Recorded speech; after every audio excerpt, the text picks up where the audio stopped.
Here's your host, Luke Anderson. Hey! Happy International Beer Day! Welcome into the Fan Bonus Hour. I am not Luke Anderson. I am, in fact, Casey Smith, the man you guys know as Lowercase. Luke is out today, and one of my favorite things to do while Luke is out is read your text about where you think Luke is. Wrong answers only, so make sure to get those in. If you're listening on the radio on 105.1 FM, 1080 AM, on 1051thefan.com, odyssey.com, or through your smart speaker, use the Fan text line, 503-2-GO-FAN. That's 503-864-6326. I'm not on the ones and twos today like usual, but don't worry, folks. We've got Steven Vaughn in the building. My man's running the ones and twos today. How you doing, Steven? I'm doing good, man. Pulling the double duty for the second straight day, but I feel good. And you know what? A little more excitement with you holding it down over there. So I'm pumped, man. You feeling more pumped after your Aces victory last night? Dude, of course. And then the fire capping up after that, man. Stevie Fire was on fire. Moneyline bet slips looking good? Hell yeah. There. Well, we got a great show for you today. Actor and comedian Godfrey will join us later on. Maybe we'll talk a little football. We got the Daily Buzz for you. We'll catch you up on some stories from around the league. I will not be doing In Case You Missed It. I know the listeners out there were dying to hear my jokes, but like I said, Godfrey will join us later. We'll like to hear his jokes more than we want to hear mine. Well, Steven, let's just get right into it. You want to talk some football? Dude, you know it. I mean, the Hall of Fame game was legit. Like, look, Hall of Fame game is what it is. NFL preseason is what it is. But that game, Casey, last night, and I know you were watching it. You were working. I saw you. You're ready to go. You're watching that game. I mean, it turned out to be a fun game. Like the football sicko in me just can't turn it off. And that's all you can hope for in a preseason Hall of Fame game, especially, between the Panthers and the Cardinals, going in, it's like, man, this is going to suck. And then it turns out to be a fun little game. So, yeah, it was fun. Yeah, we were talking on the firm with Danny just about Hall of Fame games in the past and just how there have been some doozies in the past. Dallas and Pittsburgh famously had a really bad one, a 16-3 Hall of Fame game. Last night was a good watch, 33-30. Yeah, we probably want more defense and probably a lot better preparation. Do we want more defense in the Hall of Fame game? It's the first game of the year. It did exactly what it needs to do. It got us juiced up for the rest of the season. Yeah, you just stick your toes in the water. Now it's like, look, probably not officially football season, but it really feels like it's right around the corner. Like, you can smell it. You can smell the grass. You can smell the guys. But you're ready to go. You can smell the guys. Yeah. That'll be a good drop. Can't you or no? Well, Carson Beck, he had himself a nice little game last night. Carson Beck, he finished with 188 yards and a touchdown, not turning the ball over. No turnovers between the two young quarterbacks, I should say, in Haynes King and Carson Beck. Confidence boosters? Yeah, I mean, I think I said this earlier on the morning show. I think Carson Beck was the clear winner of day one of the Hall of Fame game. Because, look, I mean, going into the game, there's no thought like Kenny Pickett's going to be a future guy. There weren't a lot of the star players that the rookies were playing, but Carson Beck, again, third round pick out of Miami. This is a guy when he was at Georgia that was considered to be a first round pick a couple years ago. Mm-hmm. Drops because of just the way he played at Georgia and the way it looks at Miami. Didn't look like he was the best, but he came out and he made a couple of nice throws. And that's the thing, Casey, I noticed is usually you don't get some of these throws. He had a throw in the back of the end zone to the corner for the touchdown. Like, that was a legit nice throw. I usually don't see that out of quarterbacks in the Hall of Fame game. So, look, I don't know if Carson Beck is the guy, but I'm telling you, if I'm an Arizona Cardinal fan and I'm watching that game, I'm psyched with what happened. Like, I'm like, man, like, we might have a quarterback that can play. And on the flip side, you had Kenny Pickett for the Carolina Panthers. This is what happens in the Hall of Fame game, to me, at least, when you have veteran quarterbacks or guys who have been in the league for a few years now, they start to play in the preseason.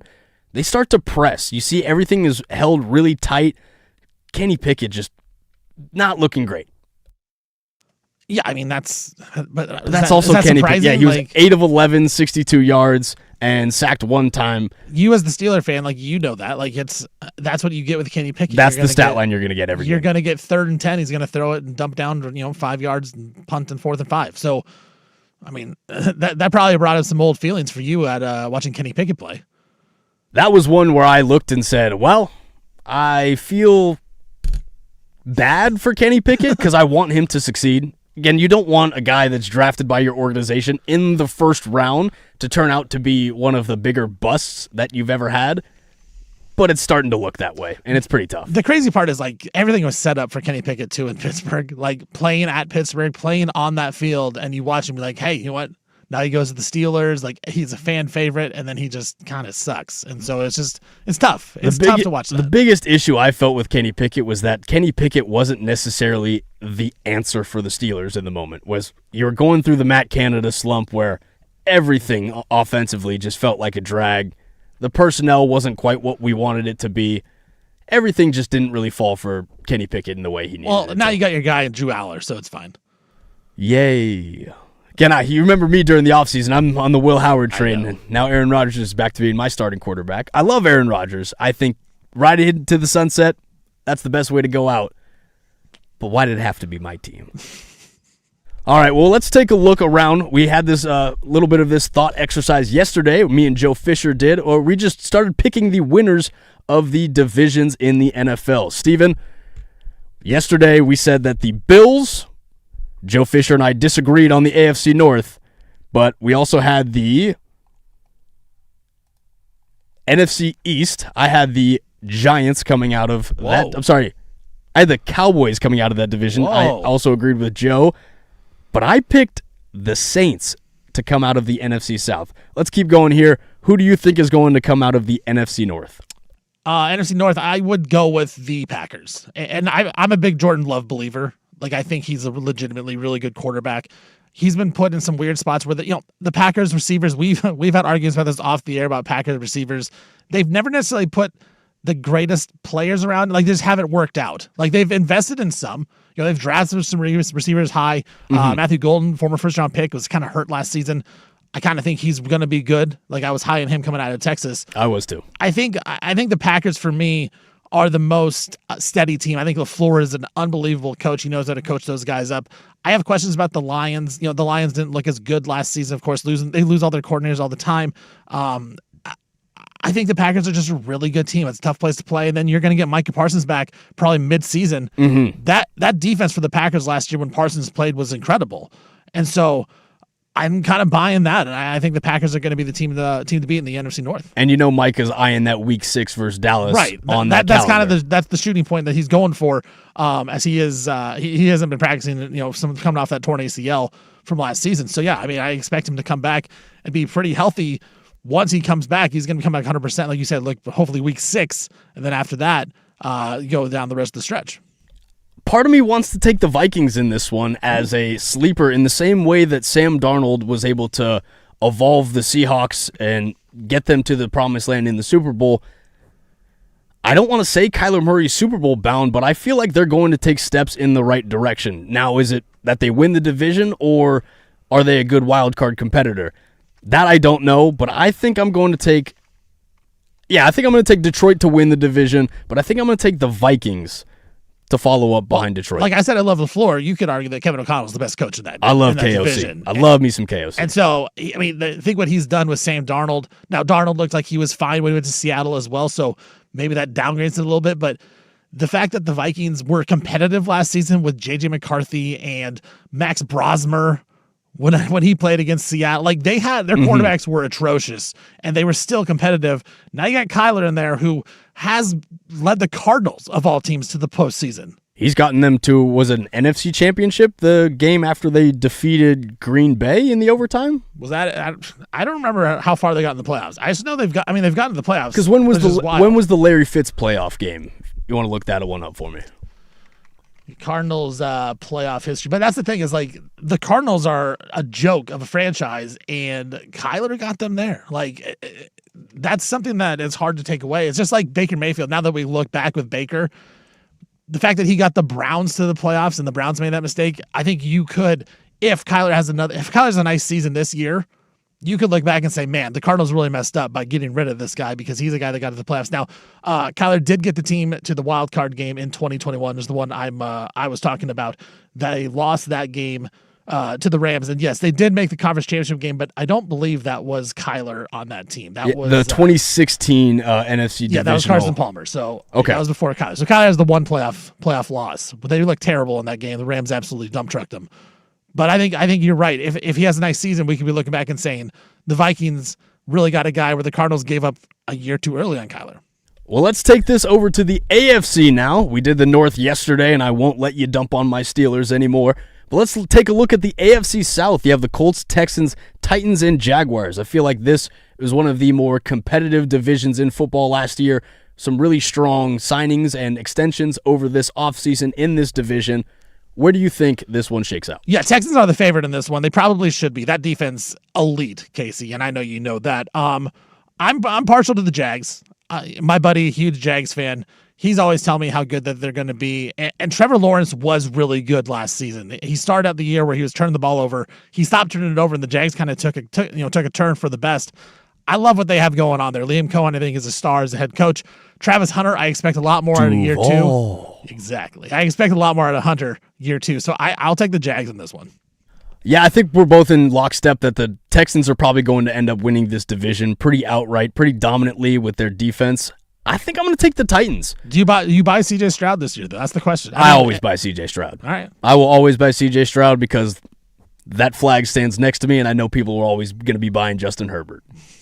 Go Beefs. You think he's better than Justin Herbert then? What's the playoff record?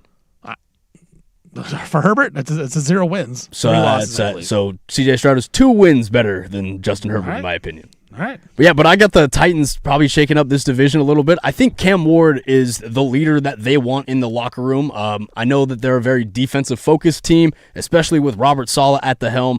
I'm still very unsure about Brian Daboll and his ability to play call when it comes to competitive games. That was very much of a struggle in New York.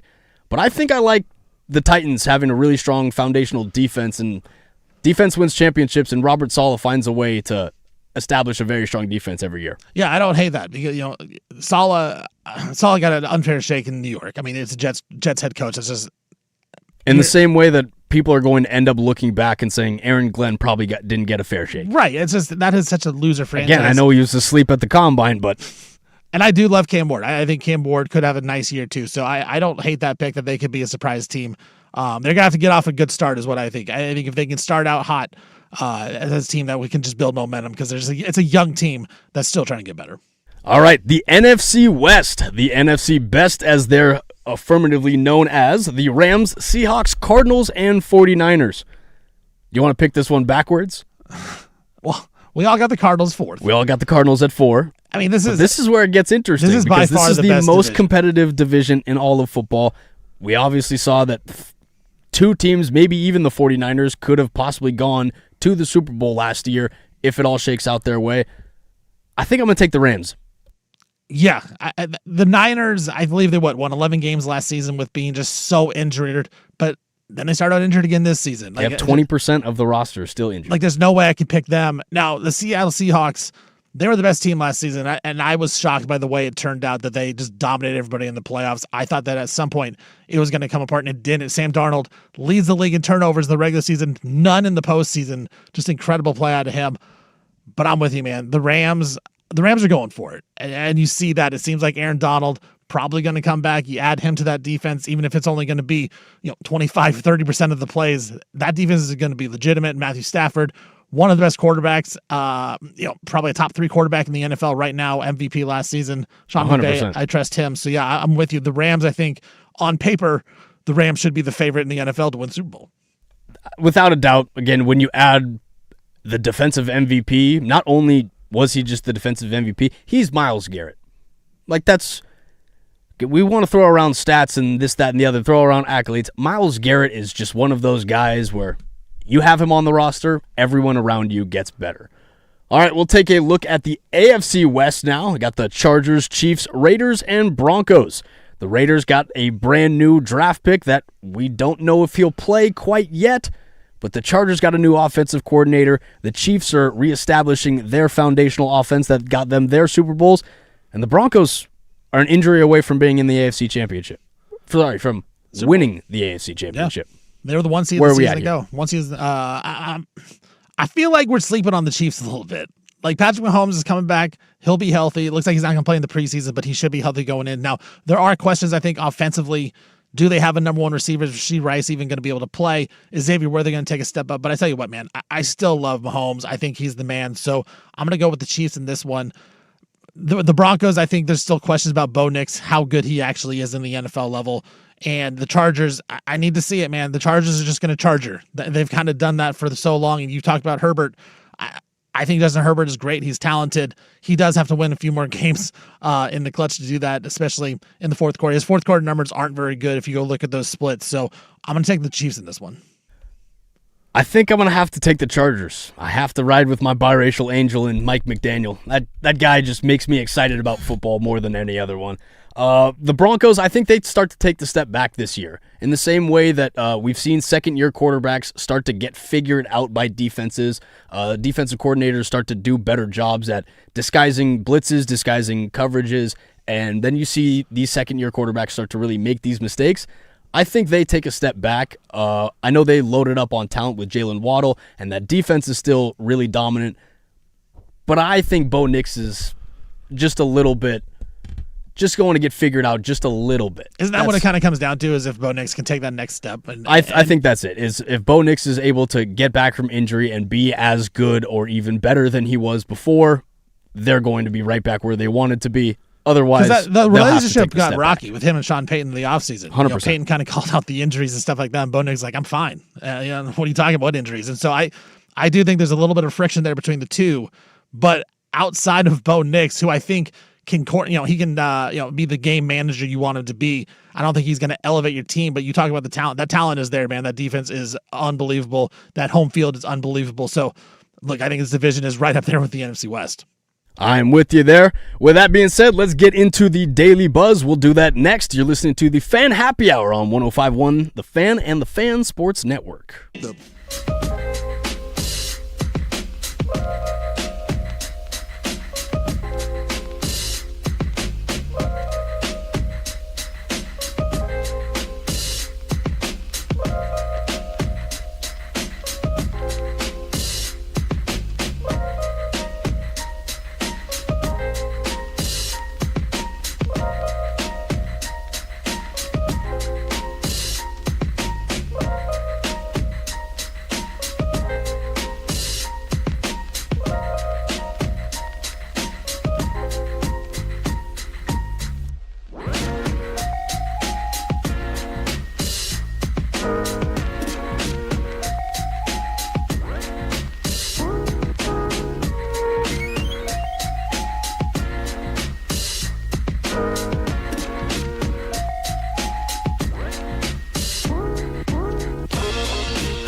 Welcome back into the Fan Happy Hour. I am not Luke Anderson. I am Casey Smith, the man you guys know as Lowercase. So we're going to get right into it. But before we do that, Binary Brewing and The Fan have teamed up for the only Fan IPA available for a limited time. Taste the Fan with Binary Brewing's signature West Coast IPA. Go to Binary Brewing's Beaverton location and ask them about their only Fan. So good, only the Fan and Binary Brewing could pull it off.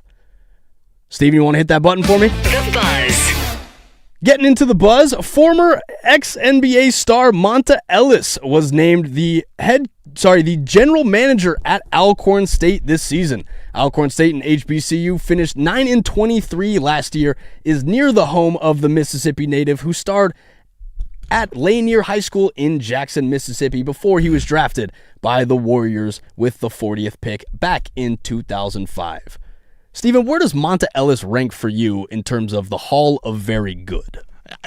Right, he's top of the class. The thing about Monta Ellis I always remember is apparently the word on the street was when the Bucks wanted Monta Ellis, when they traded for him, the Warriors offered him Steph Curry or Monta Ellis. That was the whole thing, but Steph had all the injuries with the ankles, and we weren't sure how good Steph Curry was actually going to be. There's a lot of question marks at that time, and the Bucks said, yeah, we'll give you Andrew Bogut for Monta Ellis, and chose him, and that's the story that people say. I don't know if it's true or not, but that unfortunately, that when you go up like that against a star like Steph Curry, a legend, I kind of always think of Steph Curry when I think of Monta Ellis. That's a really tough one. What could have been? Andrew Bogut then goes and helps them win 2 championships. Right, like think if Steph gets traded to the Bucks, what does that do for both those franchises?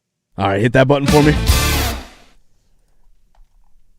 Titans right guard Peter Skoronski has signed a 4-year, $100 million extension with $88 million guaranteed, sources told NFL's Ian Rappaport, making Skoronski the highest paid guard in the NFL.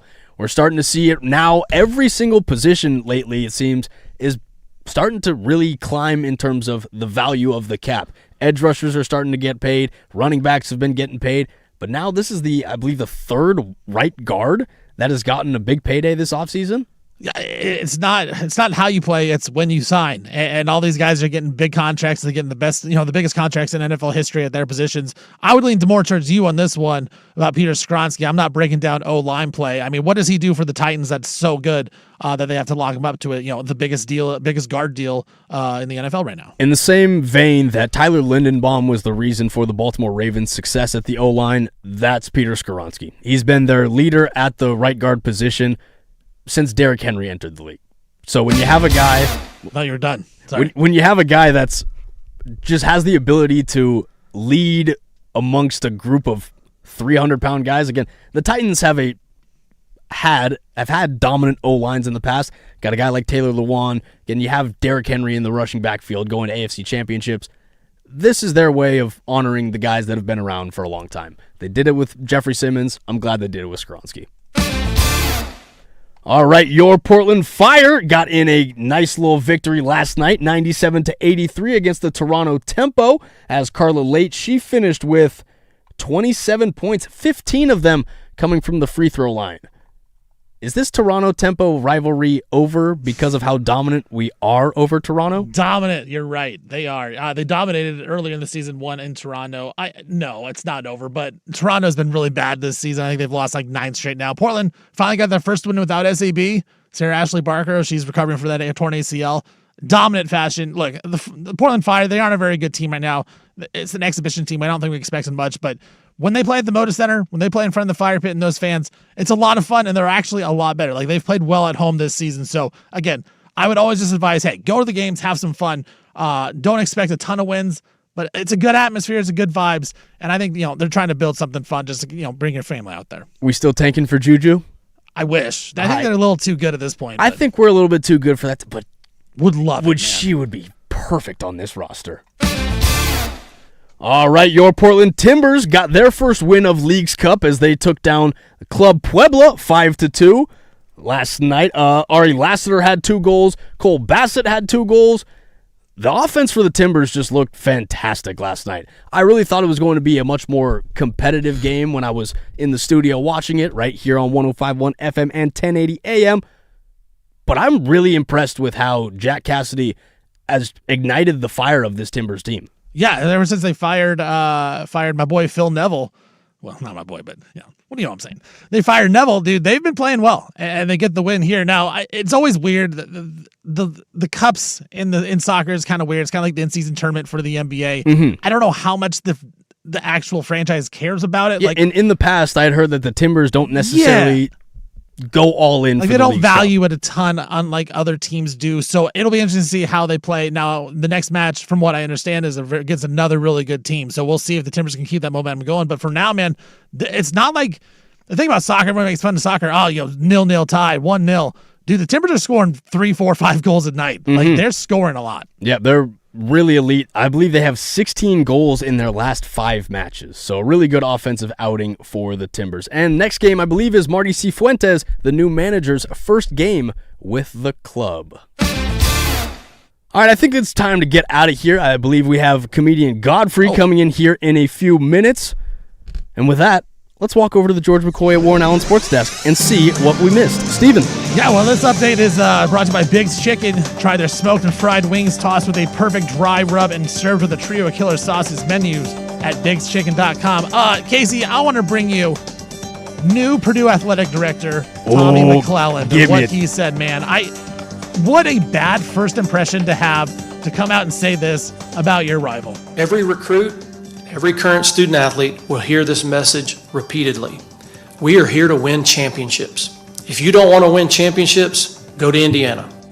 I mean, Purdue hasn't won a national championship since 2010, I believe. It was like women's tennis or something like that. He said this the other day? Yes. Go to Indiana and win. Yeah, they just won the national championship. Now, my take is I feel like he forgot, and he was talking about Big Ten titles with basketball because they just won the Big Ten championship conference tournament. But man, what a bad first impression. There's already people calling for his job.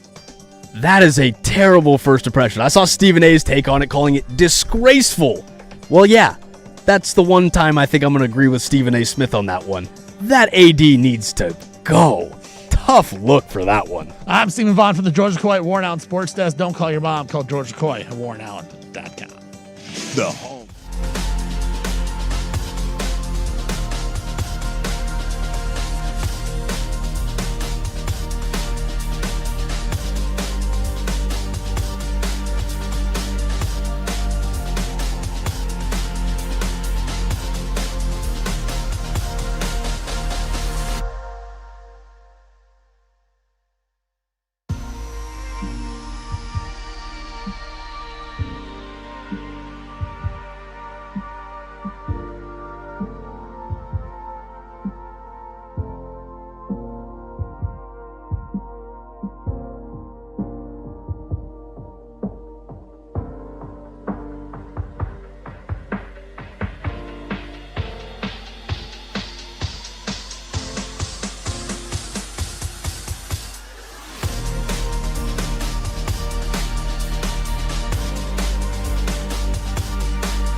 Welcome into the Fan Happy Hour. I am not Luke Anderson. I am your host, Casey Smith, the man you know as lowercase on the ones and twos.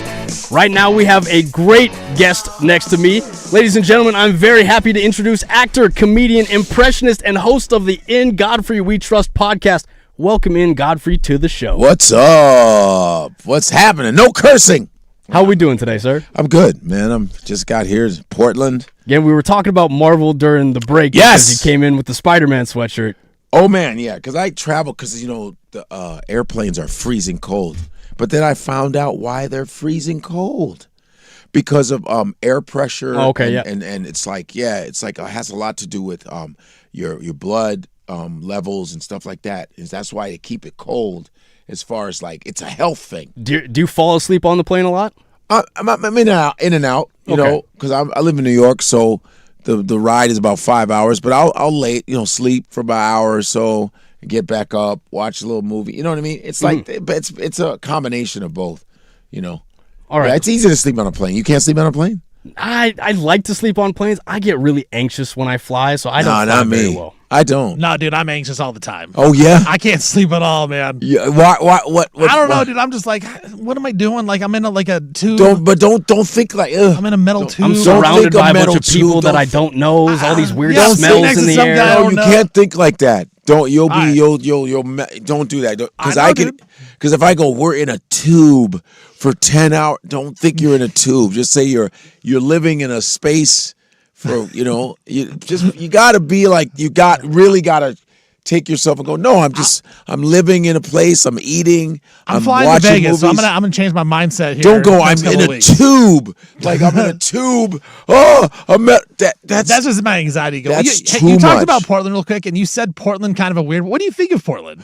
Portland is just, I mean, I was just in Seattle 2 weeks ago. It's kind of similar. I think of Portland I think of white meth heads with backpacks, but are healthy. That's only That hike a lot. I don't think you're wrong. I'll be honest. we had a comedian. I know. What did he say? We had a comedian come in here, and he said that there's a real difference between Tacoma's homeless organs and Seattle's. Seattle's, they're always on the move. Tacoma, they have relatively somewhere to be. Here, they're not going nowhere. I just know they're backpacks, man. They're always with backpacks. They ain't coming from class, but they're with backpacks, and they're little zoned out, but they got backpacks. They always have a backpack. They always have like something to do. Yeah, or they're always in front of Voodoo Donuts, man. You're like, what? Get away from me, man. Yo, dude, can I get a donut, bro? Yeah, I appreciate that, bro. Well, all right, so we were talking a bunch of these are the women. The women sound like that. Hey, bro, you think I can get a Voodoo Donut, man? Awesome, man. Can I get a glazed? We were talking a bunch of Marvel during the break, and you said that I met Stanley 3 times. That is hung out with Stanley 3 times. My friend Yuka, shout out to her. This was years ago. And you know what's really funny about the Stanley situation? After I met Stanley, and I'm hanging out with him. And he's showing me different stuff. He's signing stuff for me. So like this book, some little comic stuff, signing stuff that I could keep. And then he goes, he's like, Godfrey, I want to show you something right here, right in this room right here. I'm going to show you something. You see Wesley Snipes. He goes, Wesley Snipes. And there's a big poster of Wesley Snipes. He's the reason why we got out of debt. It was Wesley Snipes that saved Marvel. I mean, he's a fantastic. I'm so happy we took a chance on him. I said, well, we ain't seen another Wesley. We ain't seen another Blade. See, the black dude don't get to come back. But there's 8 Spider-Mans, 19 Hulks, 20 X-Men, We've had 8 different Jean Greys. 8 different Jean Greys. Even Robert Downey gets to play 2 people. But the black dude that saved everybody, we don't get to see Blade now. It's like, that's so, he's been put on hold. It's like Arsenio Hall. Cancel Arsenio Hall, bring him back, and then cancel him again. But Jimmy Fallon and all them and Kim will get to go on for 30 years. Oh, I'm sorry. This is what they do with like Cleveland. Remember like Cleveland from The Simpsons. They canceled that one. We can't even be in cartoon. Can't even have the Cleveland We can't show. even be in cartoon. Black people can't even be. They canceled the Boondocks, but The Simpsons have been on since 1840. I was going to ask you about the Boondocks. And The American Dad's been on since 1930. All the black cartoons get canceled. We can't be in cartoon or real life. Damn it! so you famously worked in one of my favorite films that I've ever watched, and you brought up Boondocks, so I have to bring it up. I love Boondocks, yeah. Can you talk to me about what and how John Witherspoon impacted your comedy? It didn't necessarily impact my comedy, but I know his son. Shout out to John Witherspoon Jr., JD, who is the godson of David Letterman. Yeah, John Witherspoon's son is that. John Witherspoon and David Letterman were best friends, and David Letterman is the godfather of John Witherspoon Jr., which is amazing that he calls up David Letterman to go, hey, what's up, Godfather? That's a fun phone call, which is amazing. Yeah, but as far as influencing my comedy, he wasn't an influence on my comedy, but he was so funny, he's such a really nice man and just a funny dude. He stole scenes. Just any whether it's Friday after, he just stole scenes with Wayne's brother. He just was phenomenal. Timing, because he was a stand-up comic in the 70s. He came up with David Letterman and Richard Pryor and all those guys. So yeah, man. But he was just a great, especially in urban films and stuff. He just was a phenomenal. I asked that to bring up Soul Plane because I have to bring it up. That's me and Snoop Dogg. That's I one of hung my out for 10 days with Snoop. That is one of my favorite films that I watch. When I sit down and rewatch it with my dad, it's really funny. We break down crying whenever Witherspoon does that. It's really funny. He starts singing in the bathroom. Like, with that's DL an ugly Hughley. baby. That's an ugly baby right there. But that was just such a powerhouse cast. I mean, you had you, Snoop Dogg, Witherspoon, Kevin Hart, Method Man, yeah, DL Hughley. Yeah, it was. What was it like Tom, being around all those Tom, guys? what's his name? It was Roseanne's ex. Arnold. Tom Arnold was on it, and it was great. We said, what's the impact on? Yeah, what was it like just working with all those? Well, me and Snoop were kind of isolated, sort of. We worked with, a lot of scenes were shot independently, but being with Snoop was phenomenal because I've done stuff with Snoop after that. I was with him like last year and tried to smoke weed with him. That was dumb. Man, that dude. Good luck with that. I think his lungs are shaped like trees, bro. Because I have it on film where I go Snoop, and I don't really smoke weed at all. I go, but you got to do it with Snoop. When you're around the even dog if it was party. heroin, you'd be like, let me just do it. That's my man. I love this dude. Well, it's like you were born to do comedy and entertain. Snoop was born to smoke weed. Right. He was put on this earth to smoke weed. Right. It's like when Muhammad Ali, I remember there's some boxer from some town that fought Ali and he got knocked out, but he's like the most famous dude. He goes, I got knocked out by Ali, and he had a black eye. He was like, I can't believe, like they go, man, that's Ali's black eye. It's like, that's how famous Ali was. Like, you were okay with getting beat up by Ali. You know what I mean? But with Snoop, I said, hey, I want to smoke with you, right? And I remember Snoop, we're at the dog pound, right? And he's like this. He goes, he's like, oh, you want to go down that street, huh? You want to go down that street, huh? He's like, all right, homie. Already knows you're playing with fire. Man, and I don't know what it was. My chest just burned for a few days. And Snoop was just like this. He's like, man, I told you, dog. You don't want none of this, dog. Just all cool, calm, and collected. Oh yeah. And I just tried. I just, and Snoop was dying laughing. I did it. I'm glad I did it. But I was high for like all day. And I only just took one puff. But then I forgot my stuff. I just left. Out of the dog pound. Your chest is caving and they in, was like but now this. you're like, and they was like, the this. room is closing. They were like, hey, cuz, you left all your stuff, man. I was like, oh, I had to come back. I just wandered out. I was so messed It's like up. you just got done playing a tough football game. You're down. You're out for the week, man. Yeah, like a concussion. It was literally a concussion with weed. We're talking with Godfrey. He'll be at Helium Comedy Club tonight. Yeah, tomorrow and Sunday. Tomorrow and Sunday is. Do they listen to this show? Yeah, dude. I'm Everyone. just yeah. asking. I'm not insulting man. y'all. Yeah. What the time? 7 p.m. tomorrow and 9:30 tomorrow. Yeah, man. And I got my boy John Campanelli, who is a 2-man show. So when people say 7 o'clock, I go, I don't know. The guy goes up before me, but it's 7. And You go up after he goes. Word, but it's 2 shows tomorrow. 2 shows tonight. Sorry, 2 shows Saturday, 1 show Sunday, and the show's gonna be dope.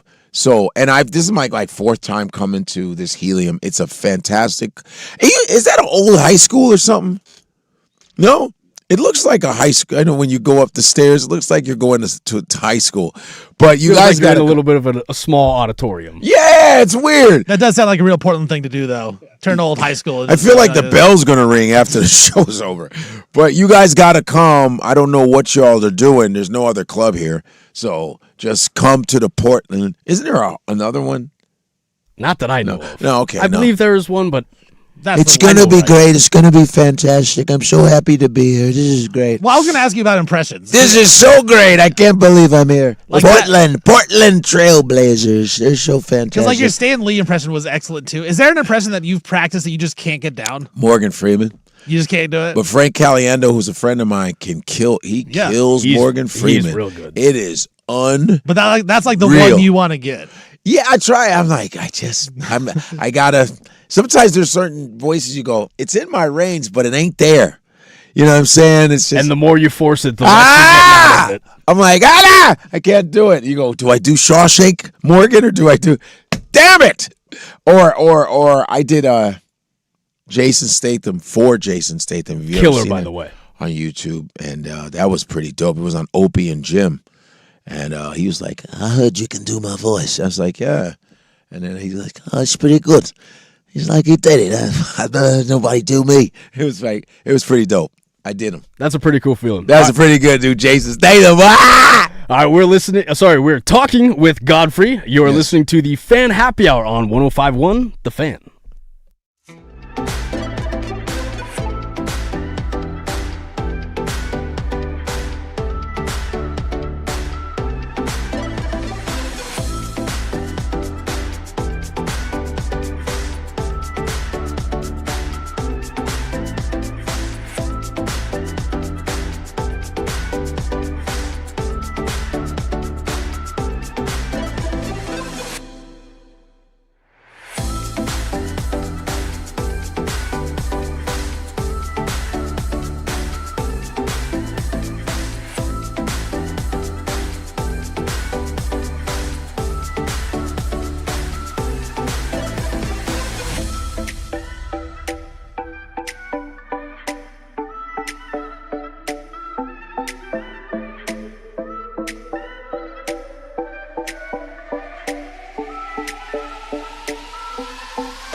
I am not Luke Anderson, but I am in fact lowercase. Back in the studio again with Godfrey. Yo, what up?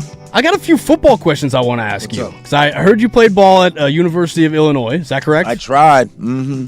That was cool. No, it was cool. I walked on a bet. I don't know. I did. Who's your football team?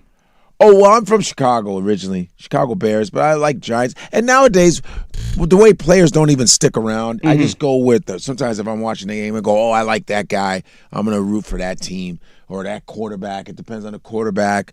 It depends on certain players. I go, oh, I'm rooting for them because I love this player on this team. You know, nowadays it's not like it used to be. Not really. You used to be like, oh, I grew up watching Walter Payton. You know, it was like Walter Payton, 46 zone, Buddy Ryan, and all that other stuff. And you know what I'm saying? Like Jordan, I'm from the Jordan era. So, you watch, and you can. I'm gonna say this over and over. The NBA now is like, ugh, it's boring. It's a different change of pace. They're trying to play like European style, and it's whack.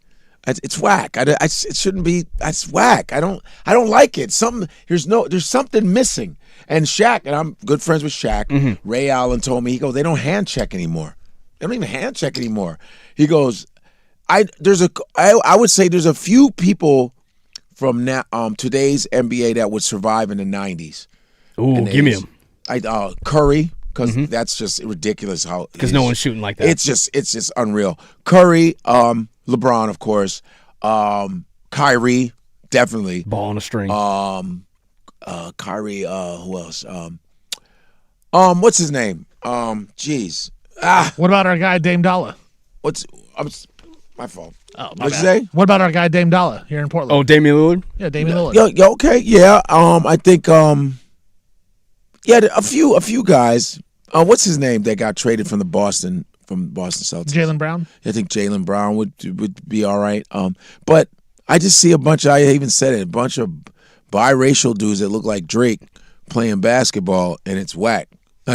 All these broccoli-headed brothers walking around. They all got that same haircut. It don't look. I need some bald-headed dudes. And I'm with you there. The broccoli haircut is too light tough to look skin. at. The NBA's too light skin right now. We got to keep our races pure. We got to get back to the Larry Birds and the Magic Johnsons when basketball was just white guys and black guys. I don't want a few sprinkled in Europeans. I don't want Nomanis, Jakovic, Jucic, and Chabajacic and Budrashimia. I'm sick of all of them. Done with that. They're not. They're going to run the NBA anyway. Kevin Garnett just said it with Paul Pierce. They were talking on this podcast, and Kevin Garnett, who I love to death, Kevin goes, "Love me some KG." Because Paul Pierce, I know these guys. Paul Pierce goes, "Yo, Kev, Kev, these European." He goes, "What you smoking, man? Are you out your mind? They ain't balling. We ain't doing this European stuff. Let me tell you something. If they was in the 90s, they was shit shut down. What you talking about, man?" And even Shaq be like this, "Man, they don't crash the boards no more." Shaq said the coldest center he ever faced, Olajuwon. He said, I could not keep up with him, his footwork. I go, well, I'm Nigerian, so Olajuwon's Nigerian. Olajuwon plays soccer. That's the footwork. That's Nigerians, we play soccer. That's our first sport.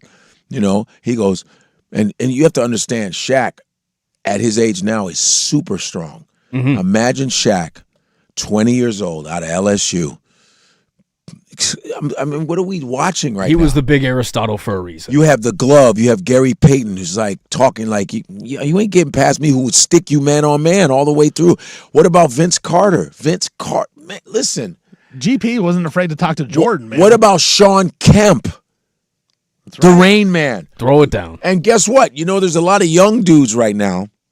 They're on YouTube watching Jordan highlights. Let me see if this is the GOAT. I want to see, because LeBron is our GOAT. And 6 minutes into the Jordan highlights, they go, this guy's nice. They go, oh, Jordan was doing it before everybody. I go, yeah, dummy. What's wrong with you?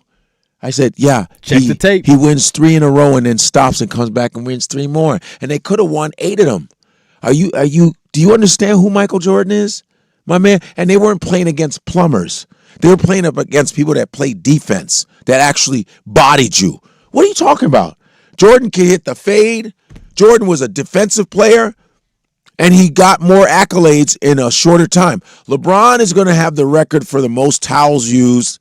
I mean, he's going to be there so long. He's going to be like, the most towels used, the most sneakers tied, Most chalk thrown. right. Because he goes, oh yes, he's the point scoring champion. Yeah, because you're there 90 years. Yeah, of course. But he's going to be like the most Gatorade drank. He's going to have all these other records. Oh, the player who said hi to his fans the most. Jordan could never, bro. Jordan could never. Yeah, Jordan could never, because Jordan said, I'm done. Right. I'm exactly. good.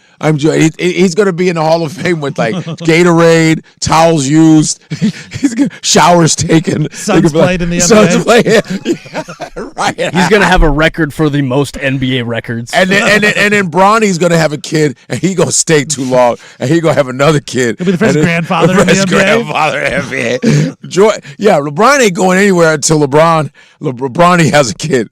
Then he's going to be like, I told you I wasn't going to leave. I said it before, and I'm going to do. Well, we are speaking with comedian Godfrey. He'll be at Helium tomorrow, 7 p.m. No. Tonight, tomorrow, and Sunday. Correct. Yeah, I'm telling you all, listen to me. Listen.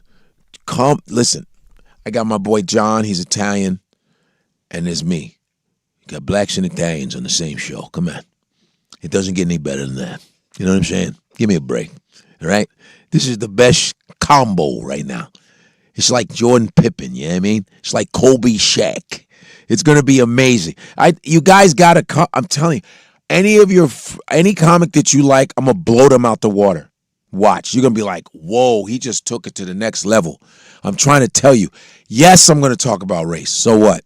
Portland, you're the first you're the first city that redlined black people. Come to the comedy show. Come prepared. And that's, it's the truth, right? Which is insane, because I thought it was Chicago, and I thought it was like maybe the South.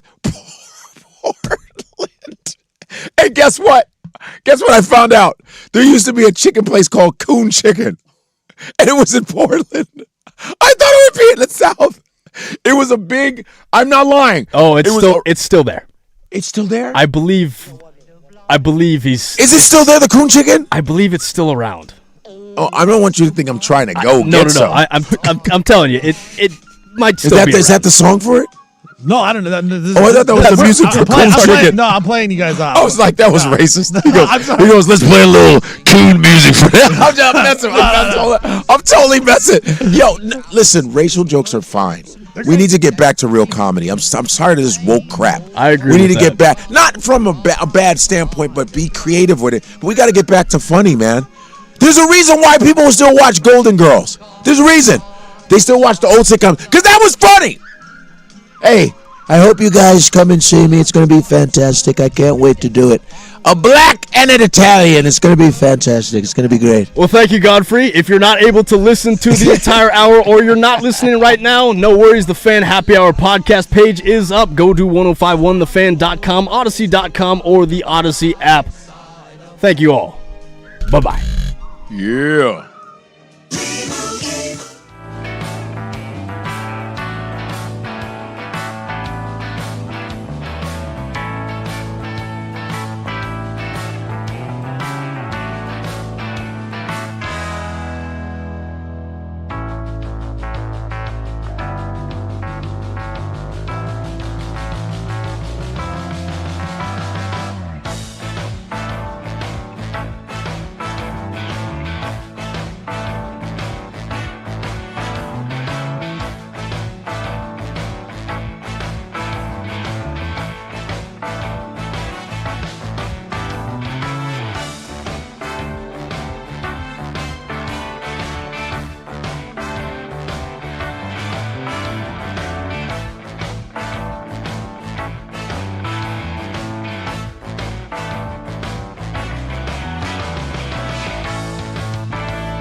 What it do? Happy Friday to you. No Isaac Robb today. I'm in here as always. And more importantly, we need to talk about this. The story of the day That's right. is not just Stevie Fire, but also young Casey. You guys are having a moment. You guys are on the globe. Every time I turn on the station now, it's one of you. Now, have you worked on so you started this morning at 6. Yeah. Have you worked on every show today? No, I was not allowed to go on the firm today. Oh. Even though Patrick was gone, Danny went solo, which is fine. That's Yeah. great. If Danny wants to go solo, let him go solo. So, no, I was not a part of the firm today. So Okay. I had a little break there, Big Stu. I thought for a brief moment that has anyone ever thrown a perfect station game? Now, that would be awesome. I don't think that's it's my new goal now that you say it. I don't think it's ever been done. 105.1 The Vaughn. I don't think it's ever happened. Because I heard you this morning. I didn't catch any of Danny.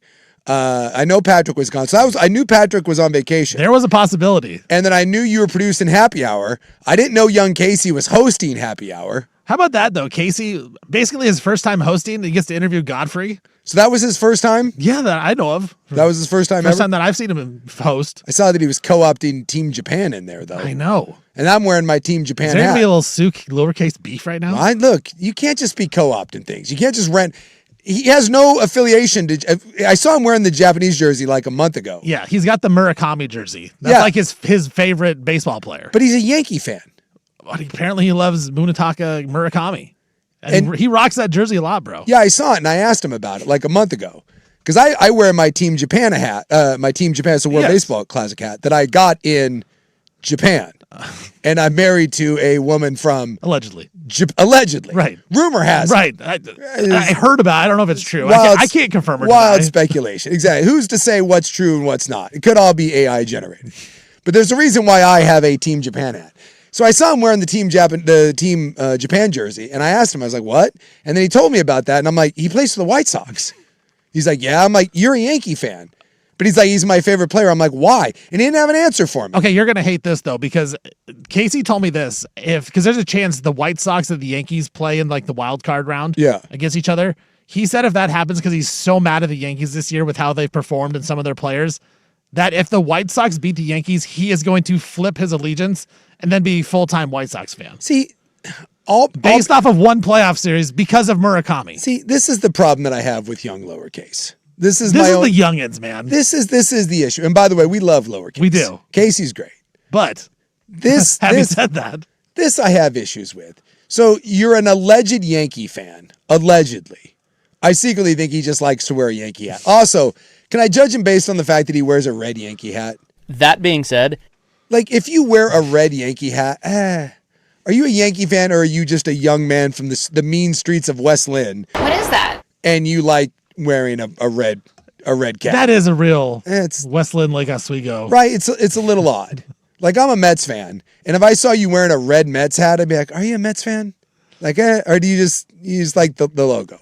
So you're telling me that his giant Yankee fandom can be flipped simply because he's not happy with them this year, and that if they lose to the White Sox, he's now a White Sox fan because he likes a random Japanese player who happens to play for the White Sox. We're saying that is the basis of his fandom. That's what I've been told by him himself. So that's like me at like 7 years old when the Bills played the Cowboys. I was 5 or 6. Bills play the Cowboys in the Super Bowl. I don't have an NFL team. There's no NFL team here. So I'm like, hey, whoever wins this game, I'm a fan of. But I'm like 5 years old. Yeah, and that's fine. Like Lowercase is like 24. Oh, he is 25. Flipping allegiances. I know Swag tried to do that. Patrick tried to do it. Let me just say, like, at some point, what are you doing? Like, at some point, you're an adult. Like, you can rent a car. You can go fight in a war. You can, like, vape, smoke, whatever you want. Like, at some point, how are you flipping? You just randomly decided. That means you're not a fan in the first place. Like, again, I picked the Mets and the Red Wings somewhat randomly, as we all did when we were a kid. Like, I didn't have a baseball team growing up here. The closest thing we had was the Mariners. They weren't very good. No one in my family was a Mariner fan. Right? Just wasn't a thing. Well, growing up around here, it's only the Blazers. Yes. That's it. That's all we got. So, like, we'd go up and see the Mariners, but my dad was a Yankee fan. I didn't want to root for the Yankees. So you just kind of end up acquiring, like when I was a kid, there was 3 teams you could watch on TV. Braves, Cubs, Mets. Right. Take a pick. And the Mets were the best of those teams. 86, my brother was a Mets fan, so lo and behold, I'm a Mets fan. I get it. And that's been my entire life. Now, my brother, on the other hand, as he got older, he kind of caught on with the, quote, hometown team. And I can respect that. He's not a Mets fan anymore. I respect it. As he grew up, he was a big baseball guy. Closest team there, cool, you're taking the Mariners.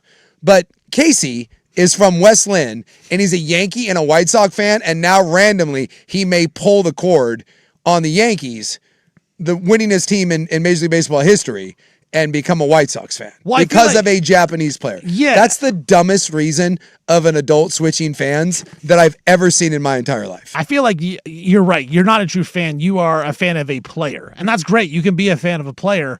Just like there's a lot of LeBron fans, and I feel like they switch their teams too. It's like, oh, he was on the Cavs, he goes to the Heat. I love the Heat now. That's my squad. Goes back to the Cavs. Oh, bring out our Cavs jerseys. Here we go. There's a difference between being a fan of a player and a fan of a team. Yes. You can be a fan of a player, and he can be your favorite player, but it doesn't have to be your team. No, like growing up, I was a Will Clark fan. Will Clark was my favorite player. But the Mets were your squad. Mets were my squad. Yes. And I always liked Will Clark. I rooted for Will Clark. When I would go in the backyard, and I would hit left-handed because in the wiffle ball, because I wanted That's to. the best, dude. Oh, it's nothing better. And you mimic their batting stance. Oh, yeah. And only when Will Clark came up, though, like in the batting order, right? Right. If Robbie Thompson was up, you didn't hit like that. No. Yeah, you got a little extra. Yeah, it was like the best. Like 8-year-old me thought Will Clark was the balls. So I'm a left-handed batter, but when I played wiffle ball and I tossed it to myself, I would always do the Jeff Bagwell stance, right-handed. Yeah. Because he had a little squat with a little wiggle. Yeah. Like when you're a kid, that's fine. But that didn't mean I was rooting for the Giants. Right. It just means I love Will Clark. Same thing, I like Ken Griffey Jr. But your team, there's a difference between player team. I loved Hakeem Olajuwon. Blazers were my squad. Yeah. Meanwhile, young Casey's in there. We still haven't figured out why or how he ended up rooting for the Japanese guy. I tried asking him that once, and he had no explanation for it. None. He's just like, I don't know. You have a valid reason. I have a valid reason. Yes, there is a valid reason. Believe it or not, there is a Japanese lady that lives in my house. I'm kind of forced to. Right. Yeah, I don't. That would be weird if you're like, hey, I don't like the Japanese team. It would be a little weird. That would be a little weird. A little weird. And then you're, allegedly married to a Japanese lady, but I don't like that team. Plus, anything in my house, you have to everything that's Japanese is better. If you come into my house, you have to accept the fact that if it's Japanese, it's better. Japanese car, better. Japanese mayo, better. Japanese baseball, better. It's a lot of that. The Japanese haven't figured out. Japanese mayo is fire. Oh, it is. You get the Japanese mayonnaise. The Japanese bread, clearly better. Japanese fried chicken, better. So it's best just to kind of go along with it. There's a lot of text that says not a real Yankee fan. No. This guy, Brewers fan here, loved Albert Bell. Exactly. Yes. You can love guys, but you got to choose your team. Yeah, Casey, if you're listening out there, while I appreciate the fact that you're working hard and we love that you got a chance to host, that is the flakiest fandom I agree. of all time. And quite frankly, it pisses me off that he's going to let his fandom ride on a wild card series. Not even a meaningful series. No. Like if it's the ALCS, I guess maybe. Yeah. It's like just, I'm rooting for that series to happen because I want to put him in the pressure cooker. I want him to have to flip teams. yeah, it's a cowardly move. As a mid-20s man, you have to flip your favorite team. I want to see it. Yeah. I don't know that I've seen it in a long time. A number of years ago, Patrick, and again, I love Patrick. There's a lot of people that are getting called out today, quite frankly. Call out Friday? It's Call Out Friday. Like Patrick, who I've known Patrick for years and years, he was an Indians fan. He was a Cleveland Indians fan. And then he randomly one day decided that he was done with the Indians. I think after they made the switch, he's like, nope, I'm going to be a Mariner fan. And then like a year later, I'm talking to him and he's back to being an Indian fan, or in this case, a Guardians fan. What are you doing? I mean, my God, these people, the lack of commitment. The whole point of sports is to be miserable, pick a team, and you just ride with it. Right, that's the thing. And you guys are the best examples of that. Rob with the Royals, you with the Mets. Yeah. It's like, what, 86 was the last time they won the World Series? Yes, they've been to a couple. Yeah. They lose. But it's miserable. Yes, but that's the highest payroll in major. Sorry, that's a shot. It is. Sorry. It's the That highest. was a low blow. But there's a beauty to it. There's a beauty to being a fan of a losing team. Hey, I know. I'm a fan of the Blazers. Right? And like growing up, like I got the Red Wings. The Red Wings were like a staple of the NHL. 3 Stanley Cups when I was like from when I was when I got into hockey like as a teenager to a young adulthood. And they've stunk. They haven't made the playoffs in 10 years. I believe now the longest playoff drought in the NHL. And I think it's like the second longest in sports. Like we suck. They just fired my childhood hero, Steve Yzerman, namesake of my son. They just fired him as their general manager. Welcome to the world. You don't just pull the cord on that. You ride through it. You're like, hey, we You do. suck. And then one day you come back. Like if you're like, I'm an NFL free agent, like that's amazing because then I can just drift. Right. I can just kind of pick NFL But you teams. claim that. You claim to be a free agent. Yes. And if I ever did assign a fandom, it wouldn't be a real fandom. Yeah, all of a sudden, if you're like, "Hey, I'm a Rams fan," and then Matthew Stafford retires, you're like, "No, I guess I'm out as a Rams fan. I got to choose a new team now. That's not good." Yeah. I kind of like being a free agent. Like to be honest with you, it's kind of fun. And I like it is college football. I'm a little bit. I mean, I root for BYU, but I don't live and die with BYU football. It's fun. I'm proud that I played there, but I don't live and die with it. So like football season to me is the best because I can just enjoy. There's no misery. I have no downside in my football season. It's all on the up and up. We would be better off if we were free agents. I'm telling you. I haven't had a football team like maybe ever. Like when I was a kid, I didn't really have anyone that I really went for. College, when my brother played at Washington State, a little bit for that, and then me at BYU, but it was never like, I'm not Joey Harrington, who will join us today at 5:30 live this time. That's great. I mean, as always. Yeah, it's like not like we ever tape or whatever. Live as always. But like Joey lives and dies with the Ducks, Which is great. And that's just I never had that relationship with BYU. I don't know why. Maybe Weird. yeah. But like I don't have that. So when football season rolls around, I love it because I can just go with gambling. I kind of go, or you naturally watch. It's really fun watching not just a game, but a season and naturally kind of gravitating towards certain teams.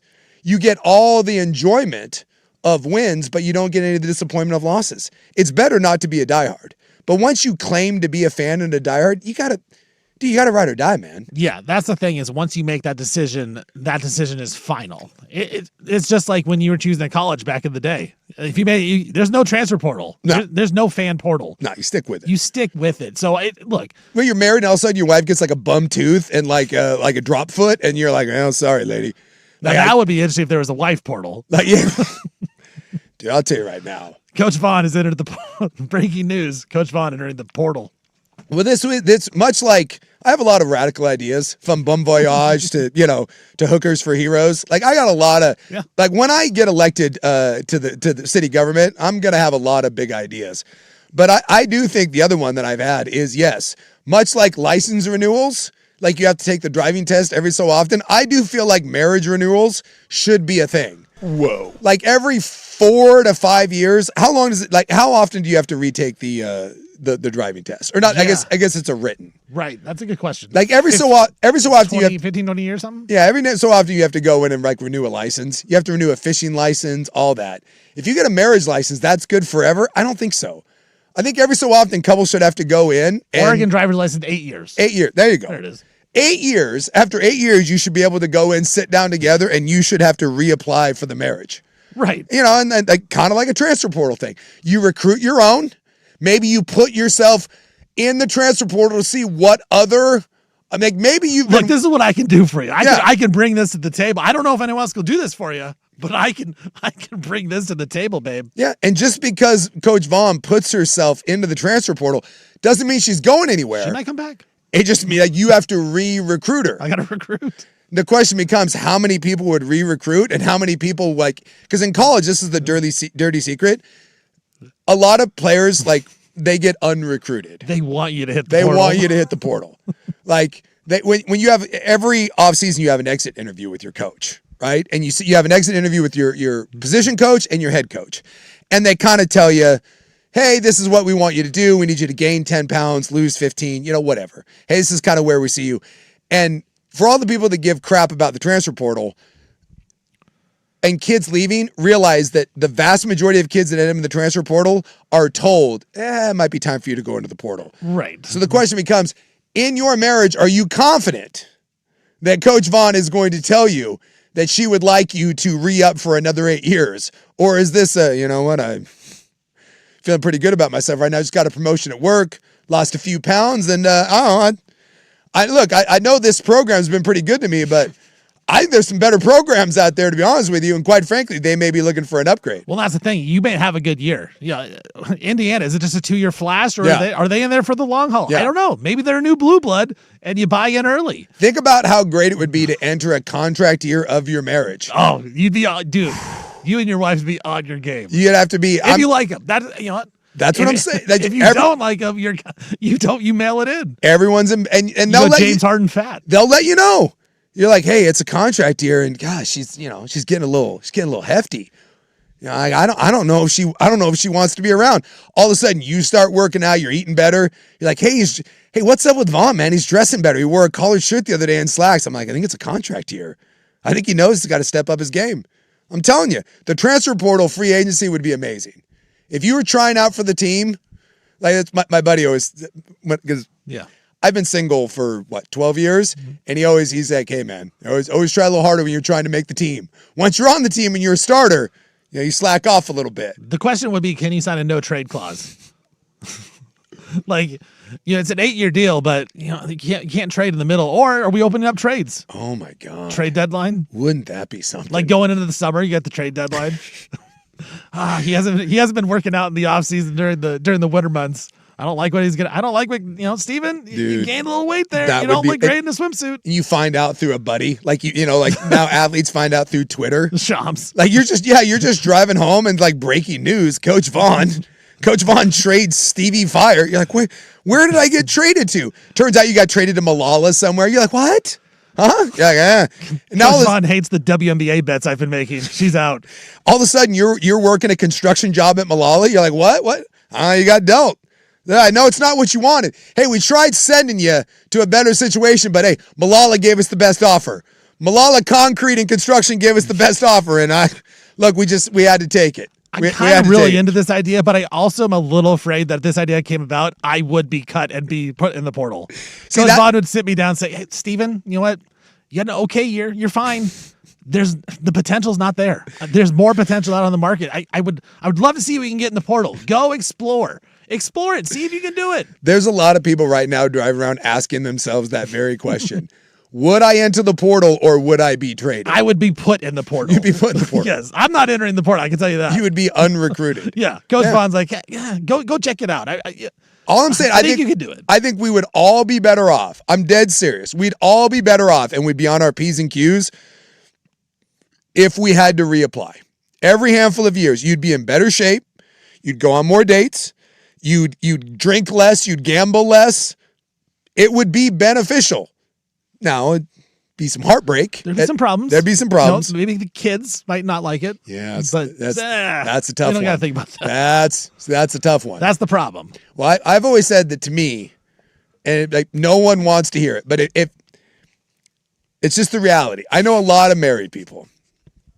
I believe that if you could wave the magic marriage wand and nothing changed, right? Your financial situation didn't change. Your kids didn't hate you, right? Nothing changed about your life, okay? You got to stay in your same house. Your kids had the exact same relationship, but you just kind of got to, like Thanos, like a finger snap, and your wife or husband just kind of floated away. They were no longer there. They're over there. Just a magic separation. How many people would do it? Because the answer to that is a lot. This goes to your whole male confidence thing. Yes. I think there's a lot of dudes that are like, you know what? I think I could do better. And then you get out there and you're like, I can't do better. Exactly.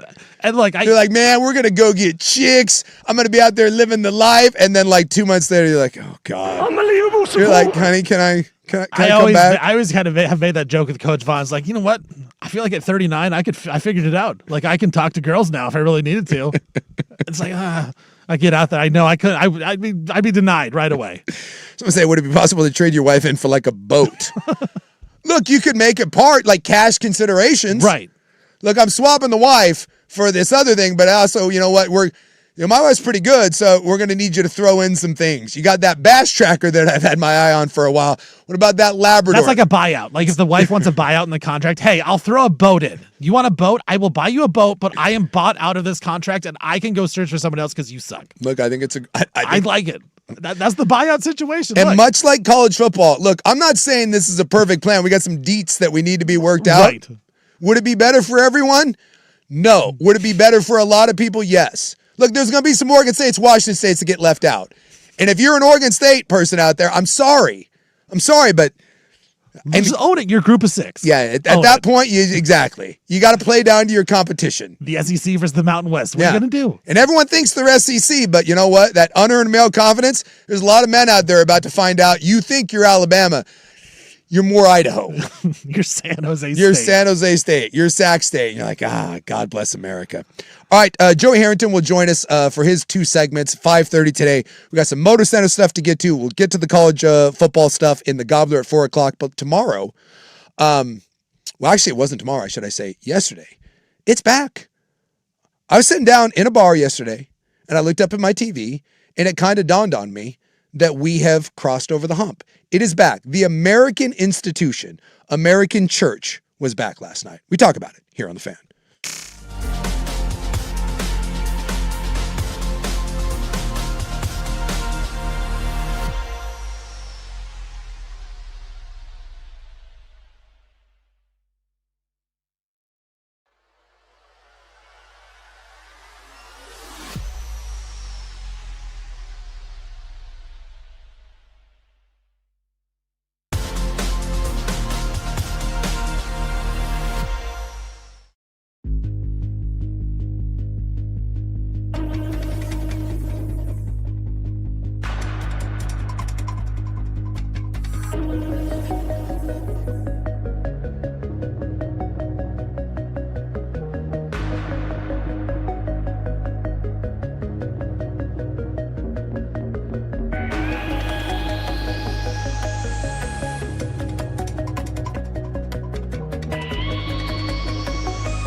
From the George McCoy and Warren Allen Sports Desk, a Sports Center update on the Fan Sports Network, 105.1 FM and 1080 AM. First on The Fan, more NFL signings. This time is Tennessee Titans left guard Peter Skronsky. The Titans signed him to a 4-year, $100 million extension. $88 million of it going to be guaranteed for Skronsky. This is going to make Peter Skronsky the highest paid guard in all of the NFL. Speaking of high paid guys, Patrick Mahomes of the Chiefs He is unlikely to play the preseason opener against the Los Angeles Rams. Mahomes had surgery in December to repair the torn ACL and LCL in his left knee. He has been participating in all of practice so far, but head coach Andy Reid says very unlikely that Mahomes will suit up in the preseason opener. And Memphis Grizzlies forward Brandon Clark, his death has now been ruled as an accident due to heroin and cocaine. Clark was 29 years old when he was found unresponsive at a home in Los Angeles on May 11th. I'm Stephen Vaughn from the George McCoy at Warren Allen Sports Desk. Don't call your mom. Call George McCoy at warrenallen.com.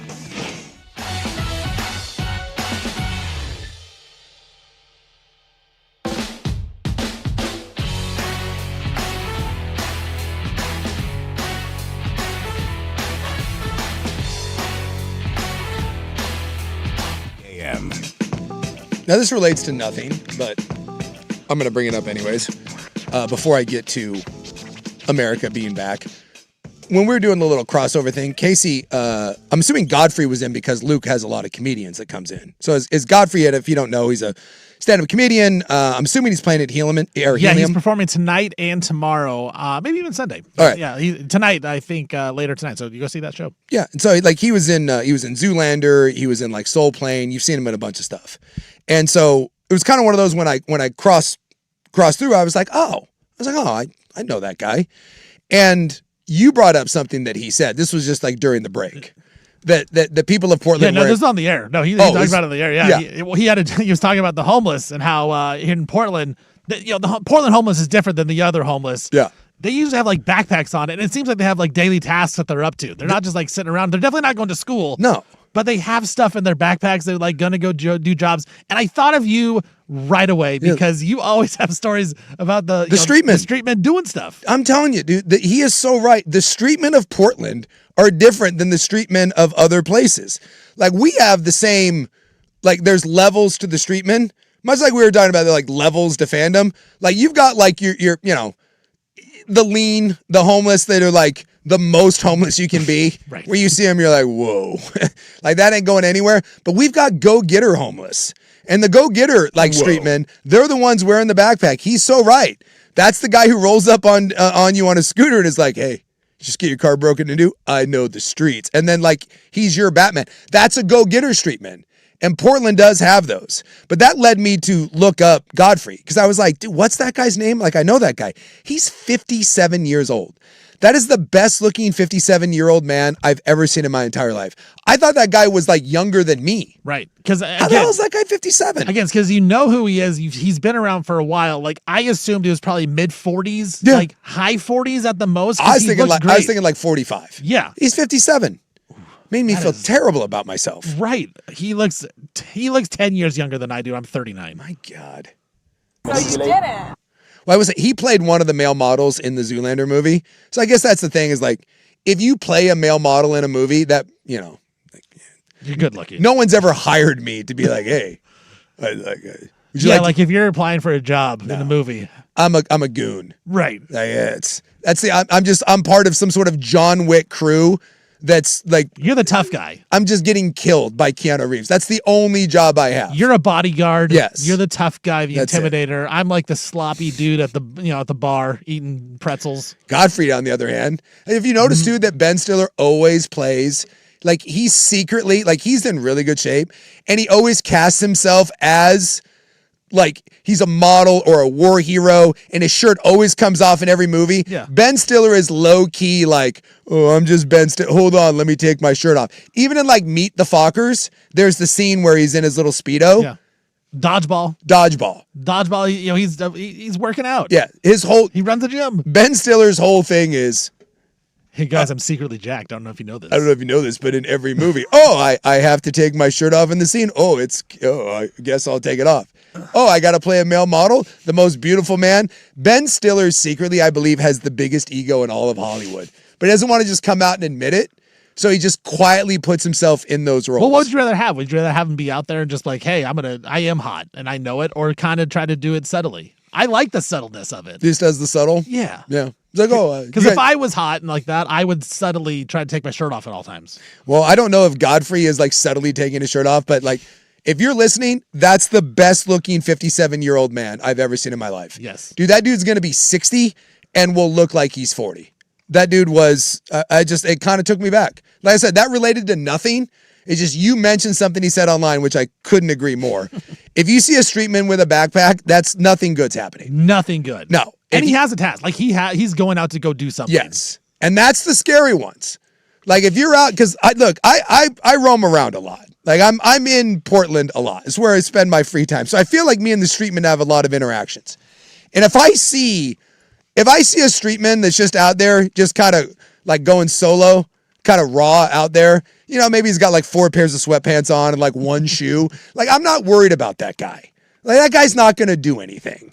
He's got nothing for me. But you find yourself a go-getter.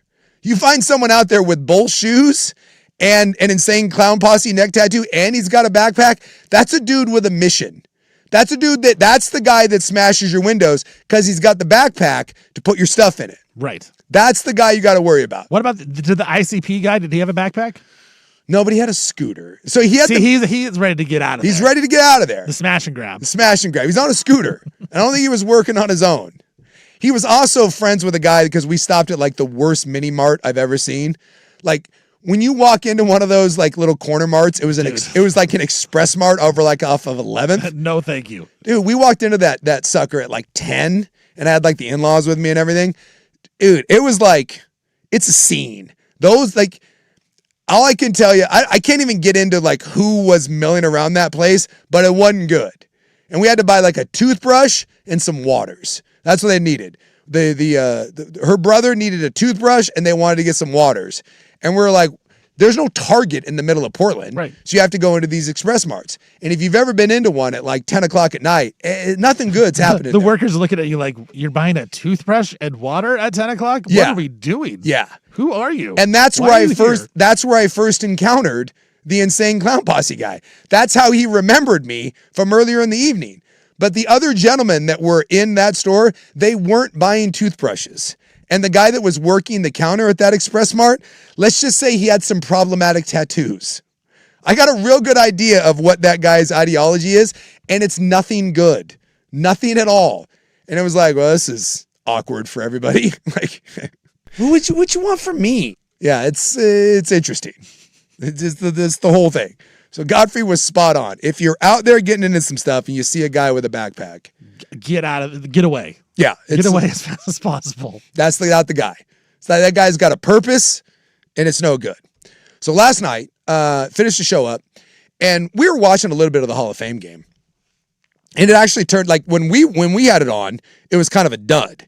And then after like Punt City in the first quarter, like it actually turned into a great game.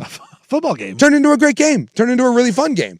Now, granted, we're going to like way overreact. And all of a sudden now, like we got to go in the morning, the morning show, and Dan Orlovsky's like, oh, Carson Beck and Haynes King, future superstar. Oh yeah. I do believe I heard this one on a show today. Who would you rather have, like Haynes King or what was the other one? It was like Haynes King or an established backup. And I was like, are you really going to say that you want Haynes King right now because you saw him play 2 quarters against the third string lineup of the Arizona Cardinals, the worst team in the NFL? But that's what we do, right? We're so desperate. We're going to overreact. But I realized something because last night was the last night with like my entire family in town. So we went over to Grand Central Bowl. And so we were bowling, we were kind of eating some food, and the game was on all the TV. And I'm telling you, there is nothing that we have in this country like football. There is nothing. It is American church. It is. I had that realization as I'm kind of sitting there, and my daughters who don't give 2 S's about football, they because in between throwing gutters and strikes, what am I doing? I'm watching football. And my daughter looks at me and goes, "Oh my God!" And I was like, "What?" She calls it foosball. She's like, "Great, the foosball is back." And I was like, "It's back." And I was she's like, "Look around." And I kind of glanced around. Every single person in that big bowling alley was doing one thing. No one was watching anyone bowl. No one was paying attention to loved ones. Every guy in there was doing the exact same thing. Neck up, kind of leaning back so you got a better view. Everyone was watching the football game. And it was a meaningless football game. Again, 2 teams that no one cares about, Most of those guys aren't going to be in the NFL. No offense to Carson Beck and Haynes King, but I'm sorry. If those guys are your starting quarterbacks, you've done stepped in it one too many times. And we'll talk about Carson Beck a little bit because at least with that guy, like I'm open to that conversation and we can have it. But to me, the larger point was there just isn't anything we have like this in our country. This is American church. This is an institution, and it doesn't matter that it's a meaningless game, and it doesn't matter that it's two crappy teams that no one's really a fan of. I make fun of Casey for allegedly being a Yankee fan. Is there a Cardinal fan? Well, we talked about it, how this is like the least appealing Hall of Fame game ever you could choose. Cardinals and Panthers. Yeah. Like, what is there to like about those franchises? There's nothing. Right. They're just the most nondescript whatever. And yet last night, I don't know how many people were in that. It was actually kind of full. Yeah. I was a little surprised. I was like, oh my God, it's a Thursday night. Look at this place. And everyone was watching football. And there's nothing else we have that has that effect. The World Cup had a moment, but soccer doesn't do that. World Series doesn't do it. Baseball doesn't do it. Nothing does that. The NBA Finals don't do it. No. Well, you talk about the World Cup, and like I go back to when USA lost to Belgium. It was like we were excited going into the match, right? Like we're like, oh, this is gonna be fun. Like, we got to watch it. Belgium gets up quick on USA. We're like, all right, it's over. Yeah, like we're done. Like let's move forward. And you're right. It's like, look, the NFL. Like I don't care about the preseason, but you have that game on and you watch it, and you're like, yeah, I can smell the grass. Like we're back. Yeah, football is back, and we are just so starved for football. And I think college football has kind of getting to that level as well. Like people are starting to get where, because college football is a lot more like the NFL than it ever has been in the past. And so we get just so excited once we get any sense of this going forward. And now we always hear about practices and what we're seeing. And this is like, I need games. Like I need a game to watch. I'm tired of hearing about people talk about the Oregon Ducks. I want to see them play. And so we finally get it. And you're right. Like people are watching this game and they're like, man, I'm into it. And then we do overreact. That's the bad part, is that we're going to overreact to everything. Like, I guarantee if I'm an Arizona Cardinal fan or you're talking to Arizona radio right now, Carson Beck, is he the future? Yeah. It's like, I don't know. But I've told you what, I've said this earlier. I said on the morning show, Suk, like, if I was a Cardinal fan, I would be so excited with what I saw with Carson Beck. I would probably buy the hype, be like, look, I saw him play well. Think Maybe about he's that. the guy. We get World Series games and NBA final games that get somewhere around like 12 to 14 million. And obviously there's big games, game 7, or when you get a prime matchup, but there, like, you can look it up. Like there are routine World Series NBA final games that get 12 to 13 million people. That game last night is like 7 million people watched that thing. 7 million people. Was that on, That's crazy. Was that NFL Network, right? Yeah, Because maybe. it's not on regular TV. No. I think it's on the NFL Network. I think you're right. Okay, that not everyone gets. And that game regularly draws about 7 million people to it. That's the allure of that. And it just, it hit me. And the look on my daughter's face when she was like, oh, it's back. I bet there's a lot of wives and girlfriends. Because and kids that are like, oh man, because she knows when I go home on Thursday, Monday, Sunday, she knows what's on the TV. And then you throw college on top of it. Our weekends are booked. Dude, it's back. It's back, man. It's back. And I couldn't be more excited. No. It is back, and it hit me last night. Even though it was on in here, it really didn't get me until I was out and about, and I realized for the next 6 months, this is what kind of dominates male society. This is, if you are a red-blooded American male in this United States of America, starting last night, your life changed. And if you're a lady and you're not a sports fan, and you're attached to one of those red-blooded American males, your life changed starting last night. Look, I'm Stevie Fire. I can't wait for the NFL and college football to start with real games. Okay. Church is in. We'll talk about the sermon, which happened last night, and we'll go full Dan Orlovsky. Do the Cardinals have their franchise Haynes quarterback? King or Carson Beck, who you got? Primetime when we come back.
get down with this. You've been in the Beats Lab. It's time to rock. Yeah. I feel like this was featured in Breakin' 2 Electric Boogaloo. This is definitely like a Prince cover. Yeah. Something like that. Right? This definitely has an 80s disco vibe to it. It's a lot of leather. Lot of leather. Lot of leather. By the way, leather with like nothing on underneath it. This is like a leather shirt. Something Damian Lillard could wear. This is like would wear. And would wear. Yeah. Yeah. Like a leather vest, but with no shirt underneath it. Just think about this the sweat factor that happens. You're just playing that right there. Eddie Murphy sings that song, by the way, I believe. That's a good call. It's a real party all the time sort of vibe. It's like, hey, you want to do some music? Sure. Let's give you this generic beat and go with it. By the way, people did chime in. The game last night was on NBC, so it was free. For whatever reason, I thought those games were on NFL Network, but maybe I think they replay them maybe on NFL Network. I never know, like on our TV. I don't ever look at what the channel is, Yeah, dude, this has broken me because I have a streaming box at home that I just go and when I want to watch an NFL game, there's an entire section that just is the NFL. Like I go by sport. So if there's a college football game on, there's a section that says college football. I just scroll down, find the college football game, and click on it. I never know where anything's on anymore because whether it's on Amazon or whatever, it's all available on my little box just based on that. So I've completely lost sight of where anything is. I have no idea anymore. But think about like Collinsworth and Tirico were on there, so that was NBC. But that always throws me off. It used to be like CBS for this. Especially now, like with college football, CBS and Fox have switched the SEC and the Big Ten. Right. And that would be weird if I ever actually had to go to CBS to find a game. It does it for you. Yeah. It figures it out for you. So that's the thing. It's a little strange. Yeah. But last night, what we thought was going to be, like the over-under in that game was what, 34.5? Yeah, it was 34, 35 and a half, something like that. It ended up being 33-30. Ended up being a really good game, including right down to the end when Haynes King scored a touchdown there at the end and put Carolina over the top. And no one cares about the results of those games. But look, for two teams that weren't expected to do much, and for Arizona that I still think is the worst team in football, and I'll go with that. If you're Arizona, what happened in your preseason game shouldn't lead you to change any sort of expectations. This is a bad roster. Right. Just is. And most of the conversation that comes out of games like this, I roll my eyes at. Whether it's Stephen A. Smith, Darren Orlovsky, any of the morning shows, it's just like, oh my God. I said it last night and I'll say it again. The people that were playing in this game are me. I played in these games. And you don't want me on your NFL team. The vast majority of people that played last night aren't going to be playing on Sundays. They're going to be cut, or those are practice squad guys or backups that if they do have to go in, you go and try to find a guy that's been sitting on the couch that's like a 12-year vet that you can come in and sign for cheap. So this is like if someone were to dominate in a summer league game. Right. And then we're like, well, this is every time a Blazer player does something. Jared Bayless. Yes. Caleb Swanigan. When someone does something that, oh God, the Caleb Swanigan days. The hype was real. Someone does Torian Green and we're like, oh. You realize no one was playing defense against him. Right. Like Carson Beck, well, he didn't get confused once. You really think Carolina was throwing a bunch of confusing coverages at him? That's not the way that works. Now, I'm a little surprised the offenses were that ahead of the defense because most of the time in these games, it's pretty sloppy. It's easier to play defense with a bunch of nobodies than it is to get 11 guys on the same page playing offense. So offense is usually behind. So I'll give credit to both Carolina and Arizona that the offenses looked pretty good. Even like after some punts at the beginning, I mean, Kenny Pickett ended up 8-11 for 62 yards. Yeah. I mean, it was a little sloppy early, but both those offenses looked competent. And this is where I'll go where I don't think it's an overreaction if you're Arizona today. Jacoby Brissett is leading you nowhere. He is not. Right. You play in the hardest division in football. And I think Orlovsky, I saw some clips. I think he said something to this effect. And normally if he's speaking, I'm not listening. And if Stephen A is speaking, I'm 100% not listening. I think Dan's a pretty smart guy. I do. Like he's a smart guy. But somewhere along the line, he had his head shoved up his ass at ESPN because he has to do the content creation. Right. Some of the stuff that comes out of his mouth is just absurd. But in this case, I actually thought he made a good point. and I'll piggyback off of it, and that is, and I don't think he went this far, but Arizona is a bad team. And they play in the toughest division in football. You're not beating the Niners, you're not beating the Rams, and you're not beating the Seahawks. You are clearly fourth. And in the NFL, it doesn't do any good to be 7-win Steve. It's just not. We talk about this all the time in the NFL, and I guess I say in the NBA. In the NBA, it pays to be bad. Yeah. If you're not going to be good, be bad. I mean, God, they had to address that in rules changes. I mean, I would make the argument that might be the biggest problem that the NBA faces. Right. The NFL doesn't really have that. One, it's designed for you to get better in a short amount of time. It's not hard. In the NFL, you go from worst to first all the time. And if you're just good enough, if you're a 10-win team and you get into the postseason, you've proven that if you get hot, you can win a Super Bowl. The Giants have 2 of them. The Cardinals that year with Kurt Warner came close. Yeah. You don't have to be elite year after year and have this youth movement. You just have to find the right quarterback. So we don't really talk about tanking. But if you're the Cardinals and you're not ready to win, and you're not ready to win in the next 2 to 3 years, and you are not, it doesn't do you any good to have Jacoby Brissett. I've never understood the bridge quarterback. Never. I don't understand the Marcus Mariotas. I don't understand these guys that get brought in to, quote, be the starter. Why? Like, if you're the Colts, I get Daniel Jones. Because the Colts, with competent quarterback play, feel like they can get into the postseason and have a chance. The Arizona Cardinals are not that team. They're not. They're bad. The Cleveland Browns are bad. You're better off doing one of 2 things. Just be bad. Be bad. Win 2 games and go draft Dante Moore, or go draft Arch Manning, or go draft Lenore Sellers, or whoever you think is the quarterback. Your best bite at the apple is to be bad and get your quarterback. And if you're not going to do that, if that isn't the explicit plan, play the young guy. And the best part about playing the young guy is you can do both things at the same time. If you're the Arizona Cardinals, what downside do you have of playing Carson Beck? If Carson Beck shows you that he's a disaster, and you're like, dude, he just gets his teeth kicked in. Okay, what did you do? You lost a 3rd-round pick. And you're bad, you're going to be bad, and next year, you have a top 5 pick, and you get another bite at the apple. If he shows you something, maybe you have a little bit of New Orleans in you. They did this with Tyler Shuck. They played Tyler Shuck, Jackson Dart. Hey, there's enough there.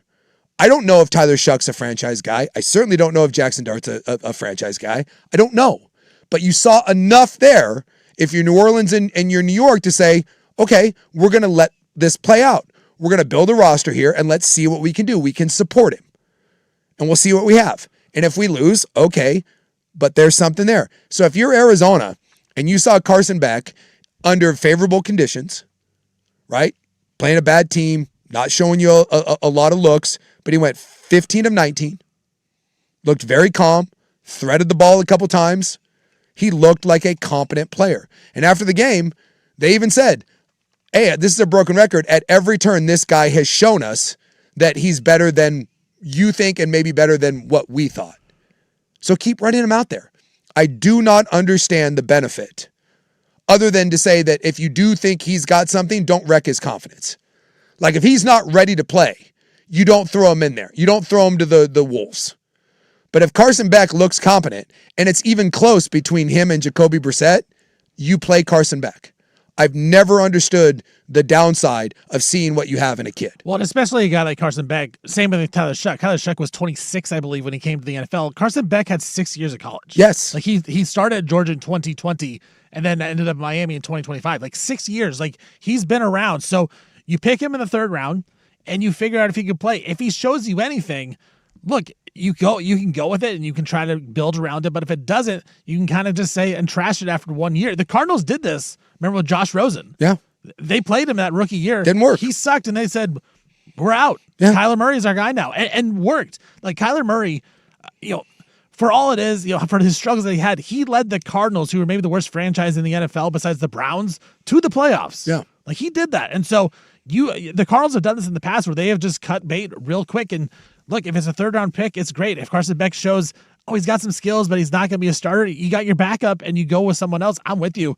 The tough part is, though, is it can just put it on a 1 year hiatus, because you talk about the Saints, right? Like Tyler Shuck showed enough that you can maybe build around him, but maybe that was just a flash in the pan for 8-9 games. And then they're too good to draft somebody great, because now they have, pick 10 instead of pick 1. But I'm with you for the most part. It's like the Cardinals are going to stink anyways. So if Carson Beck shows any type of ability to manipulate the defense and show any sign on the offense with that roster, like I think you go with that and you play it out as long as you can. And then when you do have a top 5 pick, you don't have to pick the quarterback, and maybe you get the number 1 player in the draft that's not a quarterback, because we see those guys fall. We've seen that now in the NFL where, the quarterbacks are so highly picked that you'll get steals at pick 7. And it's like, wow, this guy might be the best guy in the draft. I don't care where you find your quarterback. You just have to find him. It's the one thing in football. We mentioned that football is designed for you to get better quickly. And the one thing you have to do is find a quarterback. And whether that comes in the first round, second, third, fourth, whatever, find him. And so give yourself more bites at the apple. Now, if you draft a guy like with Mendoza with the Raiders, you don't do this. Right. You drafted him number 1 overall because you believe in your heart of hearts that down the road, that guy is going to end up being your franchise quarterback. You treat him with kid gloves. Mm-hmm. You don't play him till he's ready, right? You protect that. You do not. Too many times we ruin young quarterbacks. 3rd round pick, I don't care if he gets ruined. There's no investment there. It just there's nothing. And I'm not trying to slight Haynes King or Carson Beck. There's a difference in the investment you have with a number 1 pick and a 3rd round pick. And so don't treat the 3rd round pick with kid gloves. See what happens. And I think last night, believe it or not, I think Carson Beck put a lot of people on notice.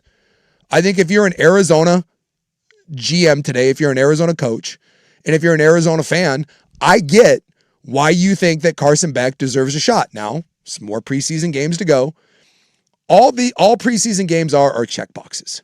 When you go, I would ask you this: like, what do you look for in a preseason game? Like, as a casual, because you talk about the guys aren't good. Is there anything you can take away from a preseason game if you're just a casual fan? We'll talk about this. Okay. Now we'll do the gobbler. We'll get into some college football, but I do. That's a good question. And I'll talk about it because I've said before, we get over our skis with what preseason means. Most of the time, when you go into a preseason run here as an NFL team, there's maybe 7 to 10 spots on a roster that are actually up for grabs. We're told that, every position. No, it is not. There's very few. But what can be had from game to game, we'll talk about it. And then we'll get into a little college football because, the Gobbler's next. Primetime here on The Fan.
From the George McCoy and Warren Allen Sports Desk, a Sports Center update on the Fan Sports Network, 105.1 FM and 1080 AM. This update brought to you by Reynolds Defense Firm. If you've been arrested for DUI, you need a team of attorneys that you can put your trust into. Call Reynolds Defense Firm today online at reynoldsdefensefirm.com. First on the Fan, the Tennessee Titans have signed left guard Peter Skronsky to a giant 4-year, $100 million extension, $88 million guaranteed. This deal makes Skronsky the highest paid guard in all of the NFL. Chiefs quarterback Patrick Mahomes is unlikely to play in the preseason opener against the Rams, according to head coach Andy Reid. Of course, Mahomes is still rehabbing and recovering from surgery he had in December to repair a torn ACL and LCL, although he has been participating in practice fully this season. Some news about former Memphis Grizzlies forward Brandon Clark's death had been ruled as an accident due to heroin and cocaine. Clark was 29 years old when he was found unresponsive at a home in L.A. on May 11th. And the Las Vegas and Sacramento Athletics, they and general manager David Frost have mutually parted ways. Forrest has been with the organization since 2000. I'm Stephen Vaughn from the George McCoy at Warren Allen Sports Desk. Don't call your mom. Call George McCoy at warrenallen.com.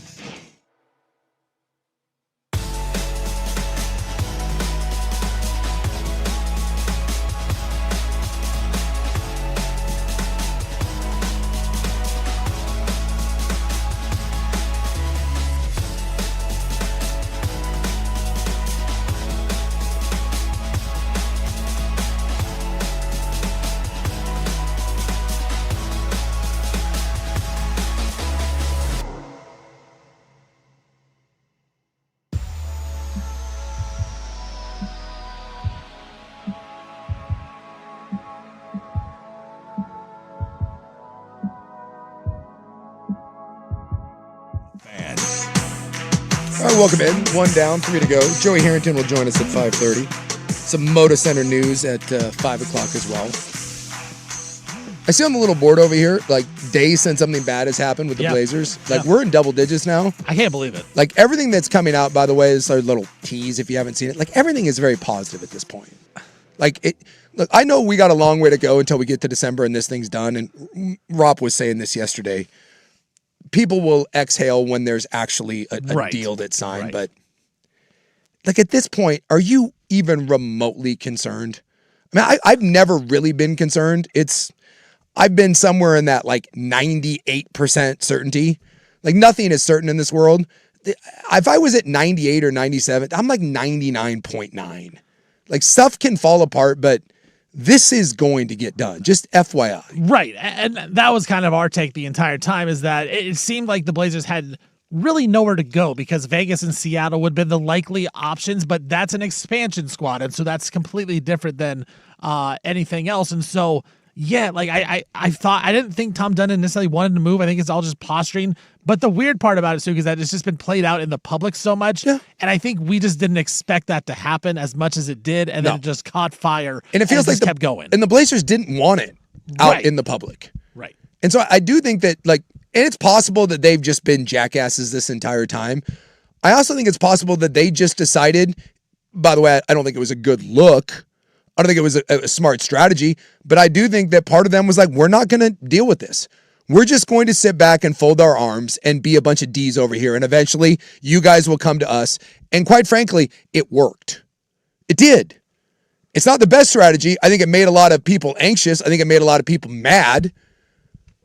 I think there was a much better way to go about it. Right. But did it accomplish what they wanted to accomplish? It kind of did. It kind of did. Yeah. Kind of did. And I get it. Everything he's done so far coming in, old Texas Tom, it hadn't been great from a PR standpoint.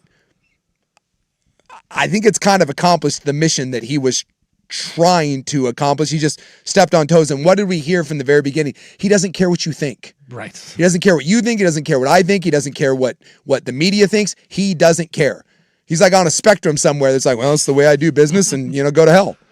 And I kind of respect that. We may just have to accept the fact that that's the reality of it and kind of move on. Right. But we'll get to that in the 5 o'clock hour. We're gobbling here. It's college football. Nom. But you asked about NFL preseason and what can you take? The NFL preseason is simply about checking boxes. Okay.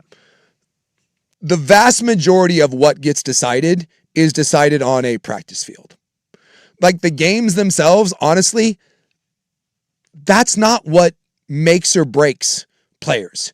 It may come down to one or two guys, and yes, what you do in the game may determine that, but cuts and depth charts, those are built during the week.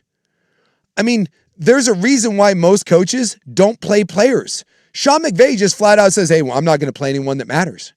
And so when you're evaluating tape, when you watch guys, you're evaluating them against people that they won't be playing against in the regular season.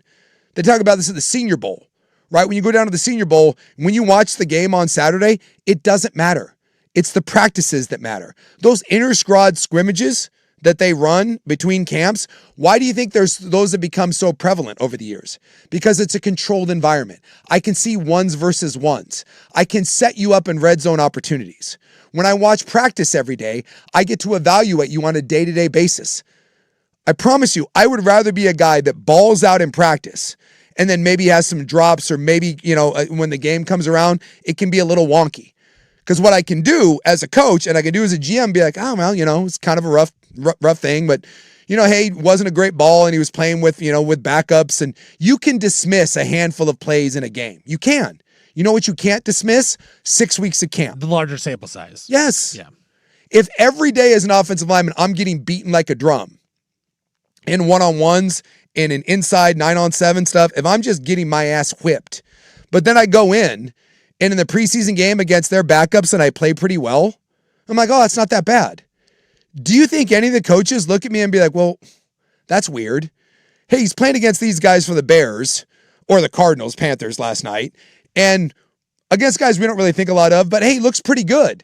But every time I watch him play in practice every day against our starters, against the guys that I do know, guys that I do respect, dude, he gets his ass whipped. So when you get to the game, believe it or not, all you're doing is you're trying to confirm to them what you've seen. Right. If I'm showing up in practice on a day-to-day basis, in the game, I'm trying to confirm to the coaches what you see every day. Yes, I can translate it. Same thing when you go to the combine. If when you watch film of me and you think I'm fast, and then I go to the combine, I'm not going to change your mind. I'm not going to be like, oh my God, on tape, this is the slowest son of a bitch. Oh, he ran a decent 40. You're trying to confirm. And if I do run a really good 40 and my tape is slow, what it does is it makes you go back and watch the film and say, why is he slow? Maybe I need to rethink this. So when these preseason games are about checking boxes to confirm, or you're making someone go back and give me a second look. Man, he doesn't look real good when practice. Why in these 2 games, why in these 12 snaps did he show up? Is he a gamer? Were we confusing him in practice? Were we giving him too much? Is he one of those guys that rise to the occasion? Well, maybe let's take a second look at that guy. Right. That's what you're trying to achieve in the preseason. But when you see a guy that goes 15 of 18, that's good. That checks a box. But it's also against really basic coverage. And it's also one of those things where we don't know what he looks like in practice. Again, is it confirming what they're seeing in practice, or is it the opposite? Is he struggling in that practice? Yes. But then actually showed out in the game. Yeah. So I can get behind that. That's what the preseason. Yeah, we just are overreacting to everything because this is all we can see for sure. And someone's saying this is a good text. Feels like the guys that can't make the team out of camp are that can make the team are special teams and wide receivers. Mm-hmm. Yes. There's about 5 to 10 guys. Receivers, DBs, swing tackle, and maybe a linebacker or 2. What do most of those guys have in common? Special teams.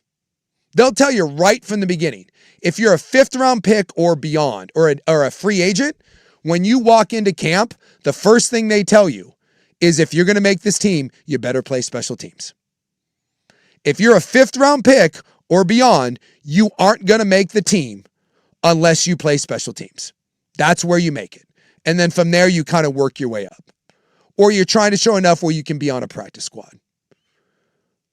But the O-line is sorted out. The D-line is sorted out. There's really, on any team, maybe one starting spot. Maybe. maybe one. And that's usually the third or fourth receiver Right. and maybe the nickel corner. When you're designing your team and you're paying guys, you're building your roster. You don't go into camp and pay a guy $12 million to be your slot receiver and then be like, well, I'm not playing that guy. Well, he had a bad preseason, so just get along there. Yeah. Yeah. Now, you may get a Puka Nakua who goes in the 5th round, and in camp, you're like, oh, okay, well, We got something here. we got something. Hey, Puka, guess what? We're moving you up. That does happen. Or with a rookie, you may find out, like, hey, this guy isn't ready, or absolutely this guy's ready. Hey, we drafted this guy to be our tackle of the future. He ain't ready. Or right from game one, no, this guy's ready to go. But we make too much of the opportunity in camp. It's just not. Or it's a different opportunity than what we make it out to be. It's an opportunity to get a shot. It's an opportunity to be on a roster. It's an opportunity to be on a practice squad. But very rarely do you go into camp and you have anyone blow you away. And by the way, within the first couple days, you know. You know. You talk to anyone in the NFL, I've heard this question asked a million times. How do you know when a guy has it? About 3 practices. About 3 padded practices. You can get guys that are late bloomers, but if you're going to be a dude, Josh Wilcox always likes to call them dudes. If you're going to be a dude, about 3 practices. Same thing in college. You know, it's a little harder in college because now we're in camp and you may see some freshmen, and freshmen can take a little longer to develop, right? You can see a freshman, you can be like, hey, in time, that guy's going to be pretty good. I'm guessing Kenyon Sadiq, when he was a freshman, didn't know what he was doing, was probably a little undersized, but there was a buzz about that guy from day one. But it took him 2 years to start. Right. But everyone, But they saw it right away. They said, this guy, Yeah. we're going to work with this guy. Let's keep our eyes on this one. but in the NFL, that's not. Everyone shows up. Everyone's like that. Everyone's right? like that. Yeah. You're 22, you're 23, you're a grown man. Everyone shows up and you're like, okay, you kind of at that point, you're not a finished product, but you're kind of in that mold. We're in college a little bit. You still have kind of room to grow. You still have a room to kind of figure that out. But even in college, right now in Oregon, what are they now? 3 days basically into camp. You got a couple padded practices. You already know. Dan Lanning already knows what that looks like. Some O-line spots, they're running that rotation down there. I think Fentress had a pretty good article today where he's saying that the whole O-line rotation down in Oregon, like that could end up being a strength. It's not necessarily a weakness that you got 8 guys that can play and they didn't go heavy into the transfer portal. That's the position that has to be worked out. In camp right now at Oregon, that's what they're trying to figure out. Much like the NFL, their spots are, you think the receivers and the running backs have to sort anything out? You know who you are. The D-line doesn't need to get sorted out. The DBs don't need to get sorted out. They were talking about Trey McNutt, who was the 5-star freshman. There's some buzz around him that he's going to be coming on. There's one guy. That's one guy on the defense that's like, okay, we thought the world of him, injury-plagued season, here he comes, might take a little bit, but down the road, that guy's It's like Decorian Moore. Decorian Moore. Decorian Moore last year, there's a lot of hype around him, and he got on the field as a freshman and made some big plays. I mean, the catch at Penn State was amazing that he had, but it wasn't like he was the go-to guy where this season there's a lot of buzz where it's like, this is the dude. This is the guy that's going to be taking that step to the next level. Yes. And that's what camp, that's what preseason, all of that stuff. It's a little different from college to the NFL, but that's essentially what camp is. Little more opportunity in college just because you're dealing with youth, and there isn't as set. It's not as set and rigid because you do have kind of room to grow, but most people don't take those jumps. If you're going to take that jump, you made it in spring. By the time you get to fall camp, you kind of are what you are, and we know what you are. In my 5 years at BYU, the amount of guys that I saw go into fall camp and really surprise anyone, over 5 years, 2, 3. Amount of guys I saw surprise me in spring practice, 50. That's the one. Because you get an entire year of not seeing a kid. He's on the scout team, whatever, he's lifting, he's not playing a bunch, goes to winter workouts, get to spring practice, and you're like, what? That's when you see that guy put on all this weight. Oh, that guy just, all of a sudden he went from nobody to you can't block that guy. Fall camp, you may get a guy that gets a little bigger. This is that time of year where we always like, well, he's put on 20 pounds of muscle. No, he hasn't. I love those too. He's in the best shape of his life. Yeah, I get it. 20 pounds of muscle. No, you didn't put on 20 pounds of muscle in 3 months. You're on the exact same strength and conditioning program that the rest of us are on. Yeah, you're bigger. You're a little leaner. I get it. But we love those narratives. Did you see the work he put in the offseason? Same program that everyone else is on. I don't know if you know that, but they all work out the same. It's like one guy didn't do anything significantly that much different than anyone else. His body changed a little bit as he's on some chemical enhancements. But it's fun. It's fun to talk about. We love those narratives. And that's why I say it's like this is our American church. It's back. We don't have anything to like kind of really look at on the field, so we have to find all these like kind of fun little narratives that we kind of pull off the wall, and we get to have these like these kind of sexy conversations, and we get the thirst trap posts. That's my favorite on Twitter. It's like a one-handed catch. One-handed catch. There was one where it was Evan Stewart making a catch, and it was in slow motion. The video was, and it's like, look at the speed of Evan Stewart. It's like he is in slow motion. Yeah. You can't tell if he's fast or not. Yeah, someone saying Jalen Lott getting some buzz at Oregon. Yeah, you hear that. And you will. You'll definitely hear those. And it's the young guys. And that's kind of my point. Why college, the NFL, you don't hear that a lot because, well, unless it's a rookie. I guess out in Cleveland, Boston, the rookie out of Yeah, UW. he apparently had the best day of all time. Yeah. But that's Carson Beck. Like this is the first time we saw Carson Beck in a pro uniform. And because he didn't suck, we're like, wow, there's some buzz now around this guy. Did you also see, too, that Oregon has added a big preseason game for 2028? Did you see the big news out of Ducks camp? What is it? Are you ready for this? I don't think I am. Get your tickets right now. Because 2028, you thought the preseason... Remember we talked about Indiana's way of scheduling?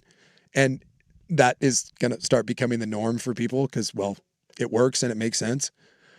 Not Oregon. Not up in here. Because in 2028, the Ducks are playing games against North Dakota State. They're on the road against Oregon State. And they've just added, at home, September 9th, Sacramento State. Go Ducks. Murderer's Row. That is a murderer's row. Back to back to back. Can they handle that? North Dakota State, and then on the road in Corvallis, and then back home? Come on. I mean, look, I hate it. I hate it because you want to see good games, but Get used to it. But if I'm Dan Lanning, like, I'm not playing anybody because you know, with the reputation you have, with all the amount of good, all the good merit that you've built up as a program, if you go 10-2 and you don't lose to anybody out of the ordinary, like, last year Texas loses to Florida, which, they're 9-3, so that was kind of the real reason why they didn't make it. Like, you lose to Ohio State, you can handle that, but you lose to a 4-8 Florida team, that's where it gets you. As long as Oregon doesn't lose anybody bad like that, and you're 10-2, you're gonna be in the playoffs. So don't play anybody of anything, because look, when you play a Boise State, you should beat them. You should beat them. But if you beat Boise State, no matter how many points, you beat Boise by 40, you beat them by 4, you get no credit for it. No. Because you're right, Suk. You're supposed to beat them. If Boise State loses by 4 points to Oregon, the credit that they get for that loss is crazy. So it's a full risk for you, no risk for them. Play nobody. Play nobody good, get the wins, go 3-0 heading into the Big Ten, and then if you lose 2 in the Big Ten, you're still in the playoff. This is unfortunately, it sucks. I think I think Indiana has shown us the light. Like, if you're Texas and Ohio State, why are you playing each other? And Indiana, and the thing is, Indiana proved it with year 1 with Cignetti. Yeah. They were a nobody school. They went 11-1, played nobody, and made the playoff. And lost the one game and got their ass kicked in the one game against a quality team, and it didn't matter. That's the thing. Even the worst teams like Indiana, if you go 11-1, you're in. You're in. So don't play anybody. So I thought that was funny when I saw that, because I think Oregon traditionally has played a pretty good schedule. Yeah. But, look, it can be soft. Like, Oklahoma State's not good, but I give them credit for playing a Big 12 team. It's something. Right. But it's like, you're playing Boise State, you're playing Idaho, you're playing Oklahoma State. It's not exactly a murderer's row. And then I looked at that, and it's like, dude, you got the Beavs, you got North Dakota State, and you got Sac State.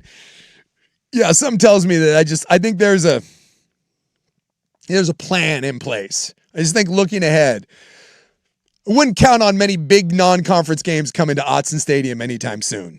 Just saying. And then the other piece of college football news that I thought was interesting was Texas has an offensive lineman. Did you see the story about the Texas O lineman? No, what was it?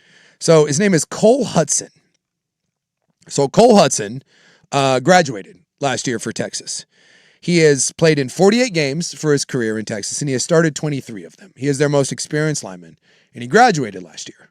He did not get drafted by an NFL team, but he did go to camp with the Cleveland Browns, and then he got cut in minicamp, and so then he went to camp with the Dallas Cowboys.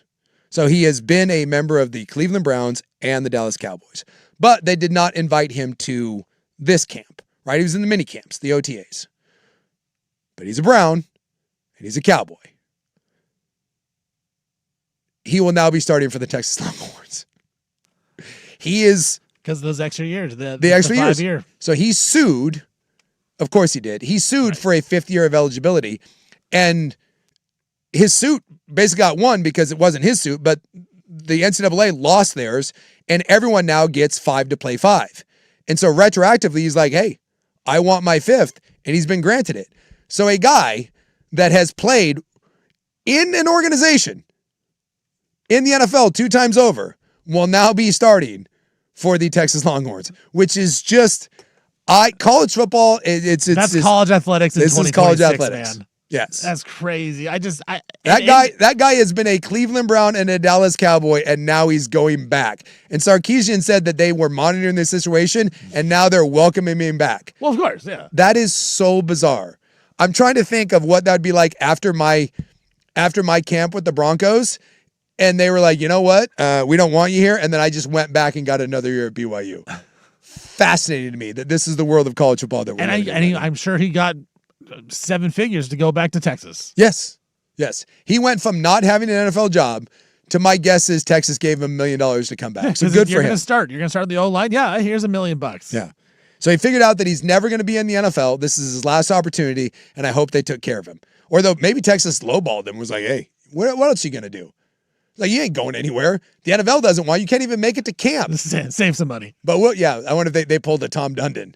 Hey, we'll take you back at 70% pay cut from what you took the year before. Hey, do we know if Tom Dundon's part of the University of Texas NIL program? Hey. He's from Texas, Texas guy. If Texas is smart, they'll hire Tommy Two Nickels. Get that NIL. He does get a deal done. Get the NIL squared away. Or we come back. We'll get a little in the news. Primetime when we come back.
From the George McCoy at Warren Allen Sports Desk, a Sports Center update on the Fan Sports Network, 105.1 FM and 1080 AM.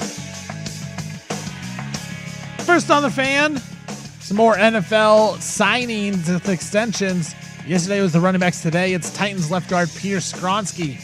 He and the Titans agreed to a 4-year, $100 million extension, $88 million guaranteed. This deal will make Skronsky the highest paid guard in all of the NFL.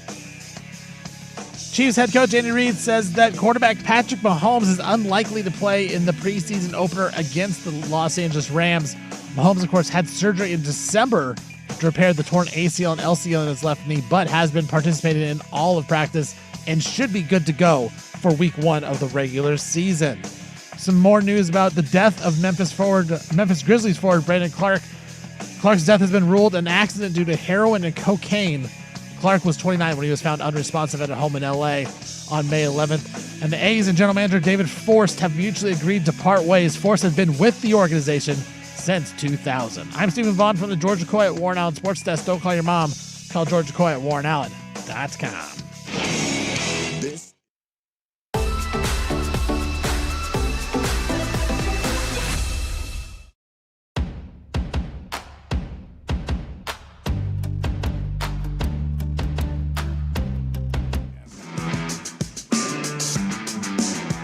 No Rob today. He's out. Back on Monday.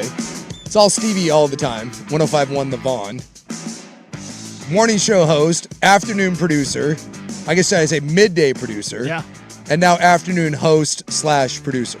I do it all, man. We were gonna have you slide over here, but then I was like, is there anyone out to sit in there? Like we're working with the backup crew today. I wanted more duties. I wanted to produce, board op, and co-host. You're having a moment. You and Casey both having moments today. You're the new Will Ortner. Like you're just around. Anyone that asks you to do something, you're like, yeah, I'll do it. That's right. And that's how you know this job is like, this is why the profession, we are able to abuse people. Because by the way, you're not getting paid to do any of this. Not extra. Not extra. So normally you show up and you work 3 to 7. Yeah. You have this show. Yep. That is what you are compensated for. You showed up this morning at 5:45? I got here like 5:25. 5:25. Yeah. So you show up at 5:25, you do some show prep. Yep. And you worked from 6 to 10. Right. And then what did you do for 2 hours? I went home. I had to do some fixing the hot tub a little bit. Ooh. The Vaughn tub. Yeah, the Vaughn tub is a little broken. We gotta get it checked out. Now, are you capable of fixing a hot tub? Oh no, I am not. I was gonna say, from what I know about you, you said fixing the hot tub. I'm not certain that you fixed the hot tub. No. So we got people coming out on Monday, but I had emptied it, so I had to kind of clean it out a little bit. So you looked at the hot tub. Yeah, I cleaned it and then added water to it. Yeah. That's about all I can do. So I had to do that, made some lunch, fell asleep for a little bit, and then came back out here.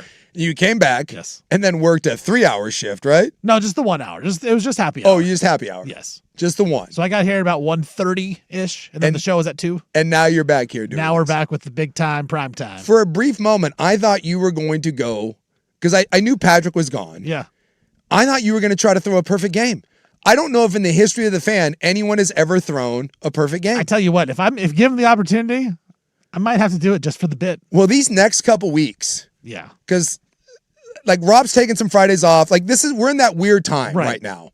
Like this is kind of our end of the year where, everyone kind of takes time off in December for most jobs. Yeah, and then you get turned up, but you get turned up now for the NFL. So you got to get out of here. Yeah, this is it. So I think Dirt's gone now. Sprague was going on vacation.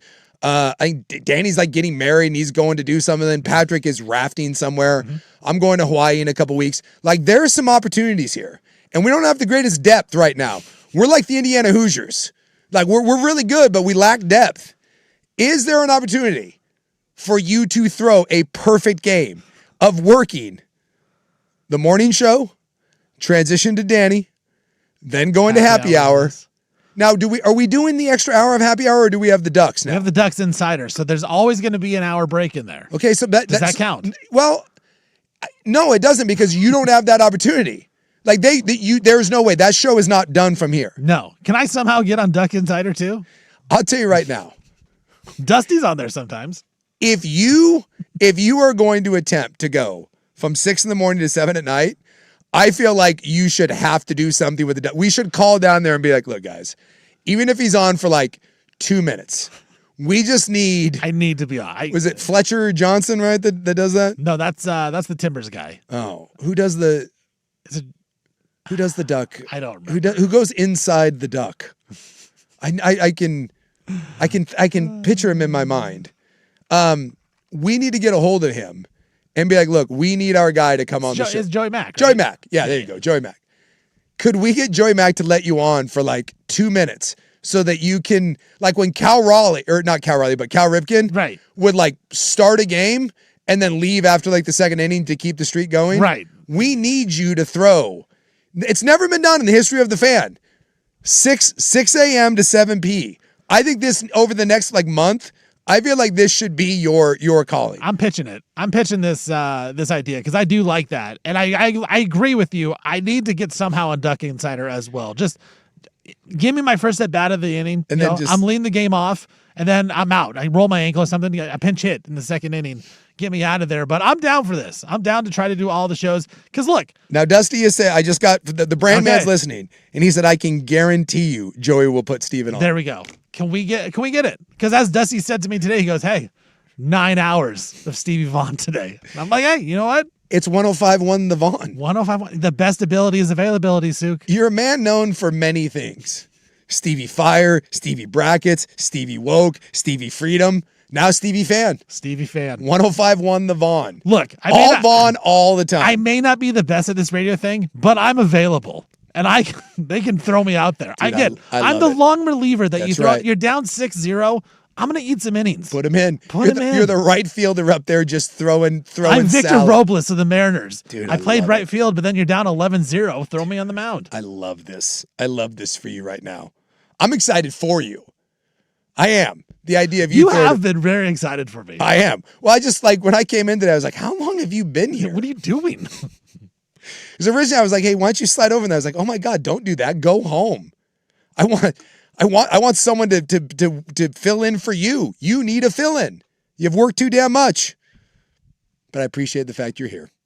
It is, what do we got? God, it is already August 7th in the year of our Lord 2026. And that means it is time for In the News. I'm your noted news contributor, sitting in for your noted newsman. It is National Purple Heart Day. To shout out to all you Purple Heart recipients. If you don't know, that is wounded veterans. It's also National Lighthouse Day. Love a good lighthouse. I don't know that I've ever really been to a lighthouse. You haven't been to a lighthouse? No. Well, I guess what's special about it? Oregon's not a real lighthouse. That's like more of a back east sort of thing. Yeah, it's like I feel like it's like a New England type Yeah. Nothing. They're just they're kind of nostalgic. It's like a covered bridge. Yeah. I got engaged at a lighthouse. Oh, that's cool. In Portugal. Nice. Yeah. I mean, I think I think they're cool looking. I think they're kind of romantic. Okay. You know, it's like I think that's why I don't know about them. I think a lot of ladies have an idea of like romance novels. It's like something out of The Notebook. Right. Like you go into the lighthouse, no one's in there, so you just, Look at Stevie Romantic in there. I don't think that's exactly. Go for it. I don't think exactly that. It's not an idea of bend me over this lighthouse. It's more of like kind of again, romance. I think we're getting a glimpse of why you've never understood the romantic side of lighthouses. Yeah, I don't get the lighthouse somehow. It's like it's old world charmy, if you will. So I don't know. There's just something, and like there's a lot of like those old ancient sea stories. Like the lady sits up in the lighthouse waiting for the husband to come home from sea. There's something about that. Okay. Ladies love lighthouses. Fellas, if you're thinking about getting engaged, you can do a lot worse than the lighthouse.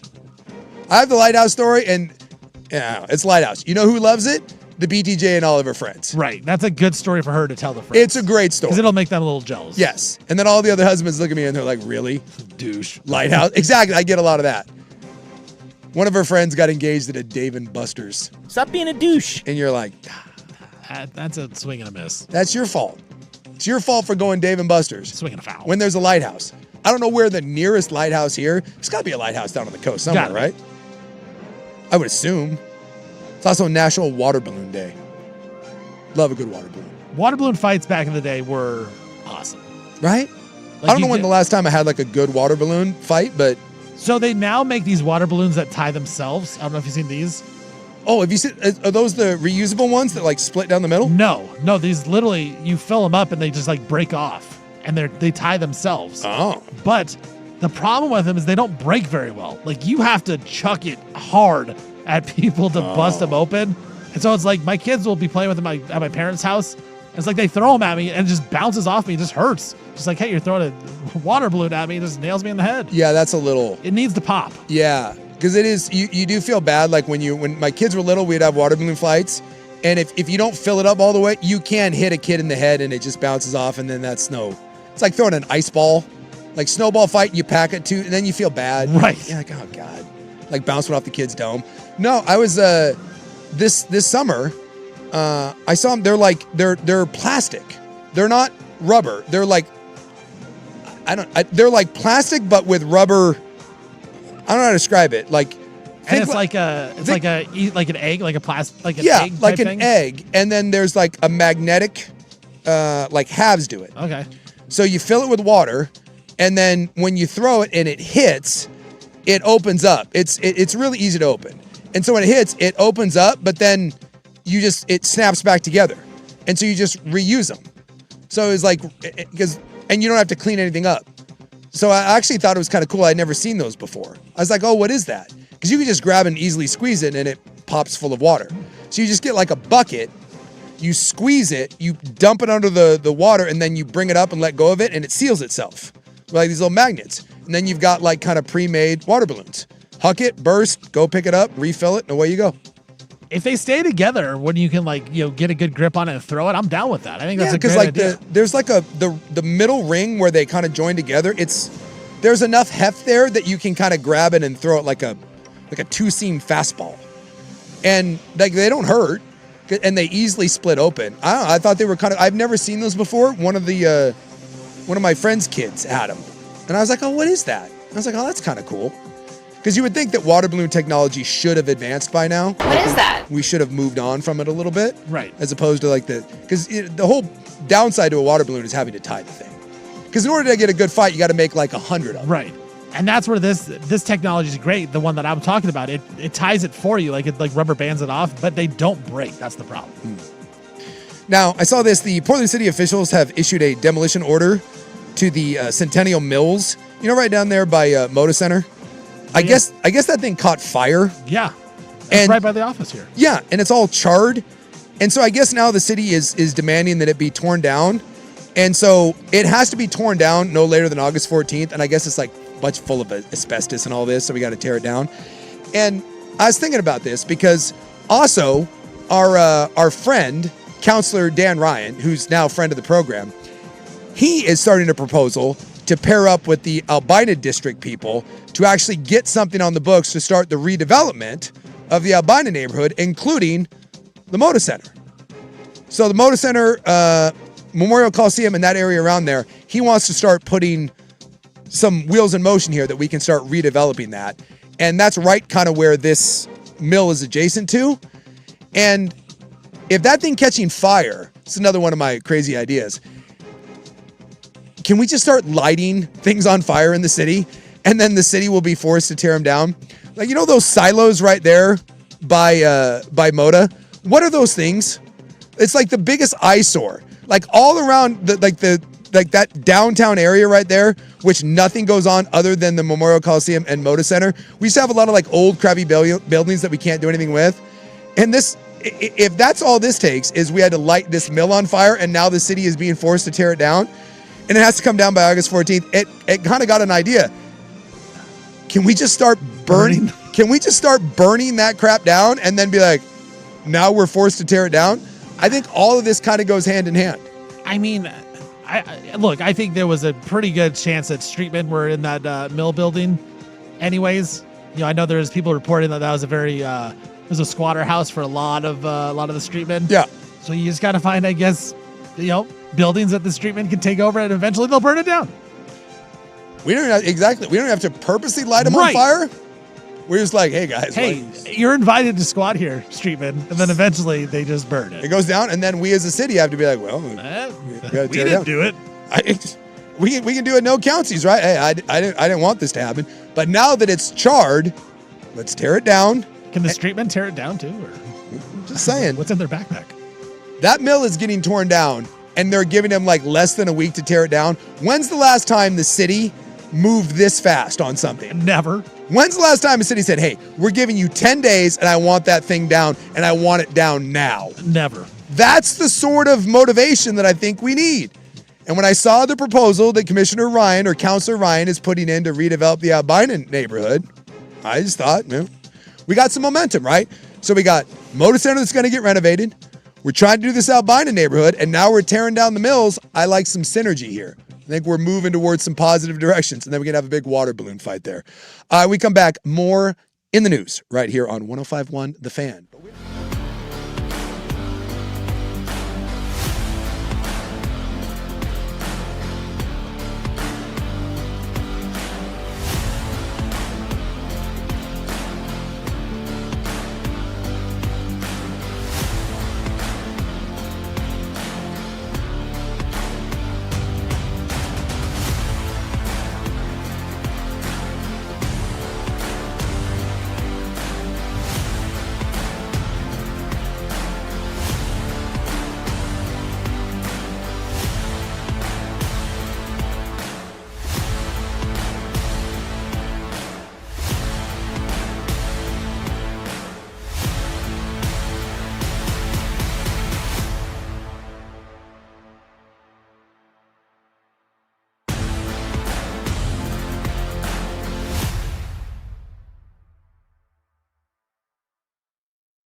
Some text rolling into the program. 513-864-6326.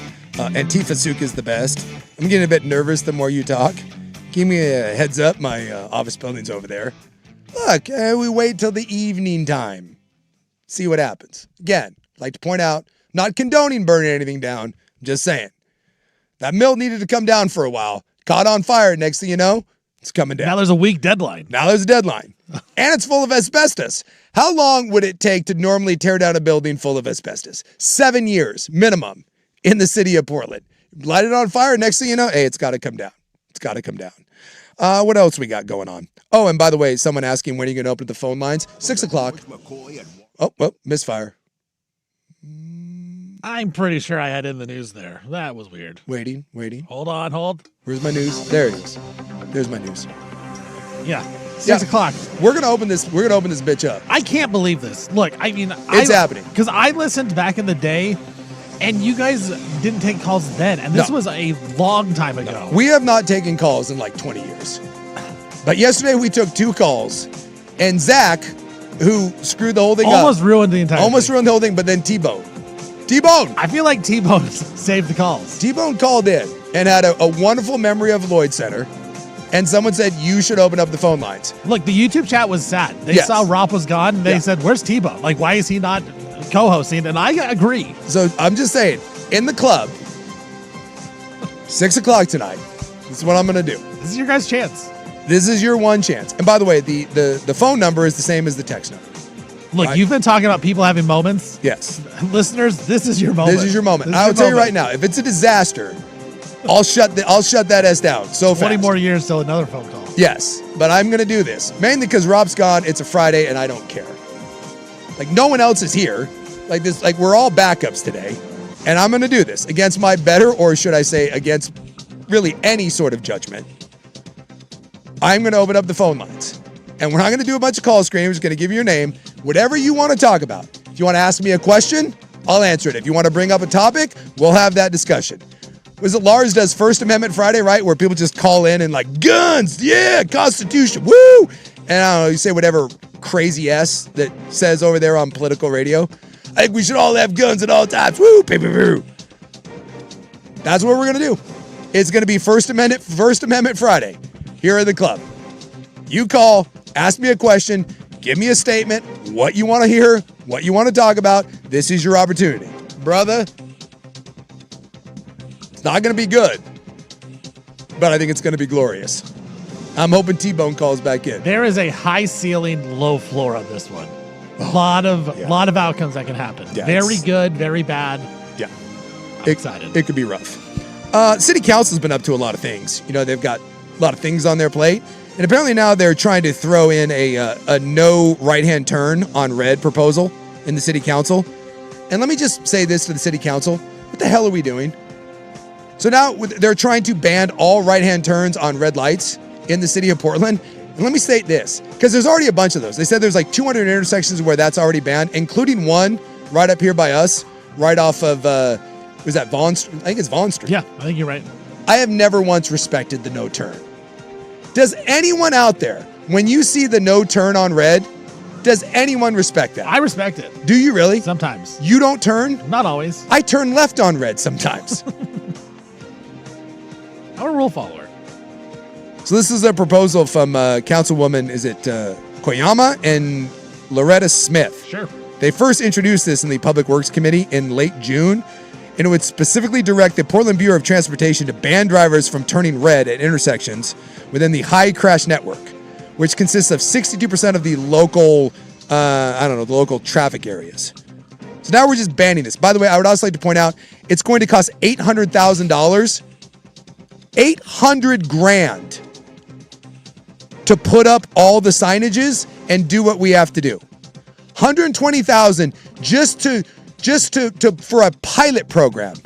And then, and by the way, that $800,000, you know that's $1 million. Yeah.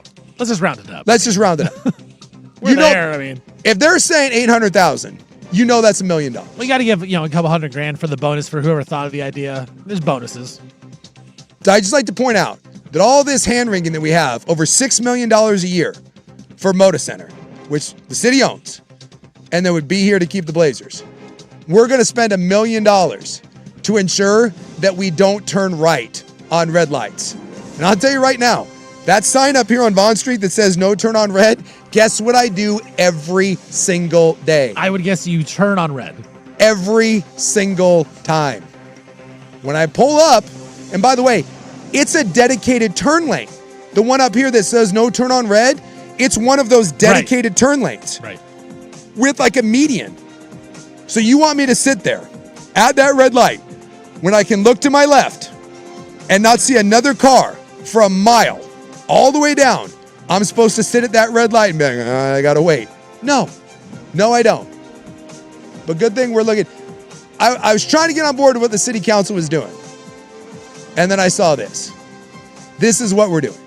We're spending our precious time and resources trying to prevent us from turning right on red. You know what? City council's having a moment.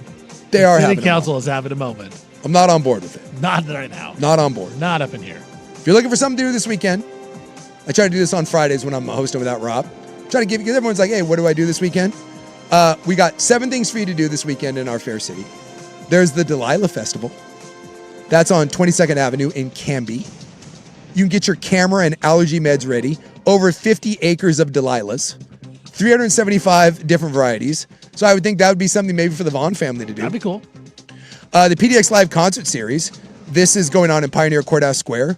That started earlier this month and will run through August 20th. There's a stellar lineup including Vince Staples, Courtney Barnett, Acid Bath, and Modest Mouse. So there's one of those this weekend. And by the way, if you've never seen a concert down there, it's awesome. Really, really cool.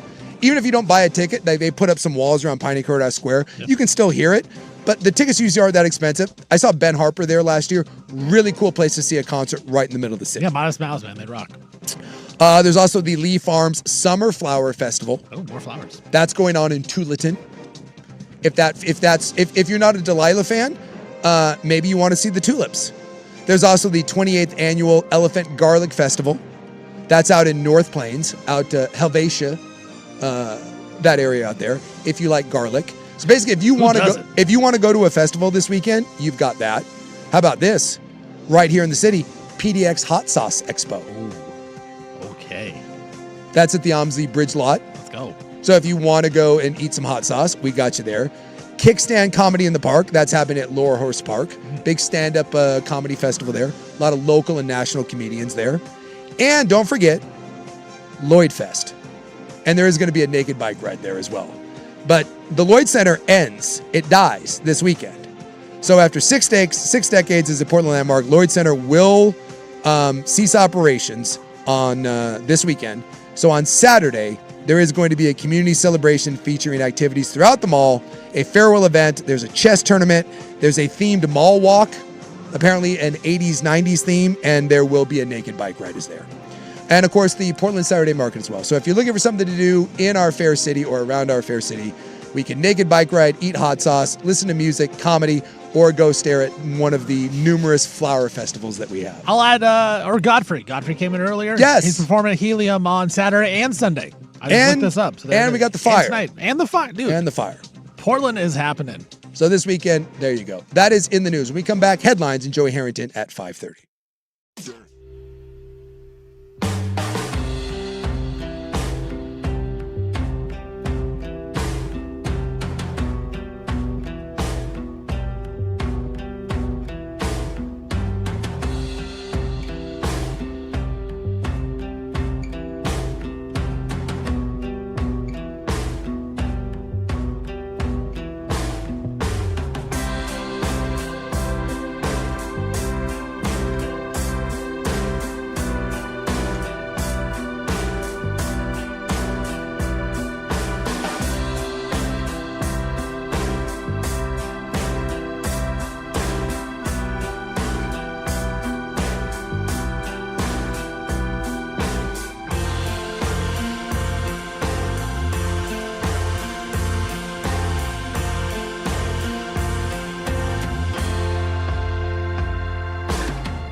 Now, from the George McCoy at Warren Allen Sports Desk, a Sports Center update on the Fan Sports Network, 105.1 FM and 1080 AM.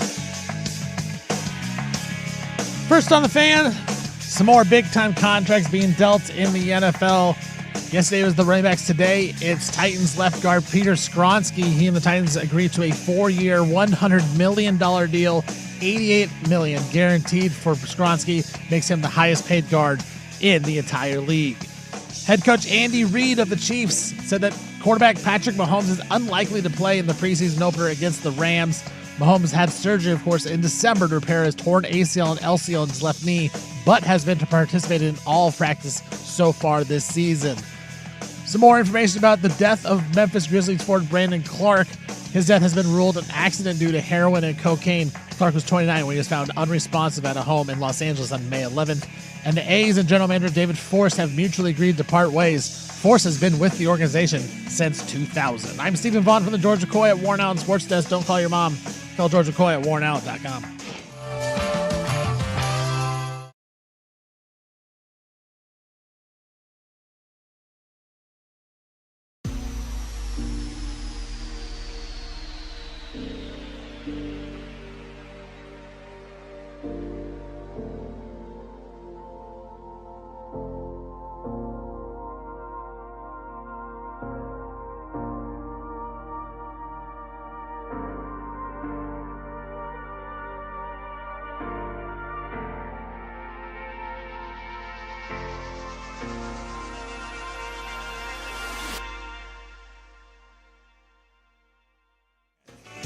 Welcome in just after 5 o'clock. Hope you're having a good Friday out there. Couple Recension Thursday items. Someone said that I forgot to mention the Indy cars at PIR. Another thing going on. And apparently there's a lowrider show at the Expo. Suddenly a lot going on. Suddenly a lot going on. And yes, to the people out there, don't burn down any buildings. My God. To the people that text in when we joke about like a building burning down, those are functioning grain silos that have access to the river and train. Settle down there, Francis. My God. I love people. We have the disclaimer in front of the club. I guess we're going to have to do it in front of the news now, too.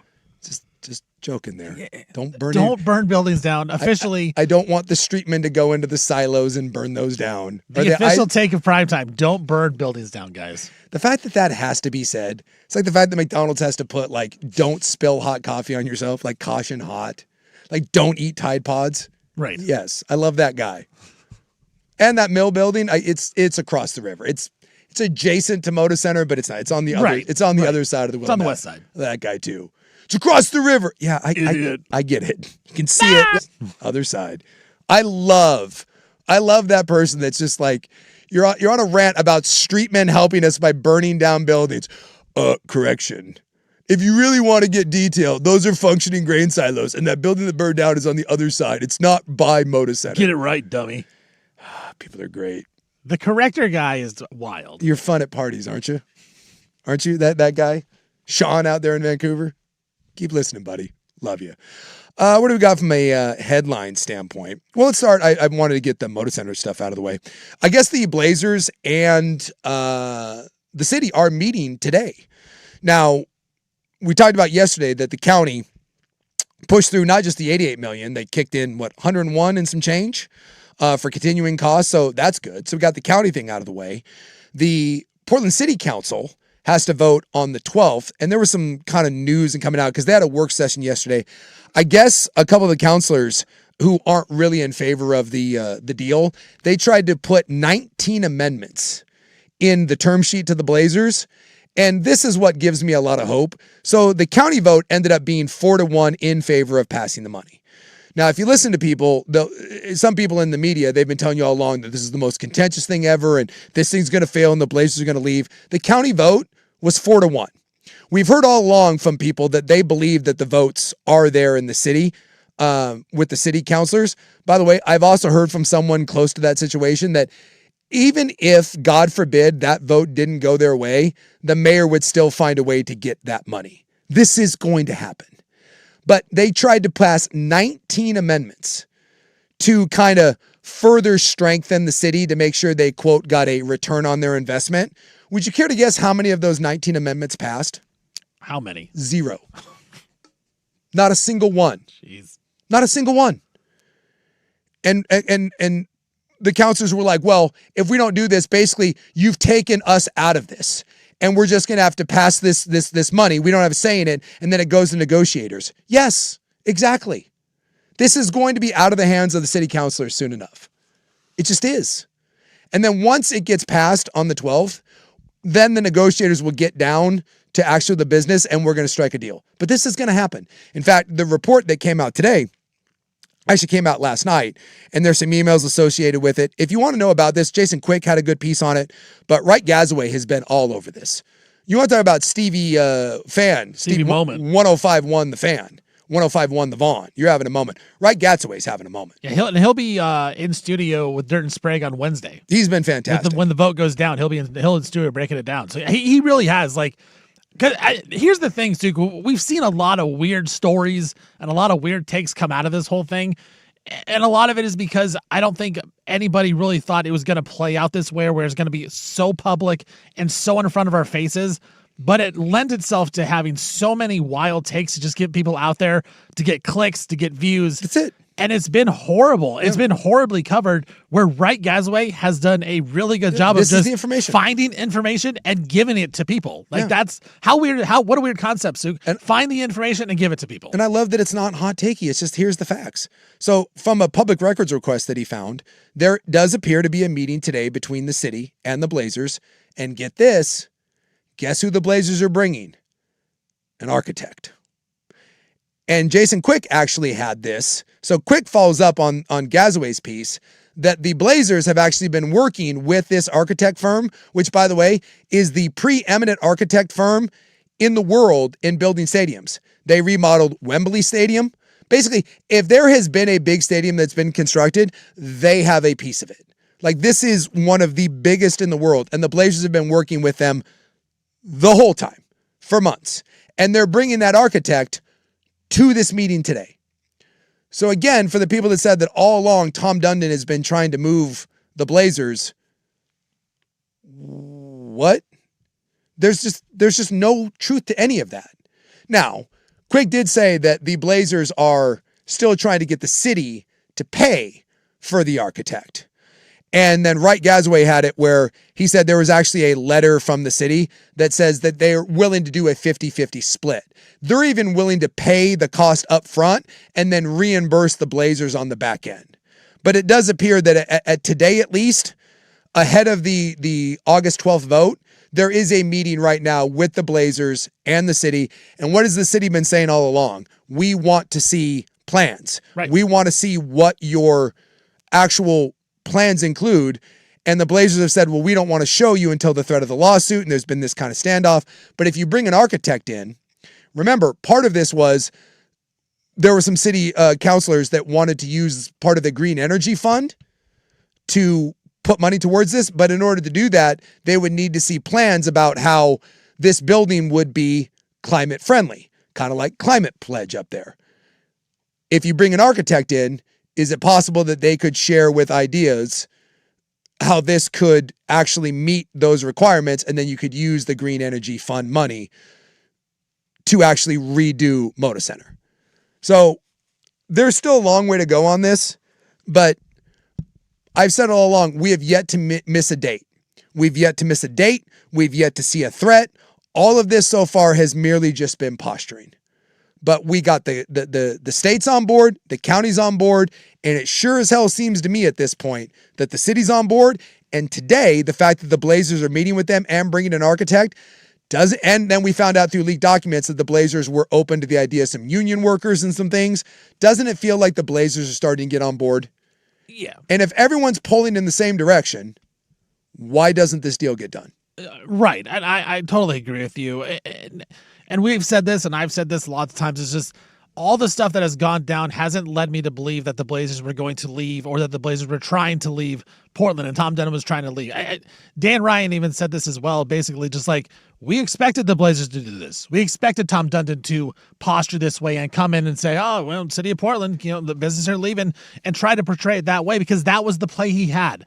That was the leverage that he had, because there is really nowhere for the Trailblazers to leave to. No. Right? Seattle and Vegas is an expansion teams. They're not going to have a relocation. If you're going to pay a relocation fee, it's going to be like $1 billion. Tommy D probably doesn't have $1 billion to spend. Now, the other cities can flip some of it, but Nashville is blocked by Memphis. If you want to go to Austin, blocked by San Antonio. Is Kansas City a viable threat? Not really. Like their arena, the basketball arena they have there, same age as the Moda Center. They'd have to renovate that as well. So they also have the Royals and the Chiefs Stadium, which they're paying off as well in Kansas City. So there is no viable option for the Blazers to go.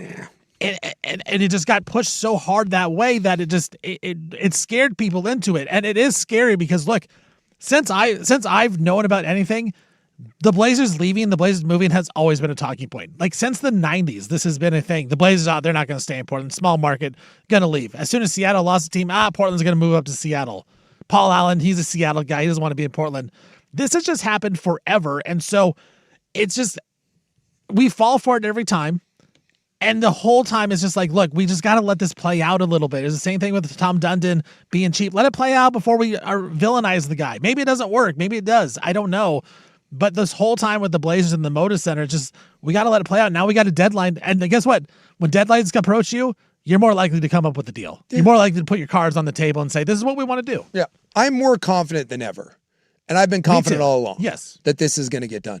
I just don't know where at this point the fear mongering is going to come from. And I hope it ends. I really hope it does. Now that doesn't mean that we won't get some more calls. We won't get some more people going on radio shows, national shows, out of market shows. I mean, at one point, someone went on a show up in Seattle and said that it's 50-50 at this point. It's a coin flip. And I'm sitting there listening to that. And I'm like, because people are calling me and be like, 50-50. I'm like, 50-50? Where on earth did we get 50-50? It just baffles me.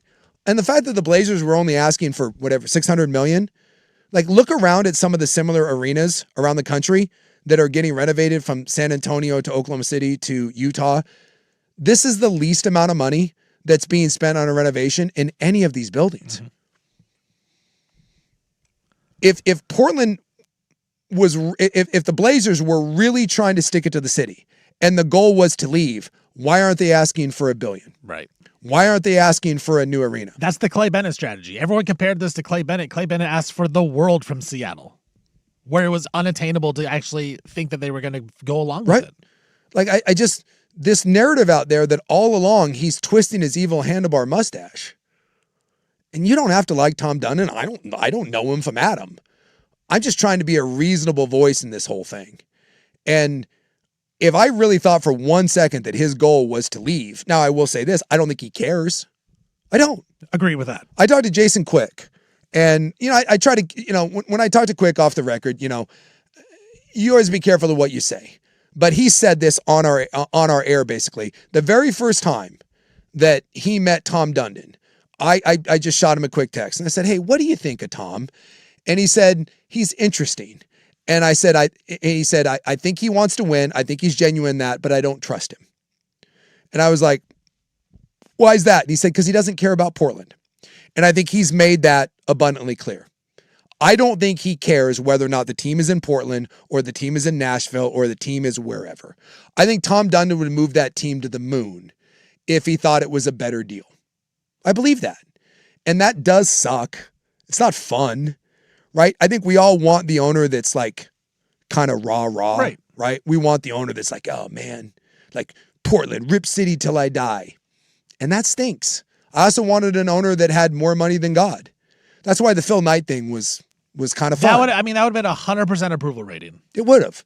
Like Phil, local guy, signs the deal. He's like, hey, we're not going anywhere. I got the money. We're cool. Here we go. It's like a legacy play. Right. Like when Paul bought the Seahawks, it was like when Paul Allen bought the Seahawks, it was to keep him in Seattle. He's a Seattle guy. That would have been fun. Well, we didn't get those two things. So we got this guy that doesn't really care. So his whole thing is, I'm just trying to get the best out of this situation. And the more this goes on, as you pointed out, I thought you did a really nice job. What better situation do you have than this? There isn't. It's just not. And he didn't ask for the moon.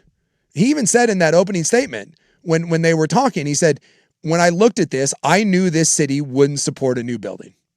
He wouldn't. If he did come in and said, we're tearing down Moda and I want a new $1.5 billion arena, we would be screwed because we wouldn't do that. I'll tell you right now, there's zero chance in hell that this city would build anyone an arena. Right. So if he really wanted to leave, he would have said that right away. Yes. He would have. He just would have been like, no, I don't want $600 million. By the way, it's not even $600 million.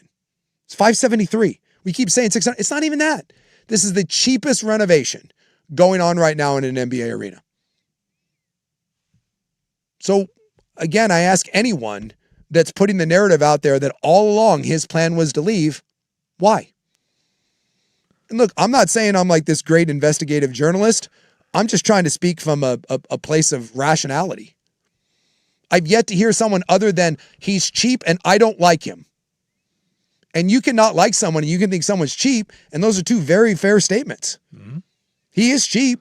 He's a business guy and he runs a tight ship. And you don't have to I don't like the way he's conducted his business. I think he kind of comes across as a bit of an a-hole. Like I said, maybe he's on the spectrum somewhere because he doesn't seem to care about what anyone thinks. And that's a rarity in this world.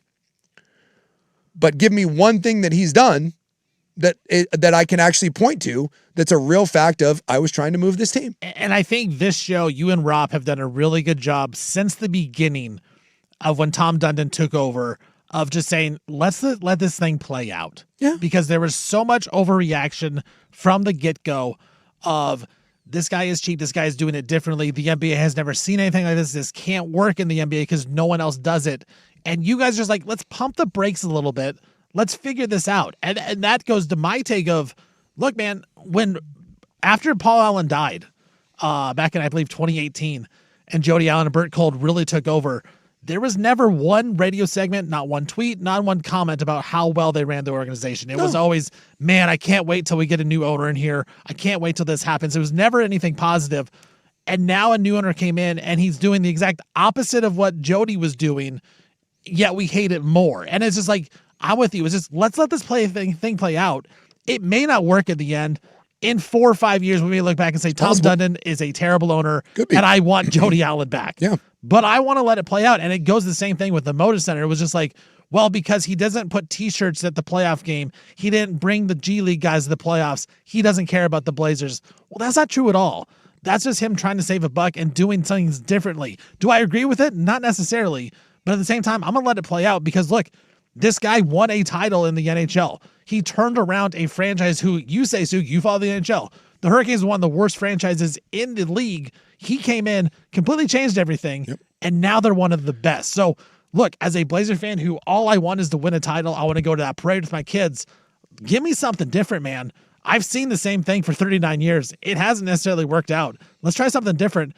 So I'm willing to let this thing play out and let it go. And so I feel like it is hard. It's hard to be patient like this, but it's something that we had to do, and we didn't do a very good job. But now if it's like, if you just look at the facts, they're right in front of your face. And I think one of the reasons why a lot of people root against him on a national basis is the NHL, and this is where, there's someone here that loves to he's been very adamant that the NHL and the NBA they're nothing alike.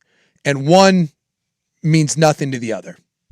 And that's fine. You want to have that opinion? I would disagree with it, but you can have that opinion. But what I'm constantly being told is that it can't work in the NBA. It's a different league. It's a different league.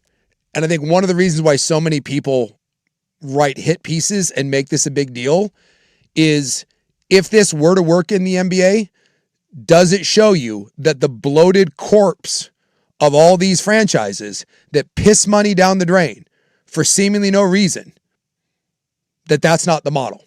There's a lot of owners right now that are watching what's happening here in Portland and they're intrigued by it. And if it works, there's going to be some people that are like, what? That works over there. Like, I don't have to do all this other ancillary crap. And so I think that is one of the reasons why a lot of people are actively rooting against him. Mm-hmm. Billionaires aren't popular. Cheap billionaires certainly aren't popular. Really not popular. And a lot of people that are kind of controlling the narrative around this are people that are ones whose jobs and livelihoods are directly tied to this. And some of that has and bummed me out too. Look, it like, is. the radio side with Travis Demers, that's my guy. Like that bums me out that, it seems like they want to get rid of the radio side, but that's also what he did in Carolina. Like Yes. we kind of knew it was coming. Yes. And And other teams are looking at this, and you're starting Right. to see some of this trickle down, because the truth of the matter is these teams have gotten so expensive. Yes. The Paul Allens and the Steve Ballmers of the world, those are now the exceptions. And if you're not competing for a title, They're not going to pay the why freight. are you overspending in all areas? I wish it wasn't this way, but it is. I agree. I wish they could spend as much money as possible. I wish every company I worked for was fully invested in overspending to help us out. But that's just not how it works. But at this point, if you're a Blazer fan, I think you can take a breath. We're not at the finish Not line. there yet, We're but not yes. there yet. And even after August 12th, when I feel very confident that the city's going to pass that money, we're not even at the finish line there. We won't be at the finish line until December, when that deal is done and the lease is signed for the Blazers. But next time someone writes a column or goes on the air or tries to freak you out about Portland leaving, I just want you to ask, why? What is it that you believe? Give me one thing, one concrete thing that you can say that leads you to believe that the Blazers and their evil handlebar mustache are going to get this team out of the city. Because everything I'm seeing right now is positive direction. It was a little bumpy to get there, but we're getting there. And we've yet to miss a deadline. And I go to this, the NHL thing. I get it. NHL and NBA are very different. When he took over in Carolina, what did we hear time and time again? It was bumpy. It was rough. People weren't happy. But in Carolina, what happened? They got the money. They redid the building. He made the cuts. And then they started winning. And all that other stuff kind of went away. And then they won a Stanley Cup. And everyone was really happy. And if you do read there are some fans still that don't like Tom Dundon in Carolina, but they're like, but we won a title. And I ask, how many people really like their owner? Right. Paul Allen. I've been doing this show for damn near 25 years. Guess what? A lot of people didn't like Paul Allen. Mm-hmm. I was here when the Vulcans were having secret meetings and firing people and Steve Patterson and all that. I was there for all that. They weren't real popular. Steve Ballmer right now with the Clippers, probably not going to be that popular, because Steve Ballmer is about to get his ass handed to him by the NBA. Not many owners are Mark Cuban. They're just not. So you don't have to like him. But let's wait until he does something that you can legitimately hate him for. Until then, deep breath. And I think we're halfway there. All signs point to this is going to be okay. So together we'll hold hands as we go into the weekend and just say, we're going to be okay. Sing Kumbaya. We're going to be okay. And they're meeting today, and there's an architect present. It wouldn't shock me if on Monday or Tuesday, we hear some news from Ryder from Quick that says, hey, they've come to an agreement to split the cost of the architect. We've seen some plans. Green Energy Fund's going to get used, and we're looking really good. That's my prediction. I don't know this. I don't have any inside sources. The vote is on the 12th. I'll bet you come August 10th, we get some sort of report saying we're feeling real good about this. The votes are there. And then the hard work begins. Joey Harrington coming up next here on The Fan.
Now, from the George McCoy and Warren Allen Sports Desk, a Sports Center update on the Fan Sports Network, 105.1 FM and 1080 AM. First on the Fan, Tennessee Titans, they have signed their left guard Peter Skronsky to a 4-year, $100 million extension, $88 million going to be guaranteed. This deal makes Skronsky the highest paid guard in all of the NFL. Chiefs head coach Andy Reid says that their quarterback Patrick Mahomes unlikely to play in the preseason opener against the Rams. Of course, Mahomes had surgery in December to repair a torn ACL and LCL in his left knee, but Mahomes has been practicing fully in all of the practices so far this offseason. Some information about the death of Memphis Grizzlies forward Brandon Clark has been announced. The death was ruled an accident due to heroin and cocaine. Clark was 29 when he was found unresponsive at a home in L.A. on May 11th. And the A's, then general manager David Forst, they have mutually agreed to part ways. Forst has been with the A's since 2000. I'm Stephen Vaughn from the George McCoy at Warren Allen Sports Desk. Don't call your mom. Call George McCoy at warrenallen.com.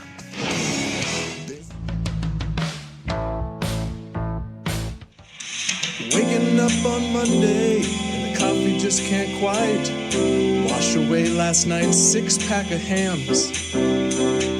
But Tuesday brings the promise of making things all right, but you still drive to work in your family's minivan. The doctor calls on Wednesday right before your flight to talk about your colorectal exam.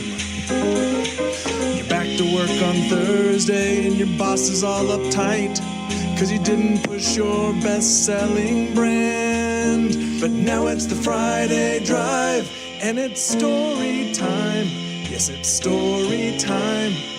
The one time a week when you can truly plan to kick back and listen to story time. Yes, it's story time. We're pushing it out on every airwave we can. We're on both 105.1 and 1080 The Fan. Part of the Fan's Global Sports Radio Network. That song puts me in a good mood every single time. And it means I get to talk to my dear friend, Joseph Harrington. Joey, how you doing, buddy? You know what? I was talking to Dusty the other day. I'm sorry. And, oh, no, it was a good thing. Oh, okay. And, you know, we were chatting in the office and it's like, all right, how can we maybe, let's say, enhance, the network connection, enhance like what, I said my involvement. And he said, well, why would you want to do that? And I said, honestly, because every Friday I look forward to talking to these two guys. And it's like, I've had the last year, maybe year and a half of kind of inventorying what is, I don't know, what's important. Sure.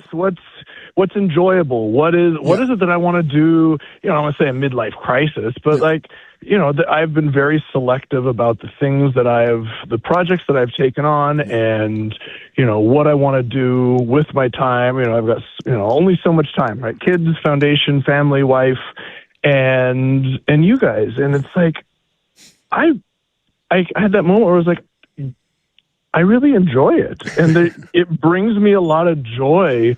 And I was like, I really consider those guys friends. Yeah. And so when you said, our friend, I was like, oh, that makes me feel good. Like, thank you. Like, I don't know.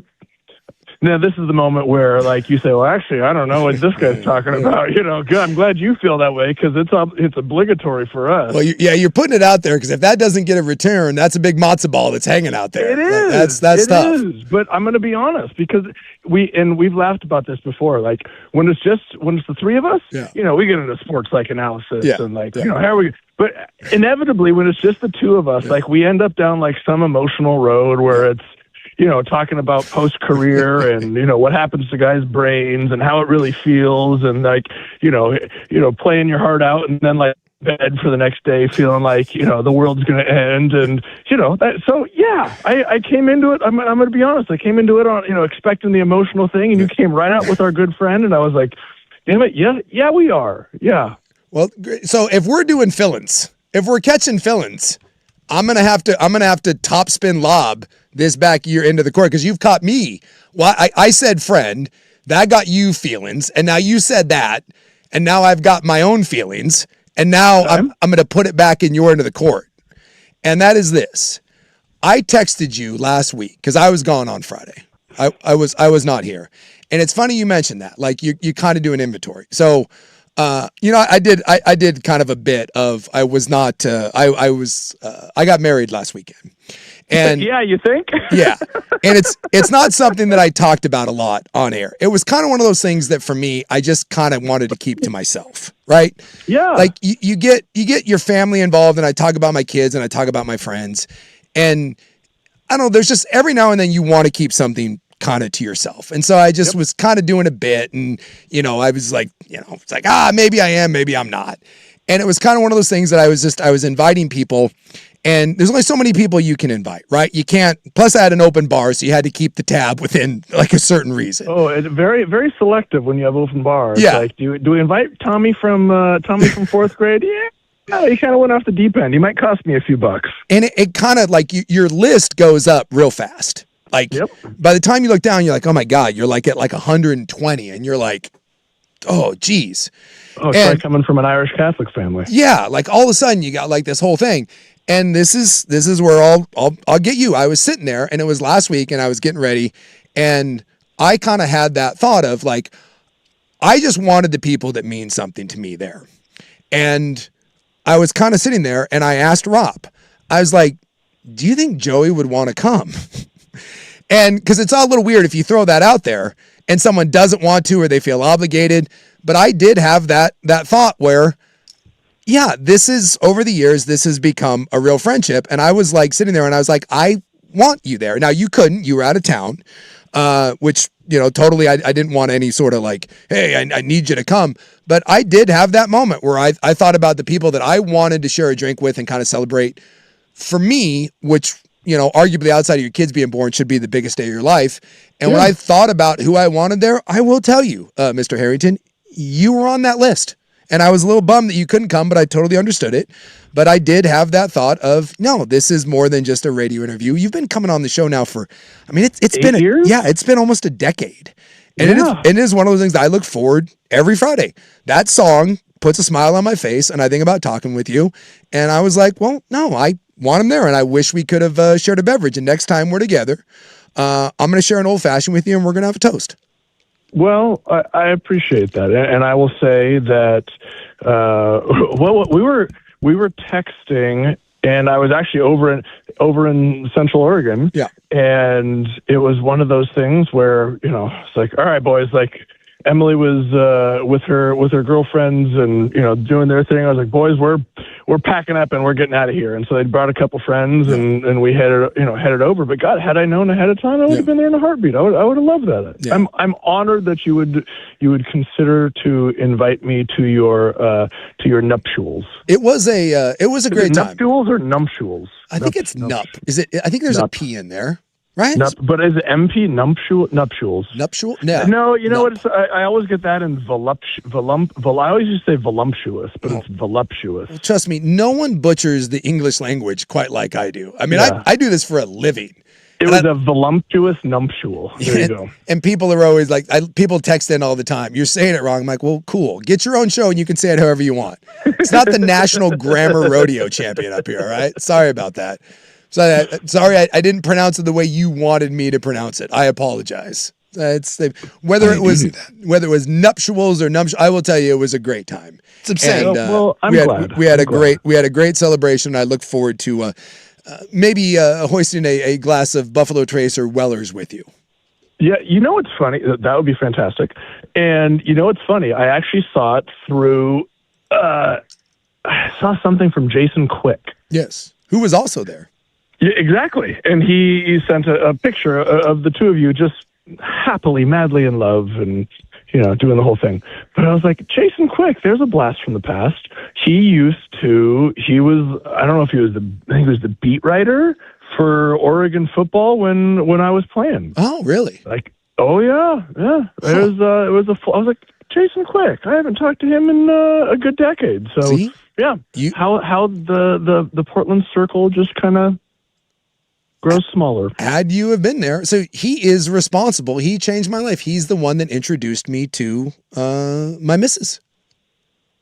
Rob told me that last week. That's right. Yeah. That's how it happened. I got invited to a Super Bowl party of all things. Man. Yeah. And I specifically asked him, I said, are there hot Asians there? And he laughed at me and said, yes, there's one. You should come meet her. And I did. So next time someone invites you to a Super Bowl party, ask the question. Ask the question, are there hot Asians? Yes. That is a 100%. I'm not making that up. That was a direct text where he's like, come on. He invited me every year. And I was always like, ah. And he was like, are you coming this year? And I just, hot Asians. And his response was yes. Changed my life. So when in doubt, ask if there's hot Asians. And if there are, well, then you're obligated to go, right?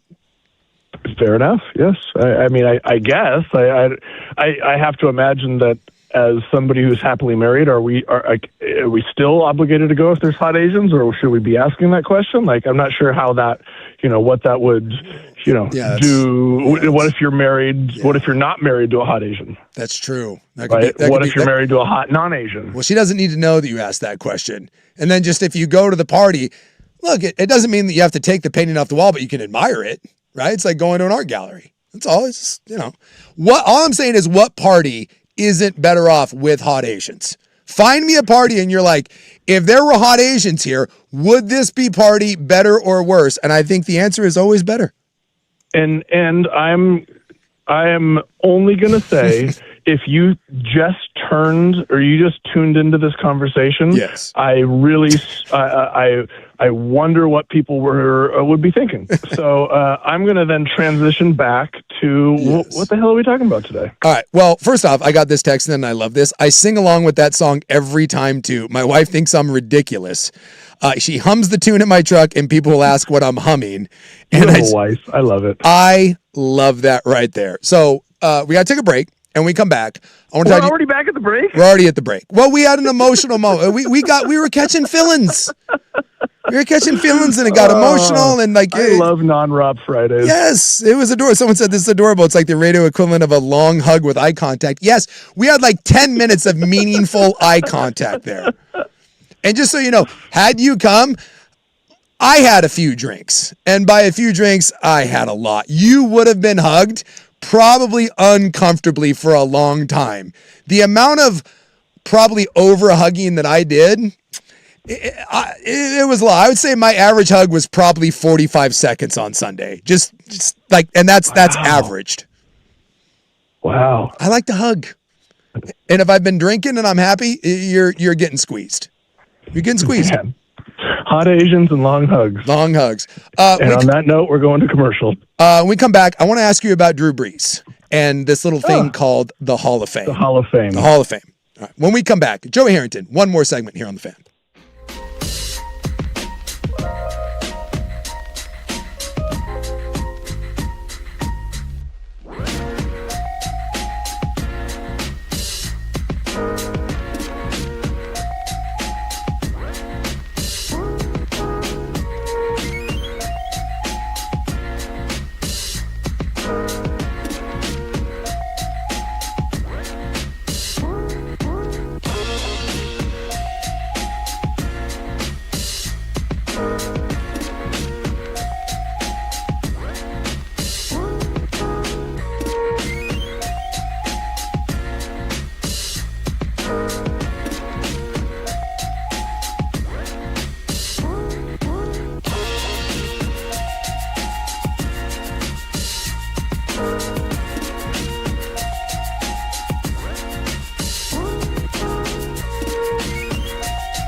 All right, we wiped away the tears. We got clear heads.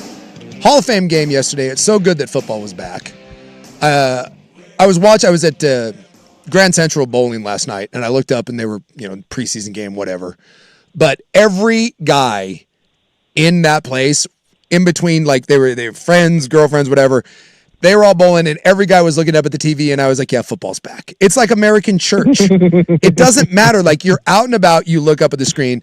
But it was the Hall of Fame game, and so they were kind of going through, and they were giving everyone kind of their little kudos. And I saw Drew Brees, and it made me feel 1,000 years old when I saw his kid. They have that famous, what's his name? Yeah, Balin. They have that famous photo of him at the Super Bowl with the headphones on, and now you look at him, and he's a grown man. You're like, God, I'm old.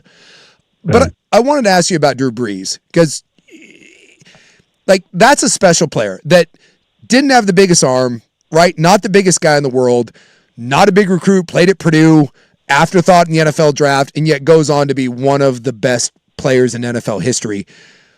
is that the best player you ever played with? And what was it about Drew Brees that separated him from every other kind of small-armed quarterback that ever played? Well, it's interesting you say didn't have a big arm. I might say, well, I play with Ty Detmer. Ty Detmer might be the only person who had a smaller arm. Yeah. He wasn't very big. No. I don't know that he's 6'1".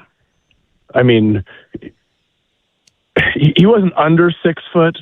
You know, he wasn't, you know, Jeff Garcia height, but he, you know, I could almost put like my forearm on the top of, like, he was.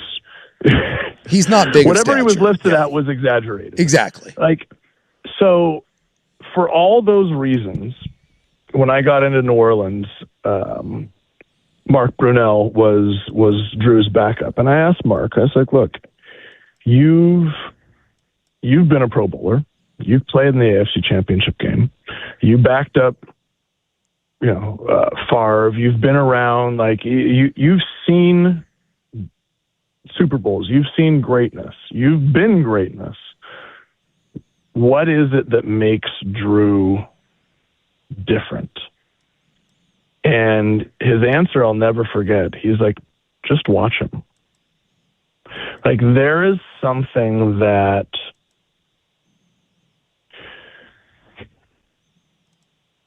you know, those guys in the locker room who were all mouth. Sure. Right? Who would just yap, yap, yap, yap, yap, yap, yap. And then they get to the field and, you know, they just disappear. Yeah. And then there's guys who yap, yap, yap, yap, yap, yap, yap, and you just get so frustrated, but they back it up. Mm-hmm. Drew was the guy who just laced them up and went out and he practiced. And he worked. And he did it again. And he did it again.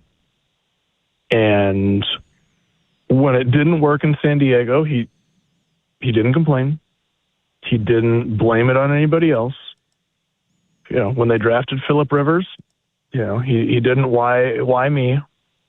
He was ready for his opportunity. When Phillip didn't report for camp, Drew was ready to go. And when Drew had that year, and then at the very end had that massive shoulder injury, he didn't why me.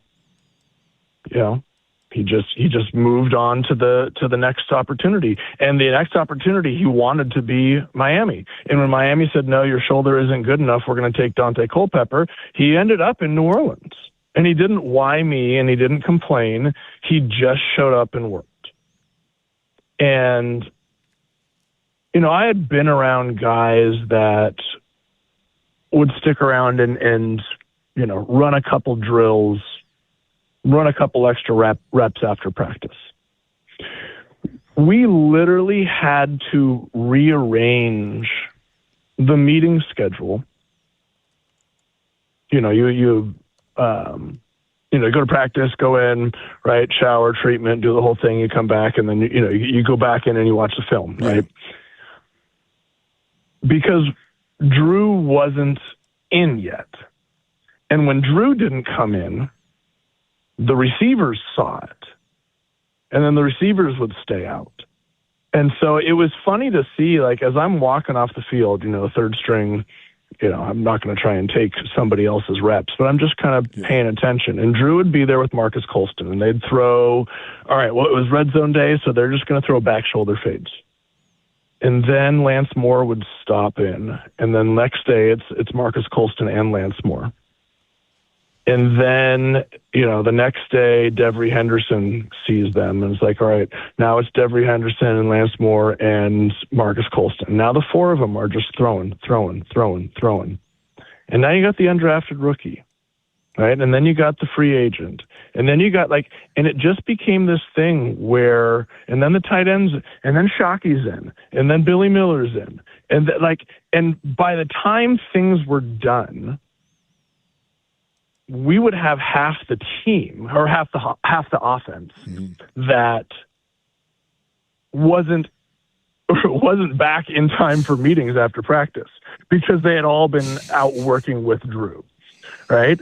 And so that happens as an offense, and you see the results of that. And now the defensive side of the ball wants to uphold their end of the bargain. Yeah. Right? It's tough because for Drew it was the long game.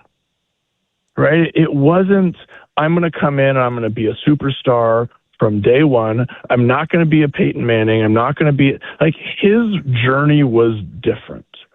And the interesting, tough, I don't have the correct adjective thing is, along that way, he could have, I would say 99% of people, myself included, I went down this path, would have lost confidence in themselves. Right? That was what we've talked about this, is that was what derailed me, is by year 3, I second guessed myself. Am I really good enough? Do I really deserve to be here? Like, there was never a moment like that for Drew. And that takes a very special type of person. And that is the type of person that is able to rally a locker room.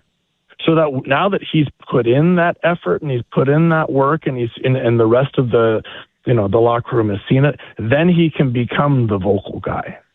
Right? There's the back end, the guys that talk and then don't show up, the guys that talk and do show up. Drew is the guy who showed up day after day after day after day after day after day after day and put in the work and earned the respect. And then when it was time, people were looking to him and he could be the vocal leader that you needed. I've always admired him too, in that, how do I put this? Normally to be that obsessive personality, and what you said there, that's an obsessive personality. It is. It 100% is. That usually means you're not the best guy. You're not the best husband. You're not the best dad. And I don't know Drew Brees personally, but I've yet to hear anyone in 30 years of that guy being in the public light ever say anything bad about him. And that's kind of a rarity for that obsessive type A quarterback. That's a good point. I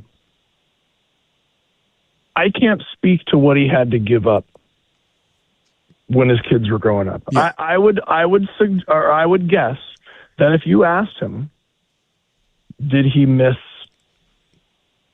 things along the way? He had to his kids. Absolutely. Absolutely he did. And that's when you rely on somebody like Brittany, who is, a quarterback in her own right. Yeah. Ask Emily about Brittany Breeze, and she was running the show, yeah. Right? So you're right. It does take a special type of person to be able to understand that I'm going to miss certain things in my family, in my kids, in my wife, in our lives. I'm giving something up. But when I'm done, I've always wondered, and I haven't had the chance to sit down and talk with him, about this specifically since he left, because he was with NBC Sports. Mm-hmm. Right. And I wonder if he had that moment where he realized what that was going to take, the type of commitment that was going to be. And if he was able to say, you know what, this probably isn't what I want to do. Because you're right. A lot of guys who have that obsessive personality have to get to the next thing. Yeah. They have to get to they have to keep that wheel moving. They have to keep that drive going. And it takes an incredibly special person to say, for 15 years, this is going to be my life. And then when I'm done, I'm going to switch it off. Mm-hmm. And I'm going to refocus on something else that doesn't center around me. He said that he's going to come play at Bandon, because we shifted to Big Ten, right? Yeah. And, I keep throwing it out there. It's like, come on, dude, like, you love golf. I love golf. You love Purdue. I love Oregon. Like, let's make this thing happen. He's like, I know, I got to get out there. But there's always something. He said he's going to come play this year. So maybe that's the question I asked him, and I'll get back to you in 338 days. Yeah, he seems like one of those guys, and I've learned being around this business long enough. Careful judging books by the cover, right? Like you never know what someone's like behind the scenes, but at some point, you kind of start to believe he's the real deal, and I kind of feel like Drew Brees is the real deal. I would not disagree with that. Yeah. Well, if he plays at Bandon, you'll have to let us know, because you've had a lot of cool people at that battle at Bandon. Would Brees, does he top that list? If he comes, is that the biggest guy to play at the Battle of Bandon besides Isaac Rupp, of course? Oh, besides Rupp, yes. Yeah, probably. I mean, we've had Reggie come. Reggie's probably a shinier name. Yeah. He didn't exactly fit in with the type of vibe that we had going. You're talking about Bush, by the way. Yeah, exactly. Yeah. He didn't fit the vibe. I get it. I would argue that Jonathan Ogden might be a bigger, just in terms of the best. You could name we could have a discussion about whether Peyton Manning or Tom Brady or Drew Brees or Aaron Rodgers or Dan Marino or John Elway, where he fits in that pantheon of quarterbacks. Yeah. I don't know that you're putting 10 other guys on a list to have the conversation with Jonathan Ogden. No. But he doesn't carry the cachet that a quarterback does, right? No. Yeah, I mean, Purdue, Mike Allstott, has come. Aiden O'Connell. We've got guys that, Moose Muhammad for Michigan State. Matt Barkley for USC. We've got guys that are incredibly, I want to say pivotal or foundational to their, university football programs.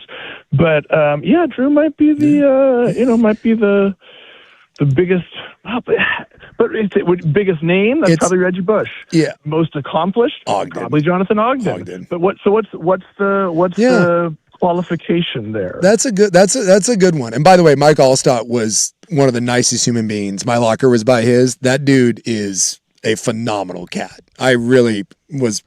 Him and John Lynch, two of that team was pretty good because Derek Brooks as well. Some of the nicest human beings. That were all phenomenal players, but they would, the nicest people who would then rip your head off. Yes. That's Ogden. You're right, Ogden. If we're going best player, it's Drew Brees is obviously in the Hall of Fame. Jonathan Ogden is arguably the greatest tackle of all time. It's Ogden, and he just is you want to talk about just a massive human being. If you ever want to realize you're not going to be a star in the NFL, go stand next to Jonathan Ogden.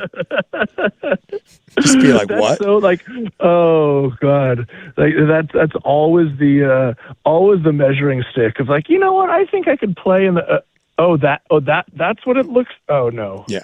Okay, I guess I couldn't. Yeah, people ask me sometimes, they're why didn't you make it? And I'm like, because there's guys like Jonathan Ogden. You're just. I made it the best I could, but there's just you run into the Jonathan Ogdens of the world, and you're someone made you differently. Whatever higher power you believe in, you were made to do this. I was not. You were made to entertain and build this community of a community of friendship about sports radio in the Portland radio market. That was your calling, and by God, you've done a hell of a job. Yeah. I just remember in the preseason, or every now and then, because I'd see home games, but preseason is really the only time I played. But I remember specifically certain guys, because when you're not playing, even on when I was in regular games, I was never active. So they would make me go out and run before games, right? You'd go out in some sweats and they would make you run sprints or whatever, and you'd kind of mill around. And plus I thought that was kind of cool because you get to interact with real players. And we were playing the Ravens, and I'll never forget Ray Lewis and being like, oh my God, that guy's a linebacker. And I remember, and I would go up to people and I would always say, hey, you don't know me. I grew up watching you and just, fan, whatever. Most guys are pretty cool and they'd shake my hand and say, hey, good luck. I hope you make it. Something like that. And I remember Ray Lewis and just being like, good Lord. And then like 2 minutes later, Jonathan Ogden came jogging out of the field and there was no more, oh my God, Ray Lewis. It was just, I don't know if I'd ever seen a human being that big. I'll never forget that Jonathan Ogden might be the one guy that I saw up close in person where I didn't want to go say anything to him because I didn't want to feel that small. And I was like, I was probably 315 at the time, 320. And I did not want to go up to him because I didn't want to feel like it was like my dad. Yeah. Like he would like tussle my hair and be like, hey, young fella. He was just that guy. And one of the kindest people you'll ever meet. Yeah. Well, I appreciate. See, we're back to we started with emotion, and then we got into football, and then we ended with emotion. It was an emotional sandwich. Well, that's what we do when Rob's not around. All right. Well, I'm sure next week we'll get back to doing something stupid, talking about the Ducks. Stupid sports or something like that. Stupid sports. Well, appreciate you. Appreciate you coming on for these close to 10 years, and I hope you have a wonderful, wonderful Friday. And you know what? Congratulations on your wedding. Congratulations on what is surely going to be an incredible life for the two of you going forward. And can't wait to talk to you next week. Thank you so much. We'll have a drink.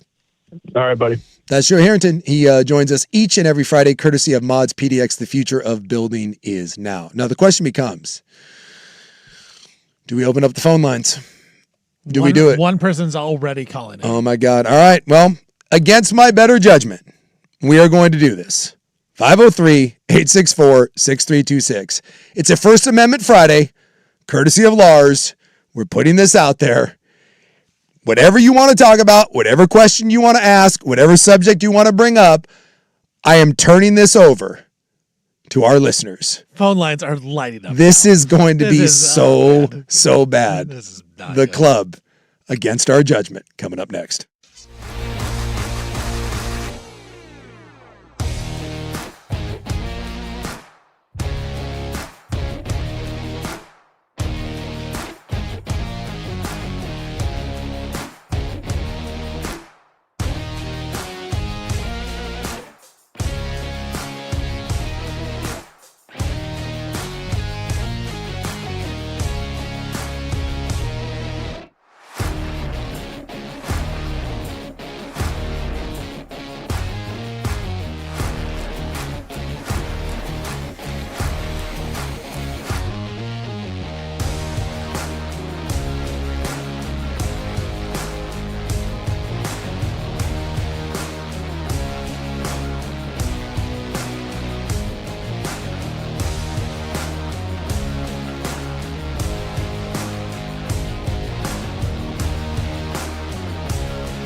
Now, from the George McCoy at Warren Allen Sports Desk, a Sports Center update on the Fan Sports Network, 105.1 FM and 1080 AM. First on the Fan, Tennessee Titans and left guard Peter Skronsky have agreed to a new 4-year, $100 million extension, $88 million guaranteed for Skronsky, which will make him the highest paid guard in all of the NFL. Chiefs coach Andy Reid says that quarterback Patrick Mahomes is unlikely to play in the preseason opener against the Los Angeles Rams. Mahomes had surgery in December to repair his torn ACL and LCL, which he had last year, but Mahomes has been participating in all the practicing so far. Grizzlies forward Brandon Clark's death has been ruled an accident due to heroin and cocaine. That just been released today. Clark, 29, when he was found unresponsive at a home in Los Angeles on May 11th. And the A's and general manager David Forst, they have mutually agreed to part ways. Forst has been in the organization since 2000. I'm Stephen Vaughn from the George McCoy at Warren Allen Sports Desk. Don't call your mom. Call George McCoy at warrenallen.com.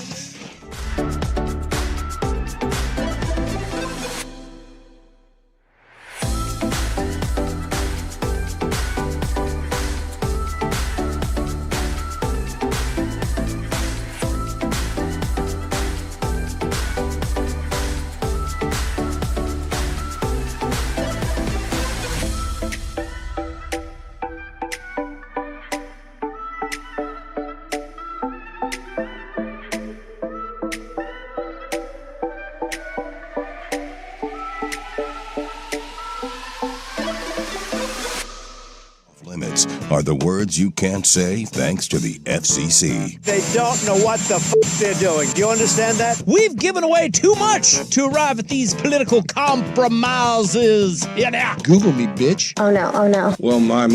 I go down to the bear skin. We should have done it for the gays. I'm gay. Unbelievable support. Incredible. I would crush you. Here he is, having the time of his life. Yeah. Okay, we apologize. It's time for the club, baby. On 105.1 and 1080, The Fan. Hoo-wee. Text rolling in. I'll call it right now. Every one of these calls should have been a text. Probably. Look, it would be way easier just to say text it.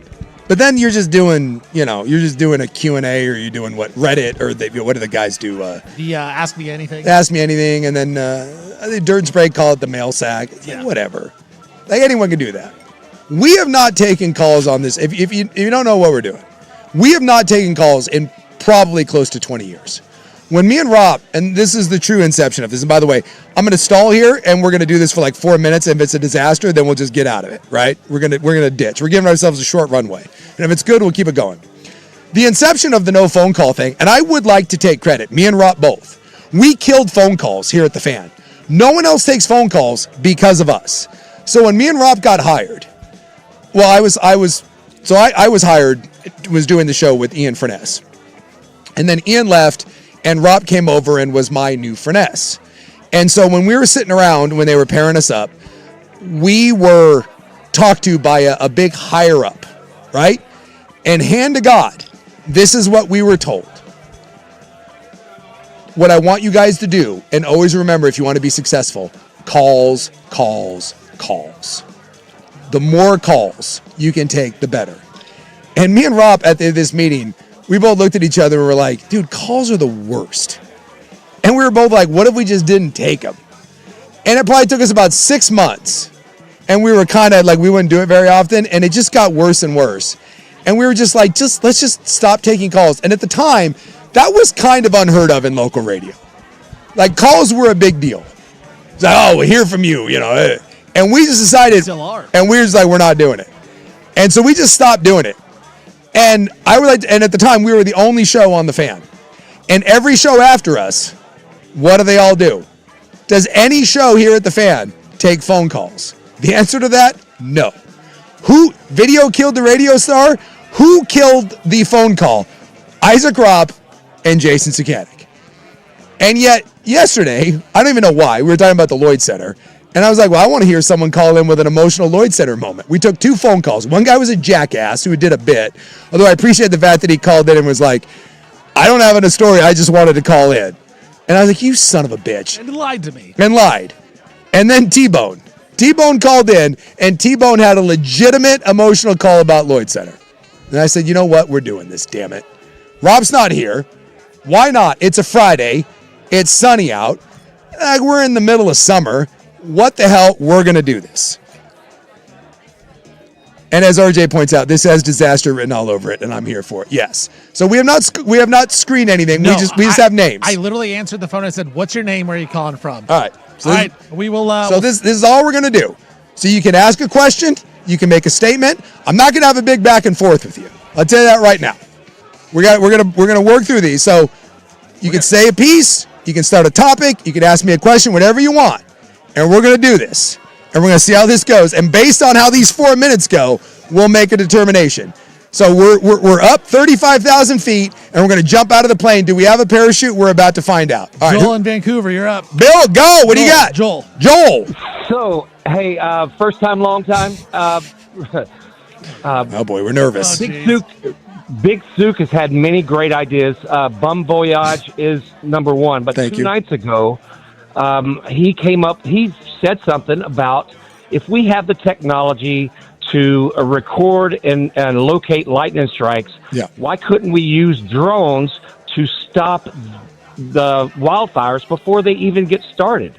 And I want to hear more about that because the only thing that I could think is wrong with that idea is that if AI turns against humans and then uses drones to attack us.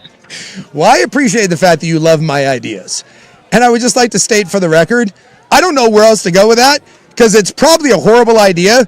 The fact that I came up with it probably means that it's not conceivable. In the YouTube chat, there was a fire bro. He was so mad at you for that idea. He was like, that would never work. And then he kept going off about how city people don't know about nature. I don't. He was so mad at you. So apparently it's the worst idea ever. Joel thought Joel likes it. So Joel, I appreciate that. So you want to hear more about it? I can't give you any more about it other than it's something dumb that pops into my head. If you haven't figured out over the years, today I was talking about maybe burning down old buildings so that we can rebuild them. That was an idea that I had in my head. And again, someone got very angry with me. I would like to state for the record, at no point any idea that I throw out there should anybody do. They're merely, it's whimsy. It's fairy dust. It's just floating in the breeze. It's whimsy added to your life. But I appreciate, Joel, that you like my idea. All right, next up we got Dylan. He is from Newburgh. Dylan, you're up. Dylan, what do we got, buddy? Real quick, just congrats on getting married. My wife and I got married on the Redwood deck in March. Ooh, and congrats. It was beautiful, so I hope yes. Your wedding was just as beautiful as ours. Breaking news, hot off the press, this feels right up the club alley. 50 bodies found decomposing in a funeral home in Chicago.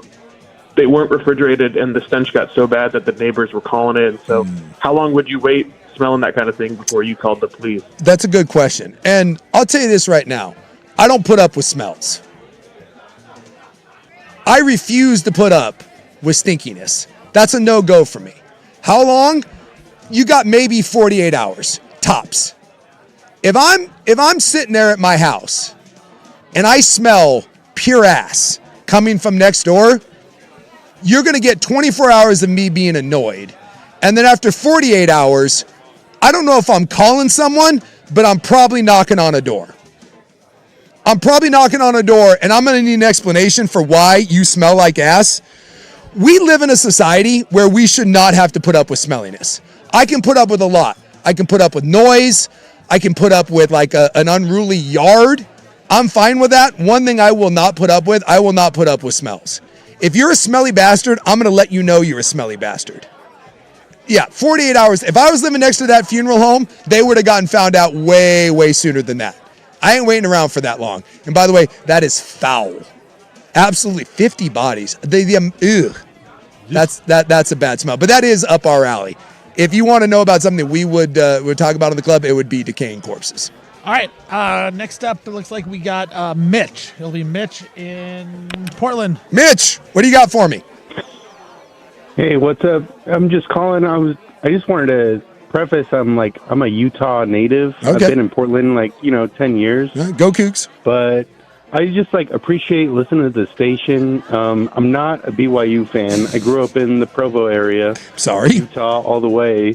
So, but go Utes. I just want to say, I really love I listen to the shows every day.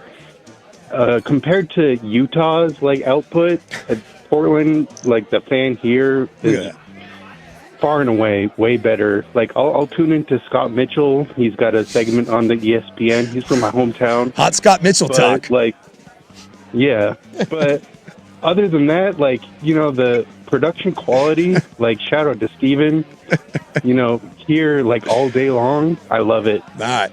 I just got to say, I'm not even a fan of any of the Oregon teams, but I'm plugged in here just because even the Moda talk is so just entertaining compared to what. All right. Well, thank you, brother. I appreciate that. I thought you were going to say I'm not even a fan of anyone at that talk. Look at that. We got a love letter.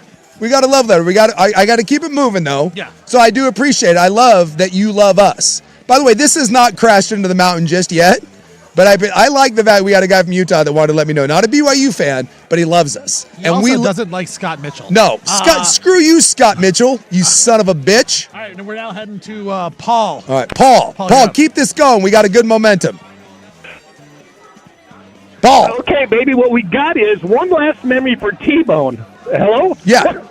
Got one last memory for T-Bone that you guys can make.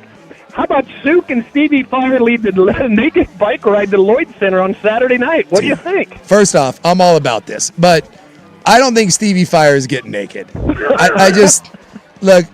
I know I've gotten to know Stephen Vaughn over the last little bit, and there's one thing I know. If I could tell you one thing about Stevie Fire, that shirt's not coming off. I went to a pool party at his family's house, at his uncle's house. That shirt is not coming off. Something strikes me with Stevie. I'm not saying he's a never nude, but he's not getting nude in public. No chance. No chance am I taking my shirt off in public. Now, if I'm sitting by the pool and it's just family around, I'll take my shirt off. Yeah. And I'll go swimming. I don't know, man. I saw you around the family. That shirt wasn't coming off. We were in Lake Tahoe. I had my shirt off a little bit, and I'm just laying by the lake. But usually I'll put a jersey on, a tank top on. I know a couple. Believe me, I am definitely not taking my clothes off in public on the naked bike ride. I know, never shirt off guy. I'm friends with a couple. We're not taking the shirt off guys. I'm well aware of that. In fact, I was at a concert recently. We were at this. It was like a rock kind of country concert. It was me and my buddy, and it got a little sideways. It was Treaty Oak Revival, and I only knew one or two of their songs, and my buddy's like, dude, it gets pretty wild, and I was like, all right, whatever. It's at the Coliseum. It's like, I'll go. Dude, it was freaking nuts. We're 5 minutes in, and people are just throwing full beers across the crowd. They're just hucking them. So we're a half hour into the concert, and you are drenched, wall to wall on the floor, completely sweaty. You're completely covered in beer. Girls are getting on guys' shoulders. Tees are coming out. It's one of those. And my shirt is just drenched in beer. So I took my shirt off, right? It was kind of wringing it out. And next thing you know, it was a baseball game. Tarps were coming off. So around me, we had a whole section of bros. There was everyone was tarps off. And I turned to look at my buddy, and everyone was trying to get him because everyone was like, oh, take your shirt off. And I'll tell you right now, it wasn't coming off because he was a no shirt off guy. That's Stevie Fire. That shirt ain't coming off. And let me say this. Would I lead a naked bike ride? Sure.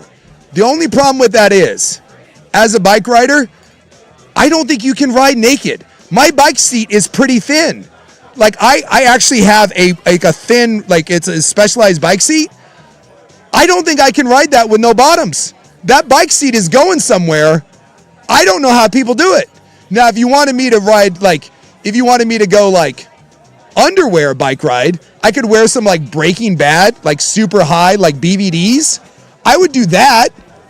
But if you're asking me to go bottomless, I think that bike seat's going somewhere that I don't think you don't want it. I don't think I can come back from it. I don't think I can come back from it. So would I be willing to ride naked? Yes and no.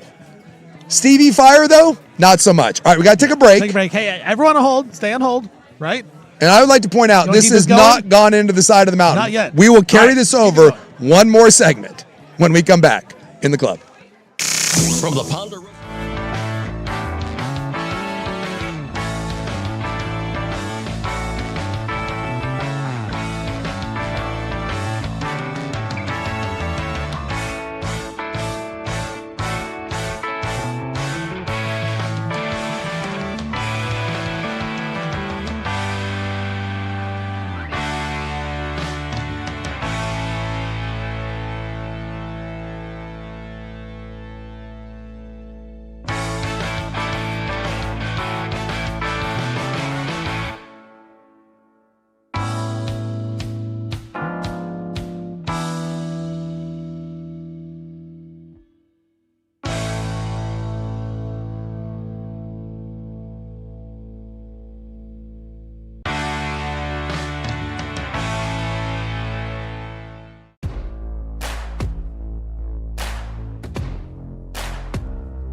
Now, from the George McCoy at Warren Allen Sports Desk, a Sports Center update on the Fan Sports Network, 105.1 FM and 1080 AM.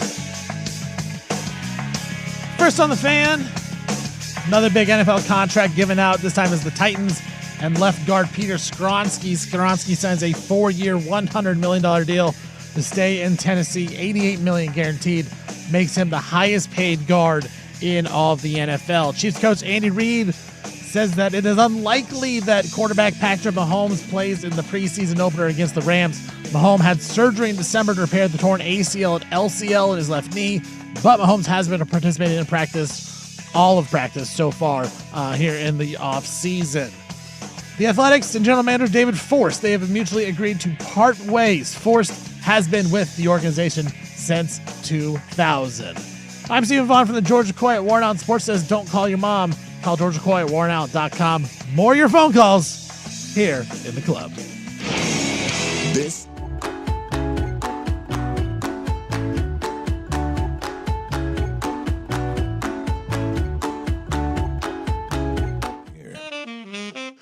Oh, we got you, and you got us. It's the First Amendment. It's the First Amendment Friday. It's the first one we've ever had in the history of the club.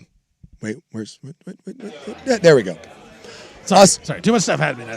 Also, Jeffrey Yon is in for the Mets doing his little jump kick, and he has given up a run. So, let me state for the record, good for you're happy about that. I hate Jeffrey Yon, and I want him to go away. And it just, I love him so much, but I know if he was on my team, I would hate him. Yes, 6-0, and you've already given a run, and you got 2 men on, and you're doing your little jump But I squat. tell you what, when he thing. strikes someone out, he's gonna be leaping for joy.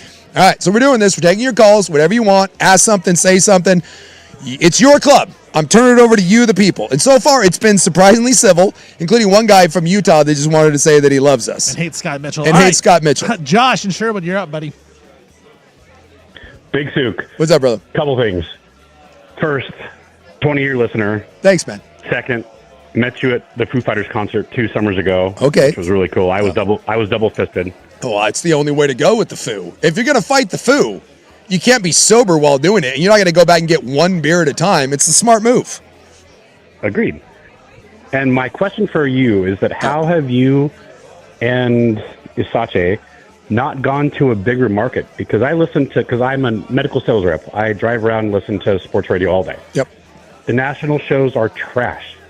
Have you guys turned down serious money to stay here with your lifestyles because of the life here? We have not. Okay. I appreciate the call. Thank you. I'll say this. We have not turned down any national offers. We have had other opportunities in other markets, like Arizona, San Francisco, things like that. And unless you're moving to national money, and by the way, national is so thin. Like, going to do overnights at ESPN is not national money. You're literally talking about 15 people in the country that do that. Like what Colin did when he went back to ESPN. That's different. So no, I also don't know on a national basis if our show would be something that people would be comfortable with. From a corporate standpoint, we certainly do a unique brand, and it wouldn't fly in New York and Boston.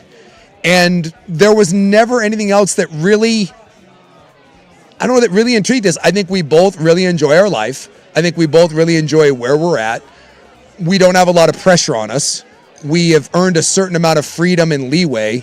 And I think both of us value lifestyle over maybe making a little more money.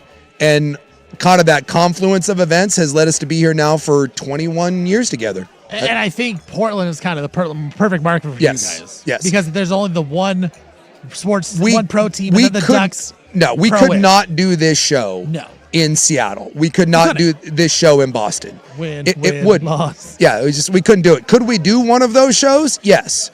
Do either one of us want to do that show? No. We like it here. All right.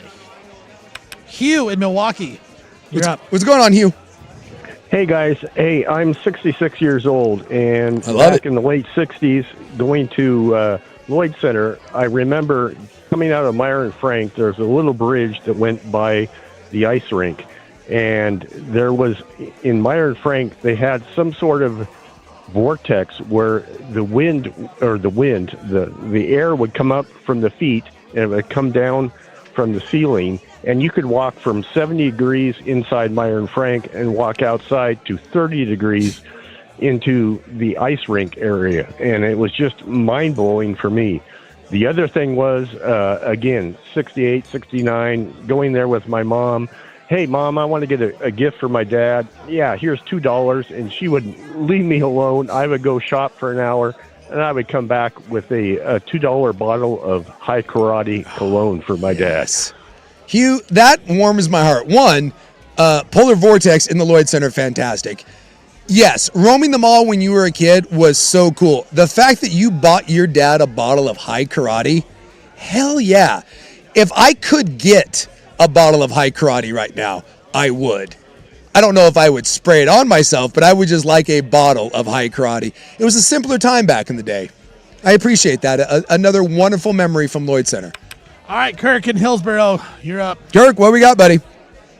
Hey, how's it going, guys? I appreciate you making phone calls. I was an intern in 2009, and I have a little bit of call history, show call history. So it was a call from someone in the public that I answered that told me that Michael Jackson had died, and I alerted you guys that Michael Jackson had died, and then so that was back in 2009, and I also had to pick up the phone and let you guys know that Kevin the Surgeon had called in because he had the treatment. Yes.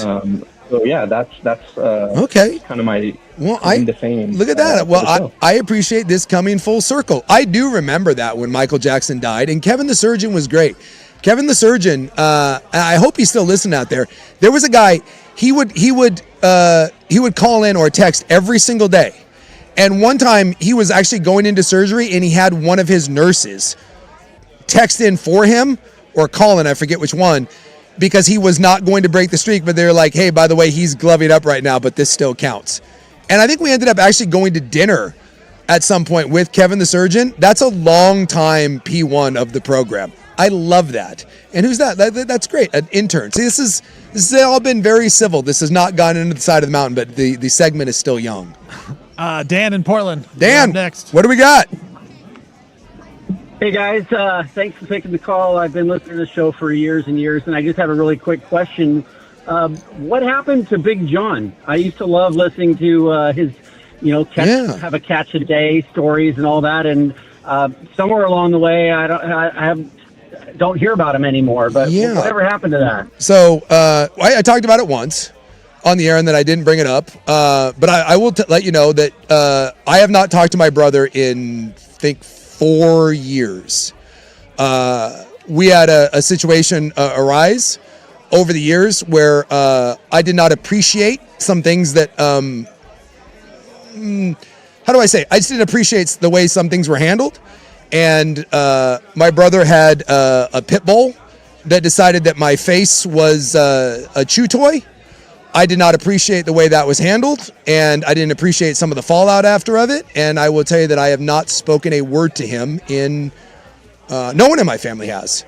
That was kind of the inception of I don't really have a lot to do with my family anymore. And so, no, he was not at my wedding. I wish him all the best. I hope he's doing great out there. But that is why he no longer comes on the program. He's not welcome on the program, and he's not part of my life. So, that I know that's a little awkward for people. That's like, hey, let's talk about my dead wife. But yeah, I mean, that is a question that I do get asked from time to time. And no, we don't have any contact with each other. But I hope he's doing great out there. I hope he's doing great and all that good stuff. It's just not for me. All right, Mac in Vancouver. It looks like you might be the last one. Make it good. Okay, you guys are doing really good today. So here's the big question. I live in Vancouver. I work in downtown Portland. You mentioned a few days back about being on the Portland City Council. Yes. What would you do, or what do you think you could do to get the small businesses and the big businesses back in downtown Portland so it's not a desert and we see all these for lease signs everywhere? All right. Actually, we got a serious question. This is the Suit campaign trail This is my campaign. Okay, first off, we got to pull our head out of our ass, and we have to make it more attractive for businesses. Like, I'm not saying that we have to become all of a sudden Utah and Texas where we're the most business-friendly place in the world. I get it. It's Portland. It's different. We've got, the whole Keep Portland Weird and civil services and all that. But at least for a brief period of time, this country was made great. The whole greatest generation.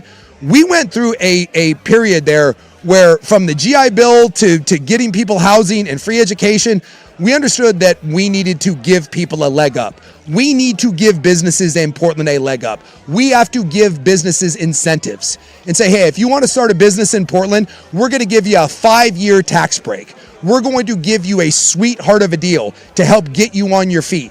And then hopefully if you're successful down the road, then yes, we can go back to some of our previous policies. But we have to do that. And then the other one is we have got to get our S together on the streets.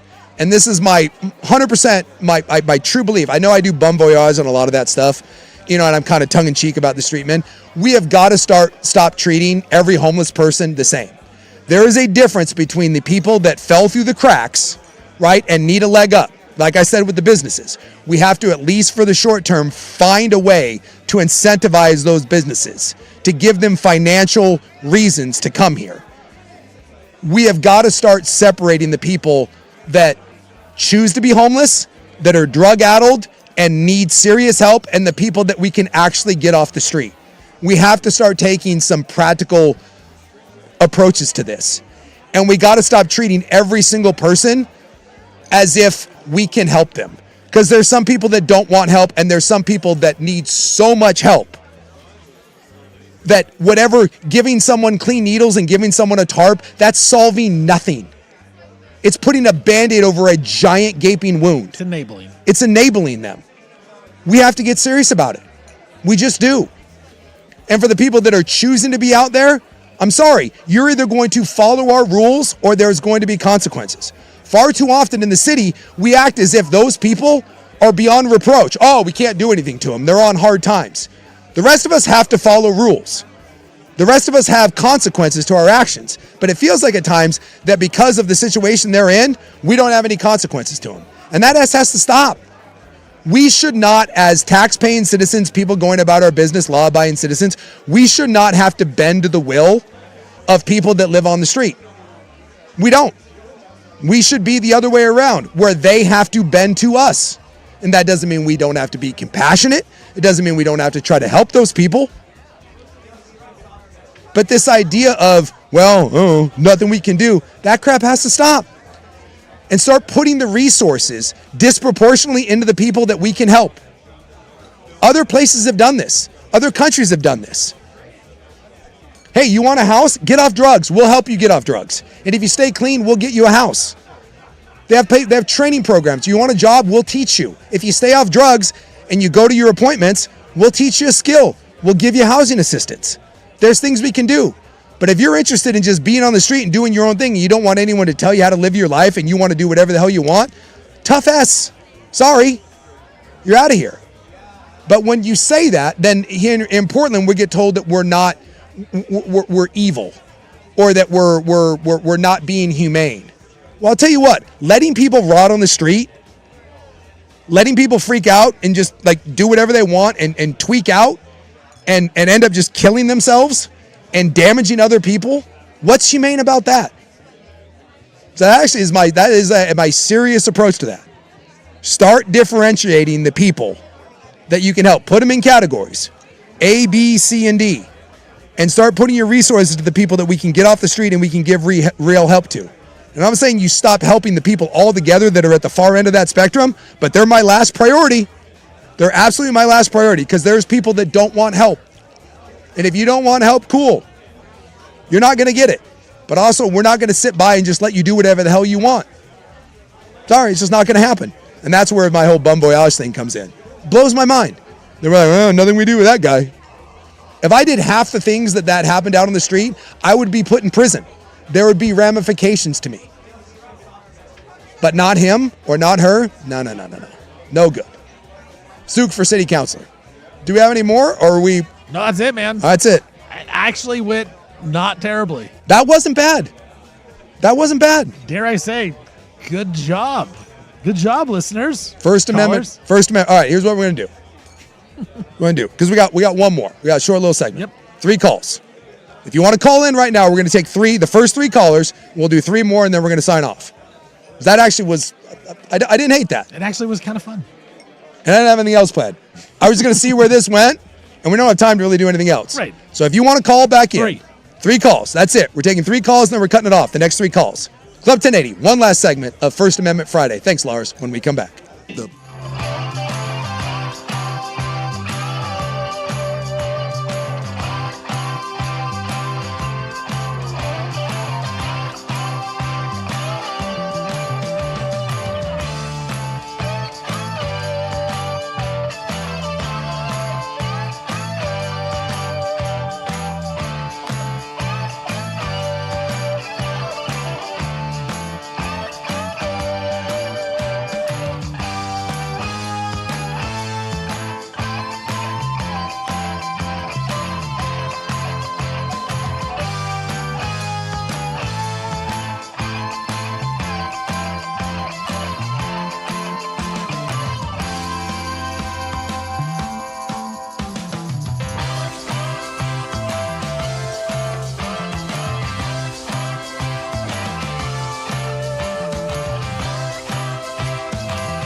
From here.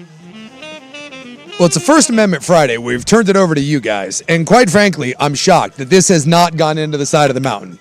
Like, I thought we would do this for 4 minutes and we'd do something else. And here we are. Third segment.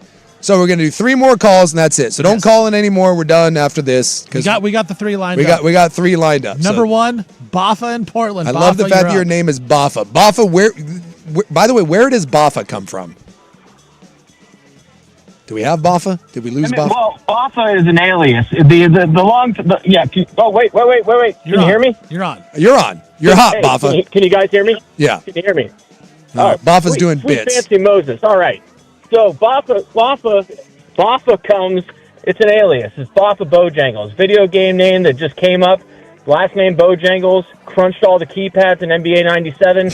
BAFAA came up, so it was Baffa. It's been the way ever since. All right, Baffa, what do you got for me? Leave it at that. Oddly enough, I live in Beaverton. All right, so I just got in the car to drive to see a movie, and I heard First Amendment Friday. I had to call in. What is the premise of this? Give me a quick synopsis. Just what is it? A vent session, or is that what I'm doing right now? What, Baffa? Are you on drugs?